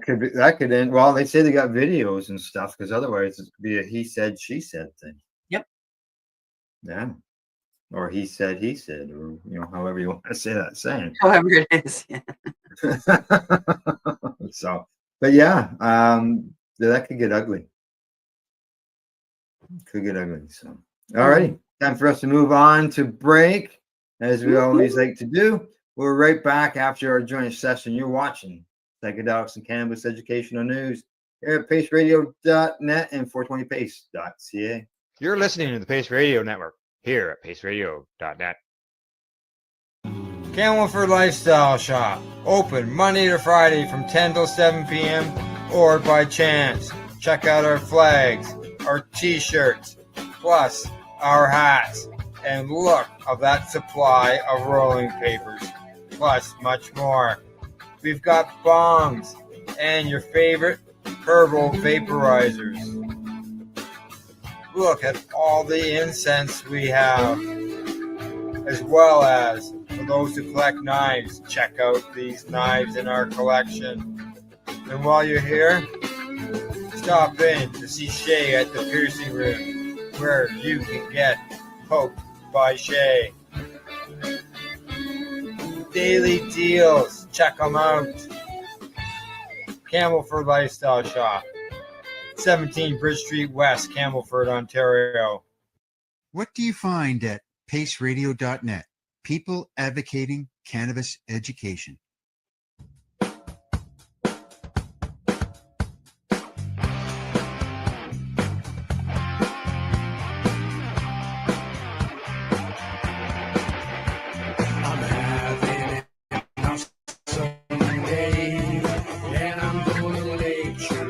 That way. I'm having an awesome day, and I'm gonna make sure it stays that way. Limestone City Hydroponics is Kingston, Ontario's hydroponics shop. Take your growing to the next level and create the optimal environment with a tent kit, or maximize your yield with an ebb and flow flood table kit. Either way, Limestone City Hydroponics has more sizes and options to fit your needs. Are you looking for the power of the sun that adapts to your budget? Then look no further, as they have professional grow lighting. They have indoor grow systems that are easy and cost effective, with many options to fit your living space and lifestyle. Cultivate your growing potential. We have everything you need to succeed. And if you can't make it to the store, They offer local delivery to the greater Kingston area. Remember, when you're looking for experts to help you grow, then look no further than the locally owned Limestone City Hydroponics, 105 Sunderland Drive in Kingston, Ontario. Call them at 613-548-0420. Re-rolled Saturdays. Check it out. Nothing but non-stop cannabis and psychedelic programming. Find it at 420pace.ca. You're listening to the Pace Radio Network here at paceradio.net. And we're back. We're live, and we got 4 more stories to go. And just so you know, Cindy's back too. Cindy's back as well. All righty, here we go. The next story is up and ready to be announced. Ah, there we go. Coming from the Globe and Mail. Business trip. Yeah. Exact. Yeah. I lost my most. I think the headline there is executives turn to psychedelic retreats to cope with stress. There it is. Thank you so much, Al. You're welcome. It's tiny. It's just up there at the top. Now, they say that Victoria, not a real name, the CEO of a small not-for-profit, arrived at the edge of Ontario Maple Lake in the autumn of 2023 with the intention of getting blitzed out of her mind on cannabis. In joining the Ascend program offered at Dimensions, a luxury wellness retreat about an hour east of Muskoka, Victoria was hoping to shake off some of the small T trauma she had been carrying in her body since childhood. When she says she grew accustomed to tiptoeing around volatile personalities. As an adult, she felt like her nervous system was still clinging to that fear and anxiety, the sense of powerlessness and the lack of safety. For years, the trauma manifested in chronic back pain and a hyperdrive type A personality. She was stressed all the time and overly reactive with her team. When problems emerged, she felt unable to navigate the conflict with confidence. Victoria hoped that taking cannabis under the care of a psychotherapist as part of a 5-day wellness retreat, plus pre and post care that costs $5,000, might help her let go of the pain of becoming a better, more grounded version of herself. It wasn't just the cannabis that Victoria was drawn to. The cabins at Dimensions offer upscale Scandinavian minimalism with white walls and crisp white sheets alongside blonde wood accents. Guests are quizzed on personal preferences prior to arrival, including bathroom floor temperature and whether they prefer dark or medium locally roasted coffee beans. The views over Maple Lake are indisputably tranquil, with more ducks and dragonflies than sea-doos. Can you tell me what place has ever asked a person coming to stay how warm they want their bathroom floor? Yeah. Wow. That's pretty awesome. That's pretty awesome. Well, they say that goes on to say that the culinary program is indulgent. While Dimensions does not typically serve dairy, gluten, or refined sugars, they do serve meat. A 4-course dinner might include a bacon and panda roasted cauliflower taco with avocado cream, chicken tostada with charred scallion, salsa, and Mexican chocolate pudding topped with cinnamon candied papayas, I guess. Ascend participants are expected to engage in significant prep work before they arrive. There's a process intended to screen out contraindicated psychedelic or psychiatric conditions, plus a biopsychosocial, including meeting over Zoom, where participants are asked to describe their childhood traumas and honestly assess the quality of their adult relationship. They are also solo and group sessions with a psychotherapist. When they arrive at Dimensions, guests are engaged in a range of treatments, from yoga and Thai massage to nature therapy, Reiki, and Qigong, a traditional Chinese movement meditation practice. The experience culminates in a 3-hour cannabis ceremony where participants sit in a circle in a large geodesic dome and vape cannabis. anywhere from 3 to 10 puffs while doing breath work and listening to a sound bath of a dozen instruments, including singing crystal bowls, French chimes, and a crystal harp. Wow. Victoria was asked by Dimensions to source her own cannabis, advised of a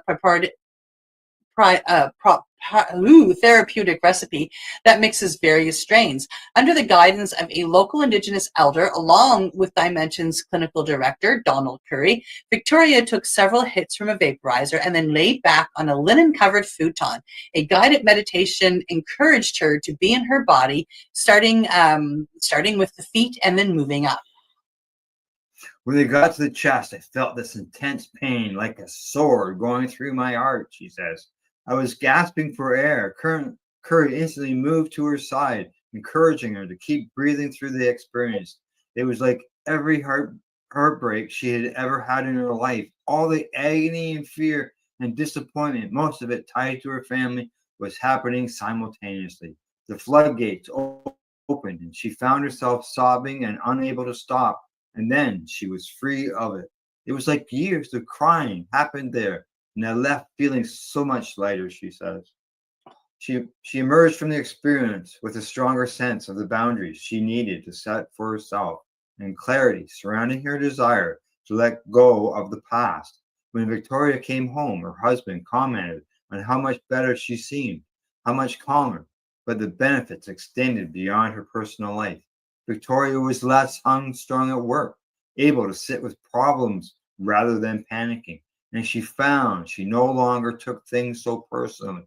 It accumulated in a greater sense of ease, both for her and her colleagues. She says, I really reflected on how to let go of ego so that I could be a better person to myself and those who knew me.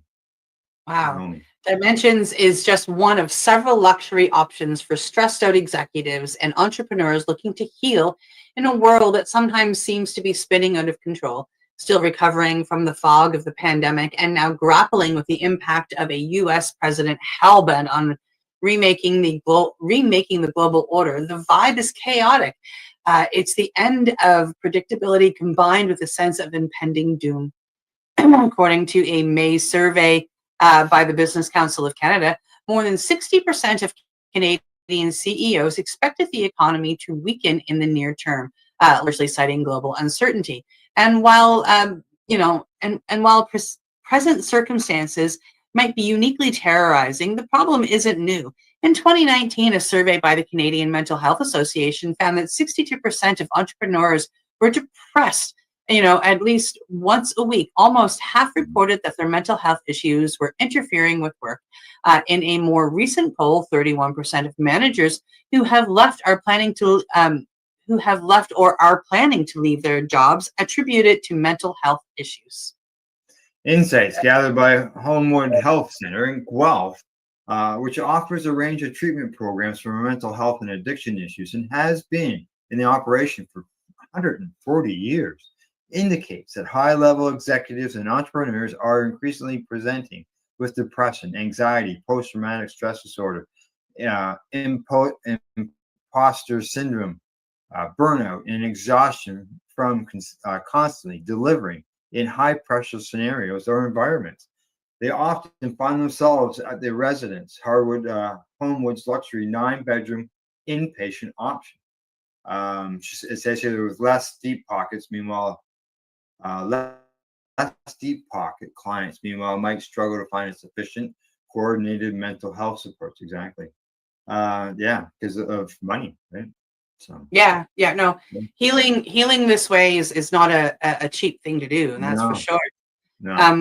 We've seen a steady influx of executives, especially over the past 4 or 5 years, says Dr. Ben McCurchin, who is the chief of psychiatry for the residents. I believe there are growing demands on professionals, whether it be related to staffing challenges, the economy, COVID, the multiple effects that professionals are dealing with that impact their well-being.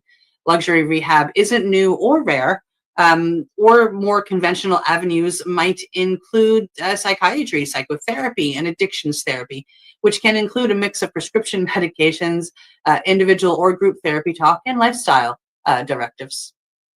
Yeah, in addition to Homewood, the residents, there's a Muskoka recovery detox and rehab service with gourmet meals. The Canadian Center for Addiction, stated manners in Port Hope and Cobourg, Edgewood Health Network's Quant Center in Lawrencetown, Nova Scotia, near the Bay of Fundy, Clinic Les Alpes near Montreal, Switzerland, specifically works with Canadians seeking solace from the strains of everyday life and in need of recovery and renewal in a traditional chateau with sweeping views of the Alps. Sounds nice. Yeah, But no, I see. increasing, Yeah. yes, Go you ahead. see what? No, you go ahead. I was to say, I see it. It is a real long story according to the side that I'm looking at, the thing there, but go ahead. Okay. Yes, I did notice that too. That's why I thought you should go first. But increasingly, illicit, or just recently decriminalized substances are seen not as the problem, but as part of the solution. Conscious altering medicines use has entered the mainstream discourse, whether it's Elon Musk's much discussed ketamine use, or food guru Michael Pollan's Netflix documentary about the benefits of psychedelics, or random TikTok videos about putting microdoses of psilocybin, also known as magic mushrooms, in your morning coffee to enhance focus and maximize productivity. Whole Foods founder John McKay credits an MDMA psilocybin trip with his graceful exit from the company in 2022, calling each trip a revelation and crediting the medicines with helping heal relationships as he moved on to the next phase of his personal and professional life. He now plans to open a chain of wellness clubs that will one day offer psychedelic therapy, once it's legal, of course. A few years ago, the U.S. National Park Service put out a statement begging people to please stop licking Sonoran desert toads, which secrete a potent hallucinogen known by some as the God molecule, or Bufo, or 5-MeO. Yeah, there we go. Okay, I gotta shut her down there. But we got some examples of some people there. Even I know that he's passed. Matthew Perry, he was doing ketamine, psychedelics in order to deal with wherever he needed to deal with. So Yep. there's people there that have used it executive wise, and I completely understand the story of Victoria there. I was production supervisor. I had 65 guys underneath me, and it wasn't. I was good until my bowel blew out. So that's what I always say. All right, but yeah, there's lots of stress. There's no doubt about that. All right, next story is up. Here we go. Yeah, coming to us from MJ Biz Daily. Wisconsin Republicans want to ban hemp-derived THC products. Republican lawmakers in Wisconsin, one of the few remaining states with no legal cannabis access, want to ban hemp-derived THC in the state. 5 GOP state legislators last week proposed to close a so-called THC loophole and criminalize popular intoxicating hemp-derived products, including THCA flower. Hemp-derived THC products, including drinks served from the tap at bars and taverns, are proving extremely popular in Wisconsin. Limited medical cannabis laws in the state allow only for CBD oil. Well, that is limited, isn't it? Wow. That creates a situation very similar to that in Texas, where hemp-derived cannabinoid products are part of an estimated $5.5 billion market. According to lawmakers, it's also allowed dangerous psychoactive THC-laced products to proliferate in Wisconsin. The lawmakers say they're circulating a common sense of corrective bill that changes state law to ban psychoactive cannabinoids derived from hemp under state law. Bill critics, such as hemp shop owners, say the upshot would be the criminalization of popular products. Yeah, and it lists the lawmakers here. Lindy Brill, Jim Pawlowski, Chuck Witchgers, Bob Donovan, and Chris Capinga. Yeah. They said in a statement, the lawmakers cited a sharp rise in Delta-8 THC poisonings in young children. Psychoactive substances like hemp can cause long-term damaging effects on the brain that impede cognitive function, the statement added. This can handicap or alter an individual's entire life. No hearings on the bill are scheduled according to the legislative tracker, and many states are moving to tighten rules around hemp following the 2018 Farm Bill, which led to the proliferation of intoxicating products nationwide. Lawmakers in Washington are also pushing language that would recriminalize most hemp-derived products. Despite broad support, efforts to legalize medical cannabis in Wisconsin have repeatedly failed amid Republican opposition. Yeah, there you go. There you go. All right. Hey, thanks for the love there, JJ. Yeah, it's too bad. Patients can only have access to cannabis oil? Like, what, that's just not right. No. No. So, they got a medical cannabis program, but it sure isn't much of a program if that's all that they're allowing. So, and now they're going to take away these hemp products for them. So, good. Yeah. All right. Next story's up. Here we go. Coming to us from Mugglehead Magazine, Michigan court rules that Ann Arbor Psychedelics Festival must continue. All right. Way to go, Judge. The University of Michigan's attempt to stop an annual psychedelics festival from taking place on its campus again was futile. Last week, the president of the University Student Association of Psychedelic Studies stood before the Michigan Court of Claims to back a lawsuit brought against the school over its decision to deny a permit. An application for a 5th annual Enthofest was filed in July and rejected in August. Ultimately, the court ruled in favor of the association and said the controversial convention must be allowed to continue on First Amendment grounds. Enthofest is on, says SAP's president, Emily Berryman, and Enthofest organizers on Instagram, September 18th. Justice is served. Let this set a precedent for free speech on and off the diag. The event has been held annually since the city of Ann Arbor decriminalized psychedelic substances in 2020. It aims to promote the mental and physical health effects of psilocybin mushrooms, cannabis, and psychoactive plants like iboga, ayahuasca, and the San Pedro cactus. Many who consume these entheogens report improved well-being as a result. Despite this aim, the event had no intention of attracting people aiming to make money from selling magic mushrooms or other products that remain illegal under state law. They say that they can't stop Enthofest, said one state senator, Jeff Irwin, in a speech at the outdoor event venue on September the 21st. The Democrat politician explained how he believes entheogenic substances have cultural and religious value for thousands of years. The university can't stop Enthofest. The cops can't stop Enthofest, he added. This event is going to continue to go on until we win freedom for ourselves and for our neighbors who want access to plant medicines, not just plant medicines, frogs and fungi, to improve their lives.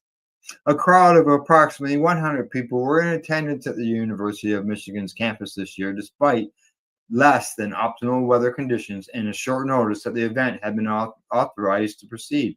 The formally arranged keynote speaker, neurobiologist, and convicted LSD chemist William Leonard Picard was not able to make it because the organizers had to cancel his flight and accommodation weeks prior. There you go. Yeah. So they still held the event. It sounds like it was just a little more low key than what it would normally have been. And now they'll be able to promote and advertise next year's event and and come back to normal. Yeah. So exciting for them. Right. Yeah. One more story to go on today's show, and it is ready and go. Coming to us from StratCan. BC cannabis producers, retailers lean into direct delivery following central delivery shutdown. Cannabis producers and retailers in British Columbia are bracing themselves for the effects of a strike that has closed the province's central delivery warehouse. The newest escalation of the job action announced on Monday, September the 22nd, was not unexpected. The BC Government Employees Union strike first began on September the 2nd. Many in the cannabis industry expected it to eventually impact the province's central delivery for cannabis and alcohol, similar to a job action that took place in August of 2022. On September the 12th, the strike was also extended to include overtime activities with the LDB. When I was out there, it was already starting to affect the cannabis stores. I wouldn't doubt it. Yeah. Yeah. Because of this, some producers and retailers say they felt better prepared than they did during the 2022 strike. Retailers tell StratCan that they have been placing extra orders in the weeks and even months before to build up extra in-store supply.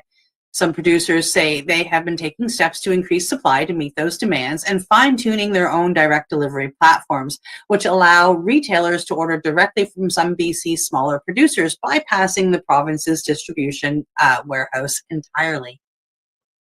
Ron Hoa, the general manager at Canada's Cannabis in Kelowna, tells StratCan that he's been placing larger orders for several weeks now in anticipation of this type of escalation, even before the strike began in September.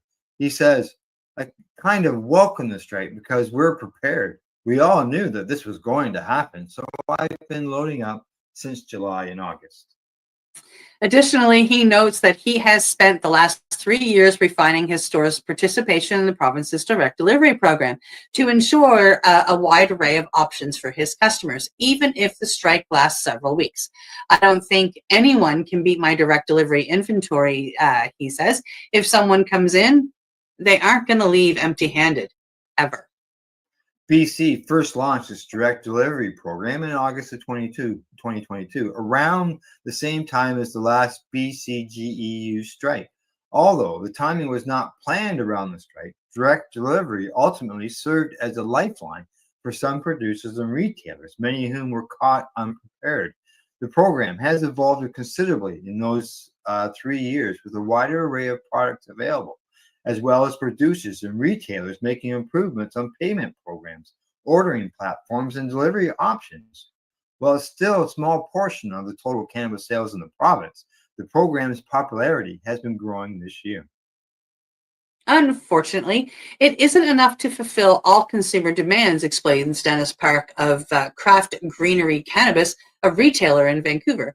Craft Greenery has increasingly relied on direct delivery in recent years. However, Park notes that the program's structure, which limits participation to cannabis grown within the province by companies cultivating no more than 3,000 kilograms annually, often results in higher prices and more niche craft-style products. While this is beneficial when the central delivery options are available, Park is concerned that during periods of short supply, such as the current strike, retailers may struggle to retain customers if their usual products become unavailable. We're doing what I think a lot of other independent retailers are doing right now, which is figuring out what we can buy and how to best spread our limited dollars around. Even though we've established these relationships, the problem is that it can be challenging to fill the gaps of Central going down with just direct delivery. All the larger value brands are associated with that supply chain, and while we rely more on direct delivery than most, some retailers rely entirely on central delivery. My concern is how they will weather the storm. The longer this strike goes on, retailers might have to cut stuff. They might lose some loyal customers. The longer it goes, I see a lot of retailers that are on the edge of not making it. Park also notes that while the direct delivery system has made improvements over the years, it can still be a challenge for smaller producers and retailers. Placing orders and managing deliveries can be a challenge, and payment options within the program are limited. I think this will really put the system to a test, he adds. Now, Janine Davies, Vice President of Sales at Dealer Cannabis, a BC company that processes and distributes cannabis for an array of small producers, says that they have already placed one of their largest direct delivery days within 24 hours of the strike notice. The company is making another 400 to 500 cases available each day to satisfy that increased demand. On top of that, Davis says her company just sent a large shipment of cannabis to BC Central Warehouse in Richmond on Friday, where it now sits, unable to be returned or distributed to stores. Our main concern now is that a product is just sitting in a warehouse instead of getting out to customers because of the strike. They can't even, return it to vendors. So now we need to find, more supply to serve our direct customers. Alana Davis, who's the CEO of Dabble Cannabis, an outdoor grower on Vancouver Island, says she sees the current strike as a great opportunity for direct delivery products to shine.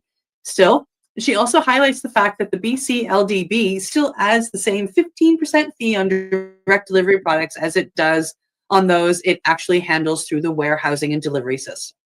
Of course they do. They do that here in Ontario as well. Same. I'm not surprised whatsoever. They still want their money. Still want the money even though they're not handling the product. So, yeah. All right, Davis goes on to say that the strike makes things challenging, but I know we and other small independent producers are up for the challenge to supply BC with all the cannabis they need. If only the BC government would recognize the additional burden of cost and administration that they placed on the small producers when implementing the 15% priority fee on the direct delivery program. As the threat of a shutdown of the province's cannabis warehouse loomed, Davies explained she had to make tough decisions over the past few weeks to send products to the central distribution center or hold them back for direct delivery. We had to make the call to reroute inventory, missing sales from Central, to be prepared to act at a moment's notice if they went on strike in the DC. It is certainly the pre-retro. I can't say that word for some reason. Of the BCGEU employees to strike if their employer won't even show up to the negotiations, she adds, when their contract expired months ago. Philip Campbell, CEO of Herbal Dispatch, a BC-based cannabis producer processor that operates a robust direct delivery platform, says he and his team have been working for weeks now to ensure that they were prepared for potential strike action. These actions, including getting more SKUs approved for direct delivery by the LDB, ordering extra excise stamps, and onboarding new products from the array of BC growers and producers to work with. Although the province doesn't physically handle SKUs sold through the direct delivery, it still requires those products to receive an initial approval before being made available to retailers. We basically just front-loaded a bunch of listings so that we would have some flexibility with the products we have available, explains Campbell. We also created new communication guidelines with our vendors for issues like shipping delays or payment processing. We have also had extended hours for some shifts, bringing in extra workers to ensure we're prepared as best we can. Another factor he's accounting for is that even once the strike ends, he expects the LDB to take several days to work through a backlog of existing orders and new orders. Yeah, there are a lot of additional logistics at play, says Campbell. Still, he says he thinks the industry is better positioned now than it was in 2022 and sees an opportunity for more retailers and customers to become familiar with the kinds of products available through direct delivery. It really strengthens the relationship between the retailer and the DD producers, he explains. It builds a lot of trust and reliability. And I think when customers go into dispensaries, it's a great opportunity for these DD businesses who are by definition smaller producers. So it's going to allow more dispensaries and customers to have more exposure to these products. So I think longer term, even after the strike is over, there will be some residual benefit to those who can manage to maintain supply through the strike. Several other BC cannabis producers have announced the launch of their own direct delivery program in recent weeks, and immediately following the announcement. The length of this specific strike is not known. The last time the BCGEU strike shut down the LDB's cannabis warehouse was in 2022, from August 15th to August 31st. Although following this, it took several weeks for the provincial agency to work through a backlog of orders. There you go. Yeah, that sounds like a bit of a mess. Yeah, I guess I can see where people are ordering ahead of time and all that, but I could also see that maybe some of that product could be be sitting in the warehouse waiting to be shipped, as they mentioned that one person, but also the store's ordering them months ahead of time. That means some of that product can be sitting in the store for months before it is sold. One thing I did notice when I was out in BC that I haven't seen yet here in Nova Scotia, and I don't know if they do it in any other province. Like I went into a few of the BC stores, and it's like, hey, I want to buy whatever product. I want something grown here in BC and only sold here in BC. And one thing I noticed is they would pick up all the products, and the first thing they do is go to the expiry date. Oh, that's more than 4 months. I'm not selling you that. And they'd pick up the next one. Oh, really? Wow. Yeah, not just in one store, but in 4 or 5 that I were in, that I was in, and I thought that was amazing. And the big store, it was actually in Kelowna, the first one I noticed it in. It was called Cannabis Corner, and great store, absolutely huge, and yeah, they were very adamant with not selling old product. Good. I remember it's been a while now, but I can remember one time I went for a Pacific product and found out that it had been 14 months. Yeah. These folks wouldn't sell anything that's been sitting in their store for over 4 months, so I was really impressed. Yeah, that's good. Good to know. All right, anything else before we say goodbye? I don't think so. All right, that's our report for today. Thanks to our buds at Campbellford Lifestyle Shop, Limestone City Hydroponics.ca, and at ease.ca. And always, thank you for tuning in. Thank you for watching, whether you or listening if you caught our podcast afterwards. And as always, don't forget to educate, medicate, and do not incarcerate. You're listening to the Pace Radio Network here at paceradio.net. The opinions of the individuals during this broadcast are their own and may not be the opinions of their group or other organizations they may be involved with. All medical advice during our broadcast is not a medical opinion and should be checked with your medical physician. Enjoy the buzz of legalization with Campbellford Lifestyle Shop. From lights to plant nutrients, books, consumption accessories, and more, we've got all your basics to grow or consume cannabis. Visit our info center or take a look at our piercing services and body jewelry, now available in-store through Campbellford Lifestyle Shop, 17 Bridge Street West, Campbellford. Limestone City Hydroponics is Kingston, Ontario's hydroponics shop. Take your growing to the next level and create the optimal environment with a tent kit, or maximize your yield with an ebb and flow flood table kit. Either way, Limestone City Hydroponics has more sizes and options to fit your needs. Are you looking for the power of the sun that adapts to your budget? Then look no further, as they have professional grow lighting. They have indoor grow systems that are easy and cost effective, with many options to fit your living space and lifestyle. Cultivate your growing potential. We have everything you need to succeed. And if you can't make it to the store, they offer local delivery to the greater Kingston area. Remember, when you're looking for experts to help you grow, then look no further than the locally owned Limestone City Hydroponics, 105 Sunderland Drive in Kingston, Ontario. Call them at 613-548-0420. We are people advocating cannabis education here at paceradio.net.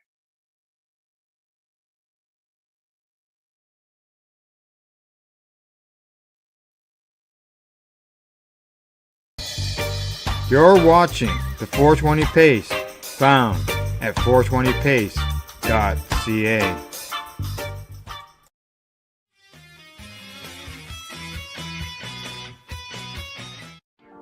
You've been watching Rerolled Saturdays. Thank you to our guests, our hosts, and our viewers. Up next, Rerolled Saturday Nighttime Edition. It gets started at 4 p.m. See you then.